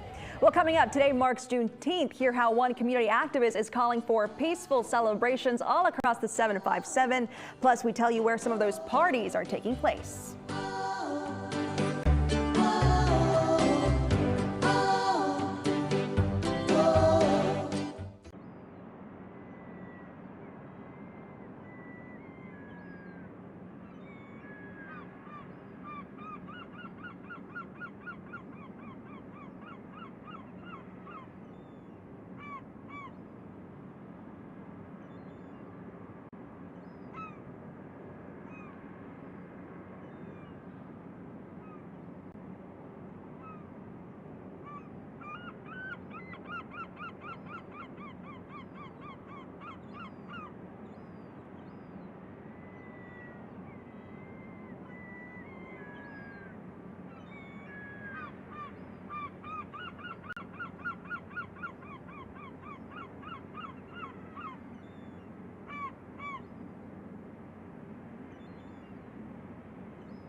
Now, from the station on your side, you're watching WAVY News 10.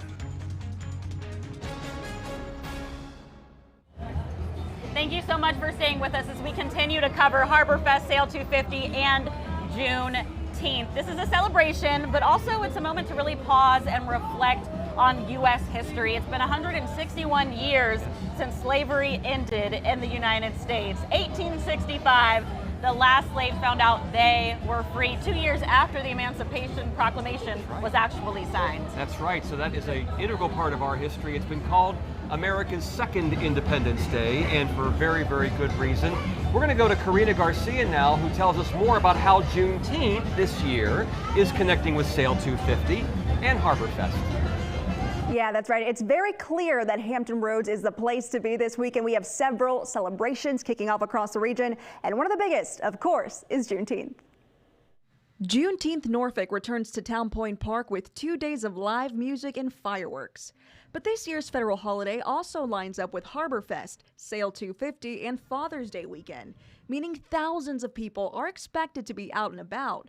which is why community leaders are emphasizing safety. We are encouraging everyone, show love and unity on this day, the whole weekend, and on, because this is a day that we should secure one another.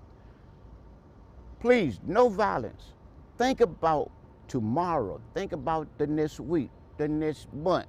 Activist Bilal Muhammad says keeping the peace is a responsibility shared by everyone. So we are working together as a community, and we will have security present where we can all enjoy ourselves as a collected community. Juneteenth celebrations are kicking off all across the 757. Over on the peninsula, Colonial Williamsburg is offering free admission in recognition of the holiday. And Newport News is hosting its own Juneteenth Freedom Festival Saturday at Victory Landing Park. So wherever you're celebrating this weekend, organizers just want you to do it safely. This is about a reawakening of a community of humanity embracing together to make this world, this Hampton Roads community, a better, safe place to live in. For a full list of Juneteenth celebrations happening across our area, hop on over to WAVY.com. Karina Garcia, 10 on your side. Now, your Super Doppler 10 forecast with Chief Meteorologist Jeff Edmondson.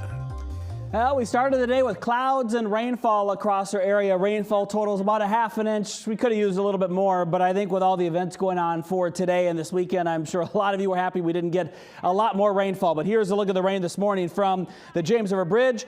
As we're looking outside now, we have much clearer conditions across our area, mostly clear skies now as we're looking to the west, and the weather continues to be dry too. As we look at Norfolk as well, you can see a couple of tall ships here hanging out near Nauticus. There's even a few more. If you look at the Harborfest map, there's actually a couple more that are much farther in that direction too, and there's a little bit of a ferry system or a bus system to get over there. So there's ways to kind of navigate around. You can see one here too. It looks like the American rover right there that's moving in the water. So we have a great evening setting up. Here's a look at the rainfall totals that we were able to get so far today, about a ½ inch, and it's still a bit humid outside, but that humidity level is actually dropping a bit faster than I was seen on some of our models. So this is good. If you're going to be out and about this evening, it's already getting to the point now where the humidity level is at moderate, and it might become pleasant here. It probably will later tonight in the next 2 to 3 hours. If you're going to the concert for Patti LaBelle, should be a nice night. Lower humidity levels are also expected coming up for tomorrow, as we'll have dew points that'll be in the 50s across our area. The humidity returns on Sunday, and especially by Monday. Whew, that's when it's going to be muggy once again. Clear skies across our area right now. There's some rainfall across spots into the Outer Banks. There's a couple of showers that are moving through areas near Wanchese right now and Nags Head, but this is very light. The bigger rain and the heavier rain is farther offshore, so we're looking just fine across our area. We'll see the weather stay dry, likely for our area tonight. That is the remnants of Arthur that's been moving through the area, and that is now moving offshore. As that moves offshore, we should be looking just fine for the rest of the night. There's an area of rainfall that's also across spots into the Gulf and New Orleans towards Houston. That's not going to form into anything. So no concerns in terms of tropical weather development. I wanted to put on this graphic no storms expected for the next 7 days, which I truly believe, but they have still this one area circled as a 0% chance. So just giving you the specifics. No redevelopment from the remnants of Arthur here in the next couple of days. It's just moving away from us. So for tonight, we're looking okay. The models still hint that some rain might pop up near Richmond and slide through Franklin and Elizabeth City, maybe in the next hour or so. However, there's not a lot of clouds in those locations. Without the clouds, and especially without the tall ones, you can't get the rain to develop. So there could be one stray shower moving through tonight, but I don't expect it to be numerous. Then overnight, we're looking at dry weather. Coming up tomorrow, we're looking at highs in the 80s, lower humidity. Stunning weather coming up tomorrow for a June day. We don't get a lot of summer days where the humidity low and highs are in the mid-80s, and tomorrow is one of them. Take advantage of it. Summer officially begins on Sunday. 90 on Sunday. Monday, 92. Tuesday, 86, with a few chances for rain Monday, Thursday, Friday next week. The United States tries to punch its ticket to the knockout stage at the World Cup, and big names out at last night's Norfolk Sports Club Jamboree. That's next on the Sports Wrap. News Nation Tonight. Former acting ICE director Todd Lyons joins Chris Cuomo live in his first primetime interview since leaving the Trump administration. Then, TV host Mike Rowe sits down with Leland Vittert to weigh in on the realities of being a father in 2026. Starting tonight at 8/7 Central on News Nation. To find News Nation on your screen, go to newsnationnow.com.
Big day of action at the World Cup. A lot of eyes on Seattle. That's where the United States played today against Australia. A U.S. win over the Aussies, and it advances to the knockout stage. The U.S., though, without the services of star striker Christian Pulisic. He's out nursing a calf injury. No Pulisic, no problem. Dominating performance by the Americans. They got the scoring going early on. An own goal by Australian defender Cameron Burgess. It was 1-0 USA. Alex Freeman countered with another goal to give the USA a 2-0 halftime lead. Americans win 2-0 and will now join the knockout stage. But first, another group stage game against Turkey, and that is next Thursday. Well, a big night last night at the Norfolk Sports Club Jamboree. Among those honored, Sports Director Craig Loper, who was awarded the prestigious Abe Goldblatt Award. Lots of people honored. ODU Athletic Director Wood Selig received the Lifetime Achievement Award. Ricky Ronnie was named the Coach of the Year after the Monarchs' 10-win season and that bowl win over South Florida. UVA head coach Tony Elliott was the guest speaker.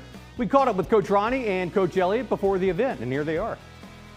The Commonwealth has been loaded with great coaches. I mean, obviously Coach Elliott, speaking here, and Coach Chesney, and and now we have Coach Franklin, and there's countless others. I mean, so this is an unbelievable place for coaches. I think it's kind of a hub right now.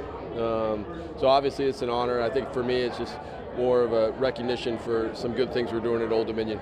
Does it give you an opportunity when you earn an honor like this to reflect on the 11-win season that this team had, the success of Virginia football and the mark that it made on the Commonwealth? It actually does, especially this time of year, because we've been in recruiting mode, but now it's an opportunity just to kind of step back and really tonight's not about me, it's about all the folks back in Charlottesville that poured everything that they had into building the program over the last 4 years, and we hope that last year was just the start of a very successful run, but it's not about me, it's about the team.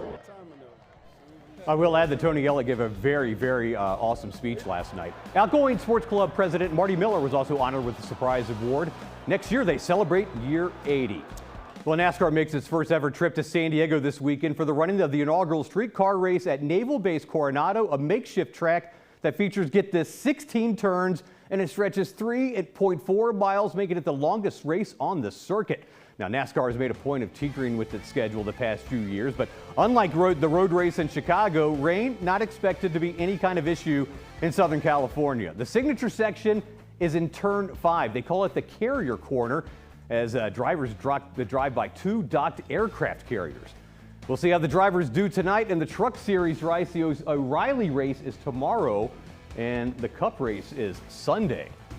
How about we get one of those at one of the naval bases around here, you know? Yeah. Naval Air Station Norfolk, get a little NASCAR race action there. That'd be pretty cool, right? That'd be awesome. Well, you guys, I don't want to cut y'all short, but I want you to wrap this up so I can head to Harborfest. I've been missing out all day. Jeff, what do we got going on? Take us home. Well, I'm not going to say anything. Let's just cut it down. There's your forecast.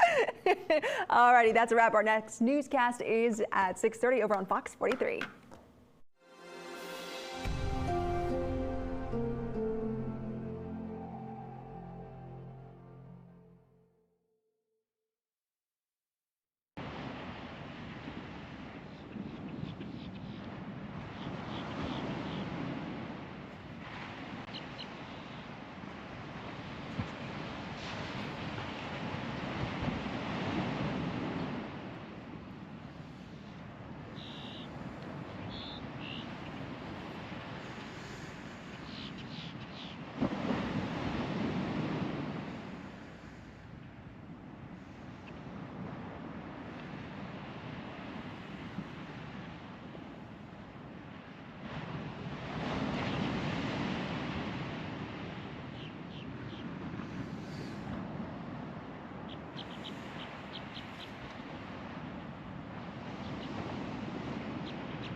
Now, from the station on your side, you're watching WAVY News 10 on Fox 43. Good evening. I'm Ashley Knight. This is WAVY News 10 at 6:30. We are streaming on WAVY Plus. Tonight, we are talking all about things Sail250, Harborfest, and Juneteenth. But before we head to downtown Norfolk, let's get a look at your forecast. Everyone's keeping their eyes on the skies just in case the weather takes a turn, but it's looking pretty good right about now.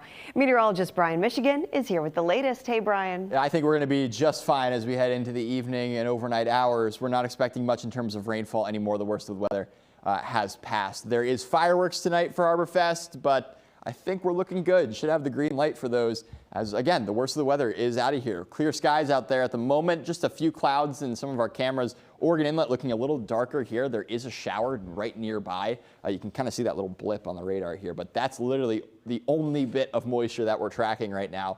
A northerly breeze this afternoon has brought in some much drier air into Hampton Roads. Down into North Carolina, where we have had the steadier rainfall today, especially through the morning hours, there's that sail just to the east of the Oregon Inlet. Some downpours just offshore, maybe a drizzle as you head towards the Oregon Inlet, but that's, again, about it. This is moving southeast and should not be impacting us any longer. Temperatures in the 80s right now, unless you're right up along the coastline.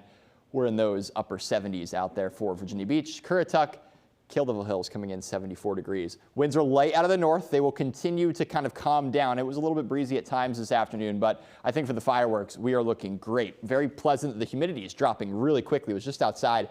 It feels much better than it did earlier on. 75 degrees for the start at 9:30 for those fireworks. A few clouds around, but again, it should stay comfortable. And we're in for just a phenomenal weekend for Harborfest, Sail250. If you're going out to the Point Break Beach Music Festival in Virginia Beach, that's going to be great too. Temperatures upper 80s to around 90 with a lot of sunshine. We'll time out that next chance for rainfall coming up.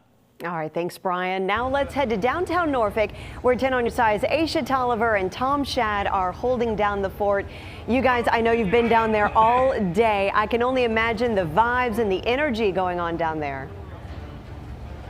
And that's what's keeping us going, right? It's Yes. the vibes and the energy. We're here for Juneteenth, Sail250, Harborfest, and dare I say, it is the celebration of the year. Thank you so much for watching. I'm Aisha Tolliver. And I'm Tom Shad. We really saw the weather evolve all day long. A very gray, humid, dull morning with with threatening skies, and then the parade of sail came out, and then all of a sudden the mood turned, and we saw some beautiful sights here for our nation's 250th birthday and the 50th anniversary of Harborfest, along with Juneteenth.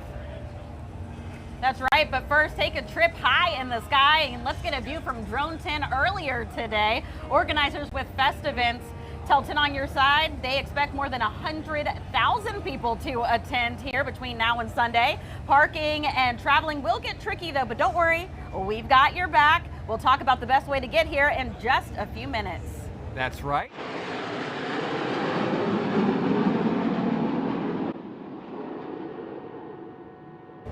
Oh yeah, Yes. we know that sound. The Blue Angels during the Parade of Sail, a special flyover. The Blue Angels made a couple of passes over the vessels on the Elizabeth River. That's right. As soon as we got on the air at noon, they went right overhead as we were saying our hellos, and it was a privilege to watch it too, and even to feel the ground shake just a little bit.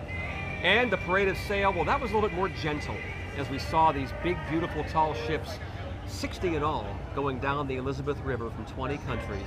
And it just made you feel like something special was going to happen this weekend. That's right. My favorite part was the Peruvian dancers that were right here behind us, welcoming in the Peruvian ship. It was just absolutely phenomenal. And, you know, somebody was really getting into the dance vibes there with them, and that was our Don Slater. Don Slater. I mean, who else would it be? And Don, where are you now?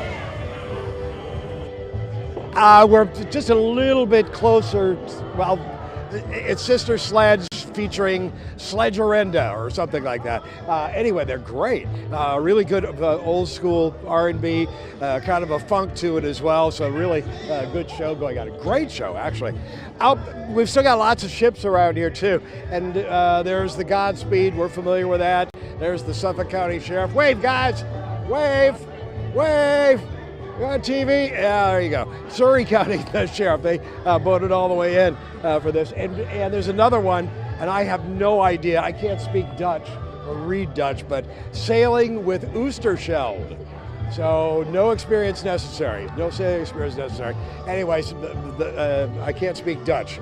But anyway, it looks like a lovely ship, and they're just ships all the way along here. Crazy number of tall ships going on through along the waterfront. It's just beautiful ships as well. And you can tour almost each and every one, I would imagine, because they all have gangplanks going nothing up to them. You can see what the Capitan Miranda and beautiful sails on that. And they had to bring in an extra pier to act as a for docking these, just to have these ships pull in. That's why the yellow walkway that you see, that's an extra pier just to get another couple more ships on there. So that's what's going on with that. Again, beautiful evening out there right now. The humidity is down just a little bit. There's a northerly wind, but the sun is bright, even though it's low in the sky. Again, it's starting to. It's warm. Let's sneak this way. See if we can catch the last part of Sister Sledge. We're featuring Sledgendary. That's what the word for it is. What do they call it? We'll see if we can. Chris Wynn is feet tall, so he'll be able to hold the camera up and we can just kind of see it here. Great show going on, and I'm having fun listening to all of this, and so I hope you're having fun too. A great weekend to come out to Harborfest. Aisha and Tom, sneak over near Sister Sledge and Sledgendary. Yeah, the Sledgendary Don Slater. Always. Don is iconic, maybe even more iconic than Sister Sledge in my opinion, but that's just me. But now let's get off land, let's head to the water. So many ships from all over came here into downtown Norfolk. That's right, we told you, 60 countries? No, I'm sorry, 60 ships and 20 countries there. It's been a long day, folks. It has. Sit on your sides, Nick Broadway managed to get on board one of them, a very beautiful tall ship. It's been a great afternoon on board the ARA Libertad, an Argentine ship from the 1960s. That's when it was launched. It is still going. A tall sailing ship used as a vessel for training for the Argentine Navy. You got to be at the top of your game to be on board here, to be a part of the 280-plus crew that basically lives here when it goes on these big voyages around the world. It is an embassy for Argentina. The commanding officer told me that this is like bringing Argentina to other parts of the world. And for this weekend, Argentina will be in Norfolk, docked at Waterside, a ship that you will be able to see yourself in person Saturday and Sunday as part of Harborfest. It will be near downtown Norfolk, docked here for all to take part in and soak in. Again, it's a historic ship. Many of the officers here are in their 5th year of the Naval Academy equivalent in Argentina. And they're keeping old traditions alive. They're keeping sailing and the traditions of sailing alive in their Navy to help build teamwork and to help keep some of those traditions as a part of their Navy, even though, of course, many of the ships in their fleet are not unlike ours. They're obviously more modern. They don't use sails, right? But this one does. Seeing it in person, it's set a lot of records. It's won a lot of competitions throughout the world for sailing over the decades that it's been around. And again, take in the history yourself. See it for yourself over at Harborfest. Meet the crew that's here. We've been soaking it in all afternoon today. A pleasant sight going by Naval Station Norfolk, especially when the Blue Angels went right over us. That was a thrill for many of the folks who are on board, who are from another part of the world, don't get to see that stuff very often. Reporting from Harborfest, Nick Broadway, tending your side. It is always such an education when you come here for Harborfest. Absolutely, and can we shout out our viewers for a second, because what you're not seeing is every time we go to a story or go to a break, people are coming up and saying how much they love WAVY, and we so appreciate all the love, really do. We really do, because without you, we don't have this We privilege. have no platform. No, That's right. no, exactly. So thank you so much, and let's go back to Ashley now in the nice, cool studio.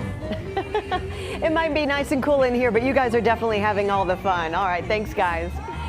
Still ahead, a Virginia hospital faces possible closure, how it could impact you straight ahead. And we will have even more on Sail250, Harborfest, and Juneteenth when we come back. Don't go anywhere.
Senator Mark Warner is pressing the help call button when it comes to a hospital in our region. A recent state report puts Bon Secours Southampton Medical Center at the top of two bad categories: risk of closure and financial distress. The study found that patient traffic and surgeries at the Franklin Hospital are both down 60% over the past 10 years. Meanwhile, deferred maintenance is piling up. Warner says combined with the effects of President Trump's One Big Beautiful bill, Southampton is in big trouble. 300,000 more Virginians will get kicked off of Medicaid. And people will say, well, I don't get Medicaid. Why does that bother me? Well, if you take those people out of the pool, they still get sick and show up at the emergency room. We reached out to the medical center, but no one responded yet. The health care impact of the One Big Beautiful bill is set to take effect after the November elections. The future of negotiations between the United States and Iran is in the air. Our Washington correspondent has the details next.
The Suffolk Health Department is informing residents of a fox that tested positive for rabies.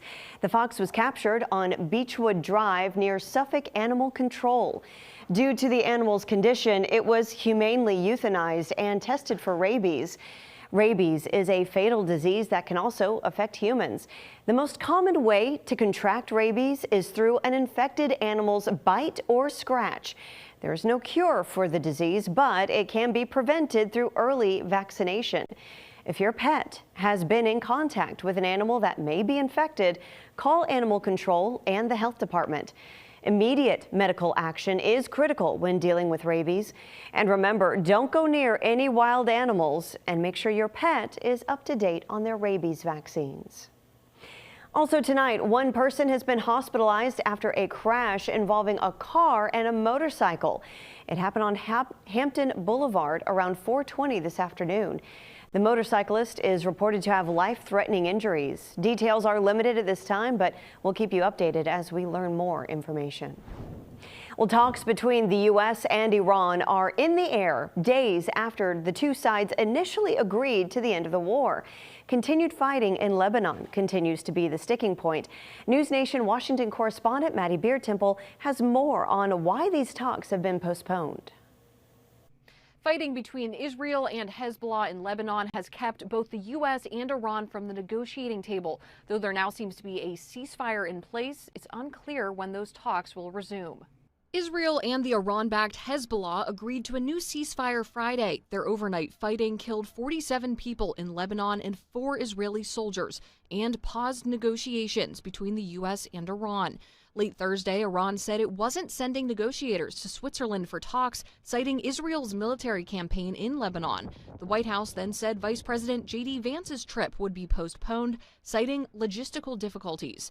The move has raised new questions about when talks will restart. They were supposed to finalize details dealing with Iran's nuclear program. It's part of the agreement the U.S. and Iran signed this week to end the war, lift the U.S. blockade of Iranian ports, and reopen the Strait of Hormuz. The deal also eases sanctions on Iran and includes a $300 billion fund for Iran to rebuild.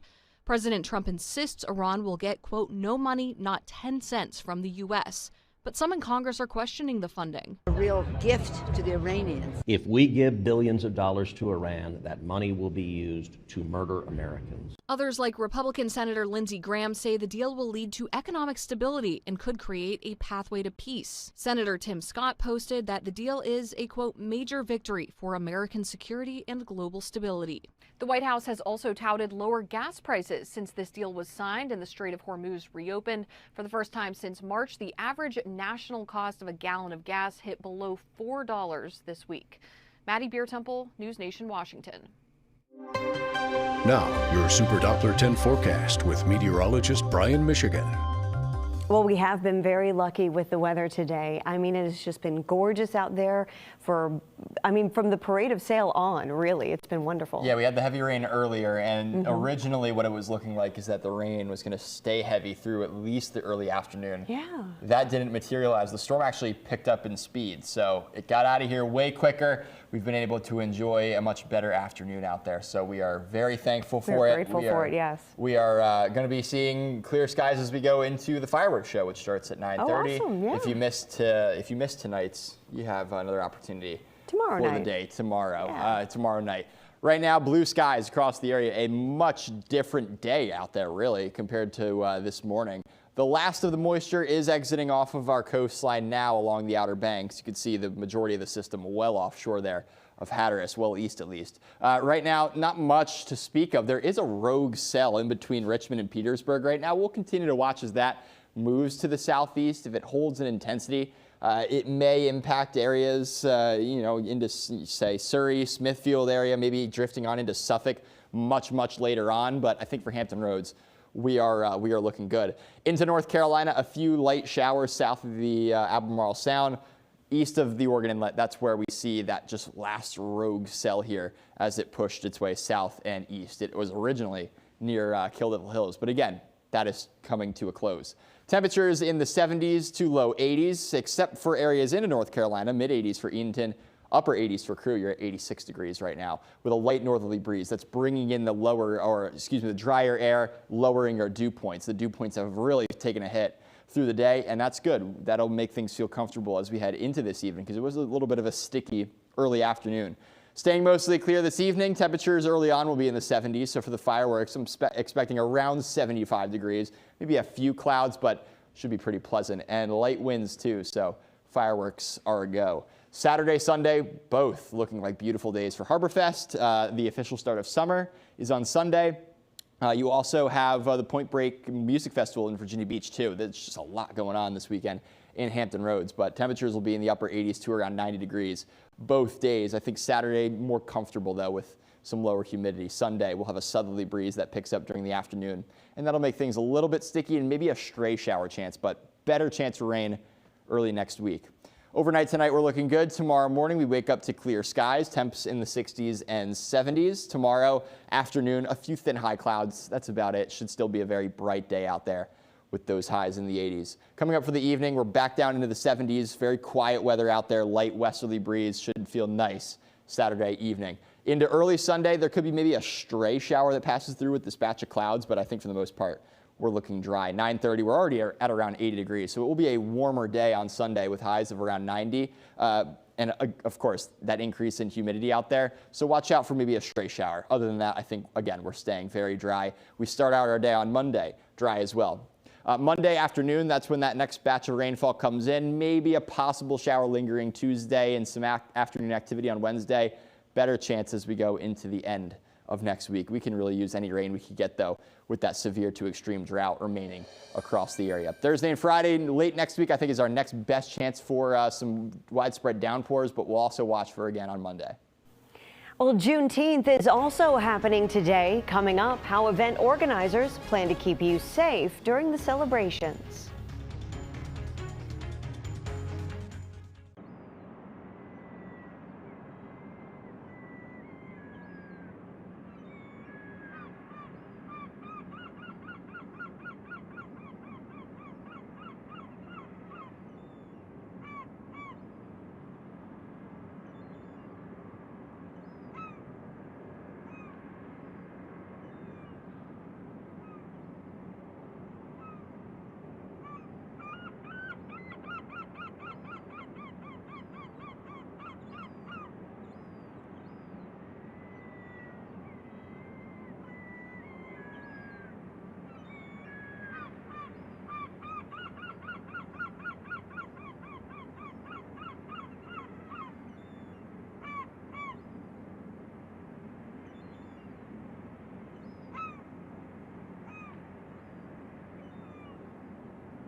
Along with Harborfest and Sail250, people are celebrating Juneteenth in Hampton Roads. 10 on your side's Karina Garcia spoke with experts about keeping safe over the holiday weekend. Juneteenth Norfolk returns to Town Point Park with 2 days of live music and fireworks. But this year's federal holiday also lines up with Harborfest, Sail250, and Father's Day weekend, meaning thousands of people are expected to be out and about, which is why community leaders are emphasizing safety. We are encouraging everyone, show love and unity on this day, the whole weekend, and on, because this is a day that we should secure one another. Please, no violence. Think about tomorrow. Think about the next week, the next month. Activist Bilal Muhammad says keeping the peace is a responsibility shared by everyone. So we are working together as a community, and we will have security present where we can all enjoy ourselves as a collected community. Juneteenth celebrations are kicking off all across the 757. Over on the peninsula, Colonial Williamsburg is offering free admission in recognition of the holiday. And Newport News is hosting its own Juneteenth Freedom Festival Saturday at Victory Landing Park. So wherever you're celebrating this weekend, organizers just want you to do it safely. This is about a reawakening of a community of humanity embracing together to make this world, this Hampton Roads community, a better, safe place to live in. That was Karina Garcia reporting. For a comprehensive list of Juneteenth celebrations happening across the Hampton Roads area, you can head on over to wavy.com. Well, the celebration of our country's 250th birthday continues with another look at Sail250 and Harborfest in downtown Norfolk. We've got even more on the festivities straight ahead.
Now, from the station on your side, you're watching WAVY News 10 on Fox 43. Welcome back. I'm Ashley Knight. This is WAVY News 10 at 7, and we are streaming on WAVY Plus, and we're live over on wavy.com. We're continuing our coverage on this weekend's festivities. I'm talking about Sail250, Harborfest, and Juneteenth. We got it all going on here. But first, let's get a look outside. With so much going on in the area, we have to make sure the weather is cooperating. Here's a live look from, oh my goodness, this is just a gorgeous picture right here. If you are not outside right now, I hope you're watching us, but pretty soon, in just a little bit, you can go outside, run, enjoy it. Let's bring in meteorologist Brian Michigan. Hey, Brian. Yeah, originally we had that camera shot from Tower Camp 10, a little bit more zoomed in to see the ships. We've zoomed it out though because the fireworks are going on tonight, starting at 9:30 at Harborfest. If you don't make it today, you can of course get there tomorrow as well. There's another show tomorrow night. I'm not sure of the time. Ashley, are you familiar with it? Is it 9:30 tomorrow night? 9:30, yes. Is it 9:30? Okay, so 9:30 tonight and tomorrow night. So if you don't make this one, there's another option for you. Norfolk, right now, beautiful blue sky, a completely different day out there compared to what we started the day with. You can see across the area, really looking at similar conditions. Just a few clouds into Yorktown. We had a shower move through the Oregon Inlet.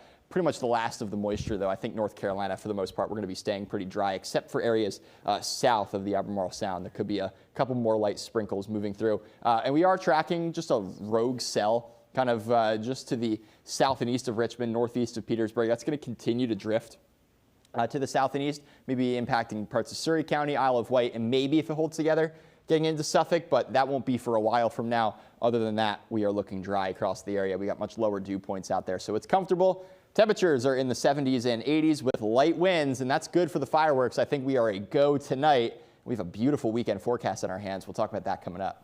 All right, thanks, Brian. Well, today was day one of Harborfest and Sail250. There's food, entertainment, and of course, those massive ships. Now, at the same time, people are celebrating Juneteenth, and that's a lot to get to in just one weekend. We've got Aisha Tolliver and Tom Shad in downtown Norfolk to catch all of the excitement. Aisha, Tom, I remember watching you guys earlier today.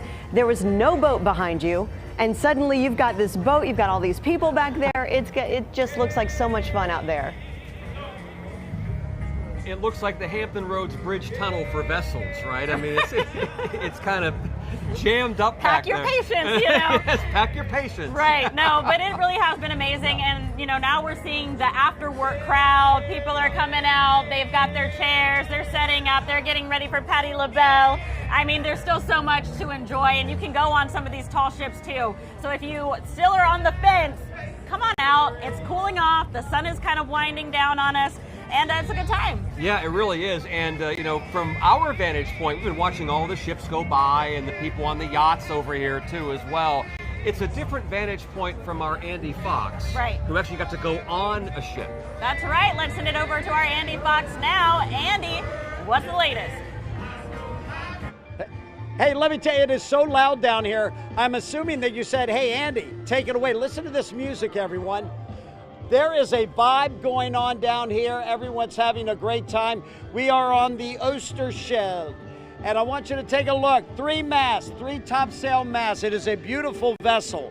Schooner from the Netherlands, built in 1918. She is the largest restored Dutch freight ship. And this is sailor Casper Birch. What is what they call a freight ship? What was this? Well, when it was originally built, its purpose was to sail cargo in Europe. So all of this right beneath us right now would be the cargo hold, where they would load all sorts of cargo into and then sail it around. It is such a popular vessel that you've actually rented it out for a party tonight. Yeah, we're catering for a party right now, getting ready for that because people love to come on and see what it's about. What is your job out here? What do you do? Tell everyone, you started in Richmond and came down the James River. Yeah, exactly. So I'm a sailor, which just means that it was part of my job to get the boat down here. I'm responsible on deck to set sails, to clean up, to maintain the boat and everything in between. Right. And where are you all going next? After this, we're going to Greenwich, and after that, up to New York, where we're going to participate in a sail event for the 4th of July. July 4th, that's going to be a big one, huh? We're really excited. Tell me, where does everyone sleep? How many are on the vessel? So when we're a full ship, including all of the guests, we can take up to 31. Really? And that includes the captain and the mate sleeping in the back, and the sailors sleeping in the front. Everyone get along? Everyone gets along, yeah. When you're a small crew, everyone has to get along. So then what happens in October, November when the season's over? What do you do then? Sail it back to the Netherlands? We sail it back to the Netherlands, yeah. Our home port is in Rotterdam, so we will go back, we will put the ship out of the water, and then we will have a maintenance period for about 2 months. Right. Explain what these things are right here. These are the sails, right? Exactly. We have spare sails, so when we're out on the big ocean, if a sail rips, We have reserves. And here's a life craft, right? Yeah, so this is our sloopy. It's very nice. Have you ever had to use it? Not this one. Usually we have a dinghy on board, which we pick up the guests in. Yeah, but there's never been an emergency or anything. Not on this ship. Not on this ship. No, Good. Professional crew. And they're all getting ready now, but it's just it's just a beautiful. It's beautiful just to see all the lines and everything. Yeah, and especially as a sailor, one of my jobs is also to know all the lines. So you really have to get along on the ship. Fantastic. And when can people show up tomorrow to get back on board? I think it's back at 10 o'clock. Yeah. Well, good. Well, listen, Casper Birch. Yeah. Thank you. I appreciate it very much. You're very kind to spend some time. Hey, Tom and Aisha, I'm going to throw it back to you while the music stops so you can hear me, because it was tough to hear you. Guys, it's been a fantastic day. The vibes are great. So glad to be here at Harborfest. Sail250, and he's going up to New York City.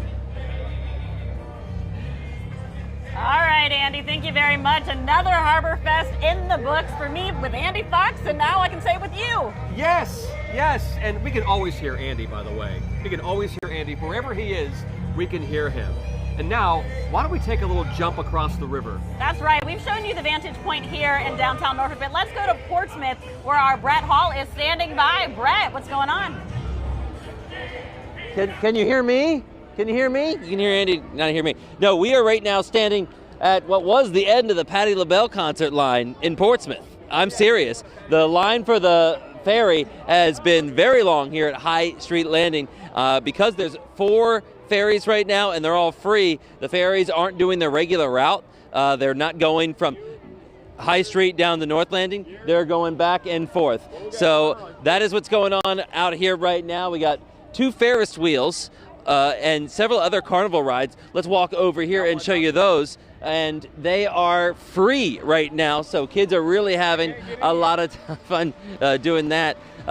We got a lot of people down here. You say you're enjoying? Are you enjoying the Juneteenth? Trying to. You ain't give me a chance to shine. Yeah. Just say hello to everybody. Man, hello to everybody out here, man. We downtown Portsmouth, man. The ball, man. Yeah. All right. Hey.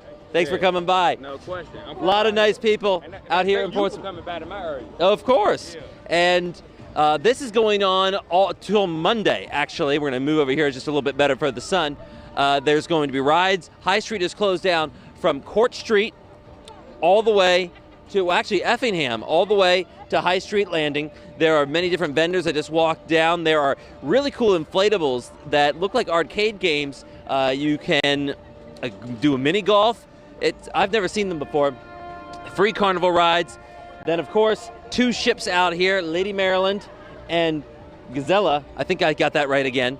So this has been very cool to see the community come out. I just spoke with Mayor Gulliver a few minutes ago, and he said Portsmouth is shining today. Of course, he's on top of the world as they continue to redevelop the waterfront. And he hopes this event, even though this has been ramped up for Sail250, Juneteenth, usually Portsmouth puts on the Waterfront Festival, the Music Seawall Festival. He hopes there can be some incorporation of this event into that. Now, Portsmouth, of course, isn't the only one getting in on the action. Norfolk, Portsmouth, and Chesapeake. We saw a vessel pass us during the Parade of Sail today, and it went all the way down to Great Bridge Lock at 3 o'clock, went through the high-rise bridge. So tomorrow and Sunday, you can go toward that vessel for free at the Great Bridge Lock area, the park right there, the Battlefield Park.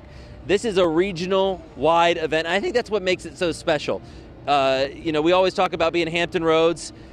We are showing up as one together this weekend. Ashley, can't wait for you to get out here. Oh, I can't wait either. Thanks a lot, Brett. Well, coming up, could the cost of AI data centers be your problem? The details next on the News Nation Political Minute.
Well, locals near AI data centers might see a break in the bank. In today's Political Minute, News Nation Washington correspondent Vinay Simlot has the details. Federal regulators are taking steps to make sure higher utility costs from data centers don't get passed on to you. I'm Vinay Simlot, News Nation Washington correspondent. On Thursday, the Federal Energy Regulatory Commission ordered grid operators to connect tech companies and data centers quickly, and under that order, those companies would need to provide, quote, safeguards so costs won't shift to consumers. Energy Secretary Chris Wright says the move will allow the U.S. to compete with China, and state and regional operators will still have some authority over the construction process. Now, across the country, people have protested data center construction at state and local governments. Increased costs are not the only thing on their mind. Everyone that lives around these are having issues. They're having noise pollutants, air pollutants, quality of life. Multiple states have introduced legislation to study and curb the impacts of data centers. It has stalled in some states. Despite the efforts, data center construction is at record highs and is expected to continue to grow. I'm Vinay Simlot, and this is the News Nation Political Minute. If you're trying to get over to this weekend's festivities, some road closures may be getting in your way. 10 on your side's Julia Avery has what you need to know coming up next.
Welcome back to Harborfest. I'm Tom Shad here, and the music is kind of washing over me right now.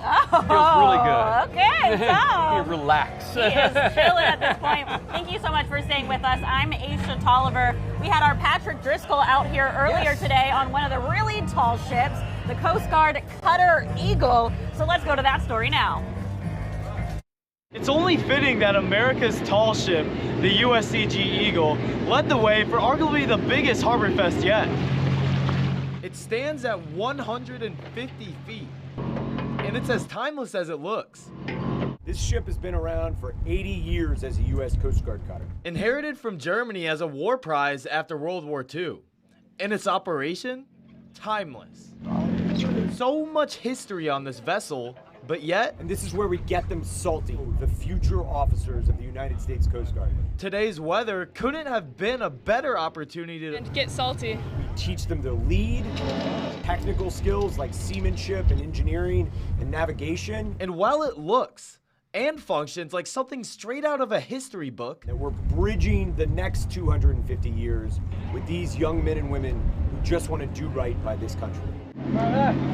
Building future leaders. And also being the leader of the parade of sail here in Sail250. 10 on Your Side was on board the Eagle as she navigated through the Elizabeth River. This is a maritime event in a maritime city. It's a maritime country, super proud. Pride seen in all generations of the U.S. Coast Guard. Balance myself, but balance being a teammate. You learn to face your fears. Leadership, the responsibility, the joy of going to sea. No one would know better than Marty Moynihan. He first stepped on board the Eagle in the 1950s. You're never too old to go sailing. You get old when you stop sailing. But today's docking in Norfolk doesn't stop the Coast Guard story. We're celebrating the 250th with a copy of what started it all. Because no matter the task aboard the Coast Guard Cutter Eagle, but we also use it to tell our story, to tell the Coast Guard story and tell the story of America's maritime heritage. And there is no other ship like that. A story that'll never stop, and an invite for you to create your own memories on board. Now the USCG Eagle tours are open to the public all weekend, and if you're looking for more information, head over to WAVY.com. Aboard the USCG Eagle, Patrick Driscoll, 10 on your side. I lost IFB. All right, Patrick, thank you very much. And as you can see all around us, there's a lot of people here, 100,000 people expected throughout the 3 days. So that means a lot of traffic too. Yes, it does. And maybe you want to find a ride or maybe another way to get down here. So Julia Avery has some really good advice on what to do and maybe where to park too. It is the biggest weekend of the year here in Hampton Roads, which means a lot of people are coming out to enjoy it, but that also means that there's going to be congestion everywhere, and on top of that, there's going to be road closures. So I want to make sure that you are aware of what's closed right now. We'll start in Norfolk. This is going to be Martin's Lane. It is closed right now in both directions from Main Street to Waterside. There will be access, though, to the Prince Books parking garage still. They'll help you navigate that. Also, Atlantic Street between Main and Waterside. Now, that's only going to be closed in the southbound direction this weekend. Northbound has remained open. And, of course, Waterside. Waterside is closed right now between Main Street and Atlantic Street. And there as well, they will help you navigate getting into the parking garages, even though the road is closed. Now let's hop over to Portsmouth, where High Street is closed as well. So High Street remains closed from Crawford to Effingham, and that's going to remain closed all the way until they believe Tuesday morning is how long it's going to take to wrap things up. But that includes all of the connecting streets along High Street. Now, if you want to take the ferry over to Waterside, that's a great idea, but I suggest taking 264 to Effingham, so you avoid this area of High Street. And then go around, you could take London back down to the waterfront, find a parking garage, and then this is where the ferry will take you right over to Waterside. Now, there's a lot of information that goes into this. We have it all laid out on WAVY.com. I'm Julia Avery, 10 on your side. All right, and you'll find everything you need to know about Sail250, Harborfest, and Juneteenth on WAVY.com. Our web team put together a comprehensive guide. A link to the event page is right there on your homepage. And you can also use your phone's camera and hover over this QR code. That'll take you to a special page where you'll find information about parking, road closures, public transit, the Parade of Sail, which we had today, was gorgeous, the music lineup, and much more happening this weekend. And I think that we have made it through like 7 hours of being live. Our amazing team. Yes. We have even interns behind the scenes, engineering, producers, photographers. I mean, it's been really a team effort. But we are going to actually enjoy ourselves now and, you know, either go home or relax and listen to some Patti LaBelle. Ashley, back to you. Outstanding. Yeah, you guys definitely rest up and have some of that wonderful food out there and enjoy that music. Meanwhile, we are taking another look at the forecast, and we've got nothing but great weather for tomorrow's Harborfest. That's when I'll be out there. It'll be lots of fun. Yeah, this whole weekend really looking good. It was a bit of a dreary start today. Had the heavy rainfall, but the system moved out sooner than expected. So that is good news. Luckily. Right now, we are looking at blue skies across the area. A few clouds, I'll give it that, but nothing that's going to cause big time rainfall across the area. I think we're clear from that as we go throughout the weekend. There is a lone cell, though, that is off to the north and west. Will that get into Hampton Roads? Probably not. It'll probably move through maybe parts of Surrey County into Isle of Wight, maybe get close to, say, the Franklin area into Suffolk, but I think for places into Norfolk, if you're out at Harborfest, things are looking fantastic. Not expecting anything to ruin the firework plans this evening. Temperatures in the 70s and low 80s. We're at 82 in Suffolk, 84 in Ahoskie, 78 in Virginia Beach right now, 79 in Currituck. Winds right out of the north. That's been dropping the humidity pretty much all afternoon long. Earlier in the day, definitely was a sticky one, but now quite comfortable, and I think we'll continue with that as temperatures fall down into the 70s and 60s well into the late overnight hours. Early tomorrow morning will likely start out in the 60s, but for the fireworks, which start at 9:30, we're looking good. Clear skies, calm winds as well, so things should be a green light. 75 at the start of the fireworks, a few clouds, but again, pleasant weather with the low humidity. Tomorrow, we are in for a beautiful day. Temperatures back up into the mid to upper 80s. A few clouds in the afternoon, but it should be a very bright day. A light westerly breeze will be moving that air around as well. So I think with the lower humidity tomorrow, it's the pick of the weekend. Sunday, we get a southerly breeze, but that's a sticky breeze. The humidity really ramps up on Sunday. Still a lot of sunshine, though, so for the first day of summer, it'll be very summer-like. And for Father's Day, things are looking good. If you're trying to go play golf with Dad, I'd advise to do it in the morning, though, because of that heat. As we go throughout the day, or at least the evening and overnight hours, we're looking pretty good. Again, things are going to stay fairly comfortable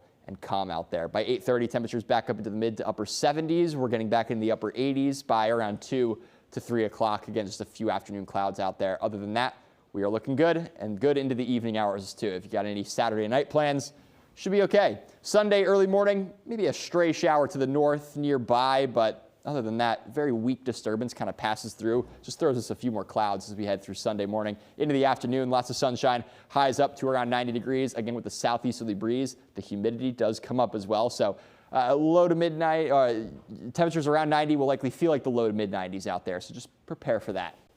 Heading into your Sunday evening, we're looking great.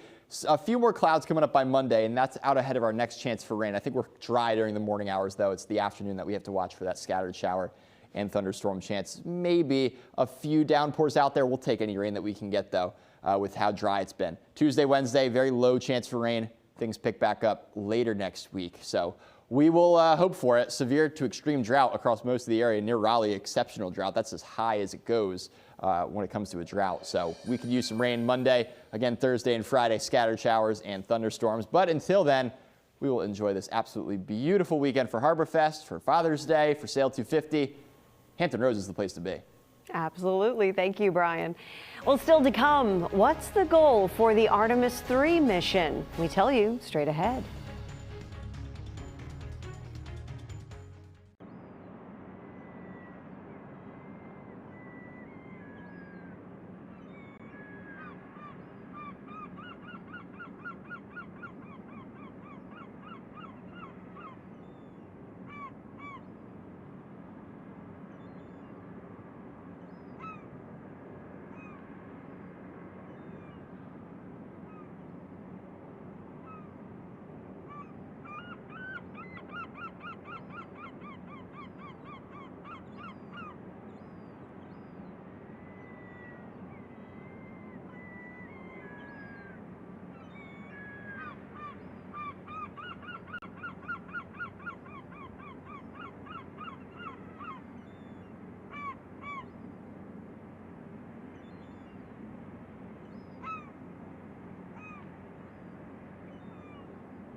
Well, NASA recently revealed the crew for the Artemis 3 mission, and while the ultimate goal is manned missions to Mars, they must first test their capabilities. A major milestone in that goal is a permanently inhabited base on the moon. Now, since it was first announced in 2019, NASA's Artemis program now includes 2 successful missions to space. The goal of the first 3 missions is to test mission capabilities for when Artemis 4 and 5 make the giant leap for mankind back to the moon's surface. Helping ensure everything goes to plan are the folks at NASA's Langley Research Center, who've played a vital role in the missions from the very beginning. Langley's been involved since day one, when the Orion crew capsule and the Space Launch System rocket were just drawings on the back of a napkin. It's just an incredible opportunity that we have here to be able to contribute to humanity returning to the moon and staying there for a long period of time. Artemis 3 is set to launch late next year. All right, and we're taking a final look at weather. Oh, that's a great weather shot right there. But we've got some fantastic weather. We've got a little bit of rain coming up next week. Yeah. But we're not going to focus on that just yet. Nothing in the short term. We're looking really good Saturday, Sunday, Harborfest, Sail250, Father's Day, the start of summer. There's Point Break Music Festival on the oceanfront of Virginia Beach. There is the Shoot the Pier Classic, which is a surf contest on Sunday. Right next to the pier. And is that where you'll be? That's where I will be. That's where you will be. Getting content for Hang 10. You can check that out on WAVY Plus, but also I'll be competing in it myself. So it should be a fun weekend. That'll be fun. Hampton Roads, I've been saying it, it's the place to be. All right, go cheer Brian on Sunday. Thanks so much for joining us. Join me back here tonight at 10 o'clock.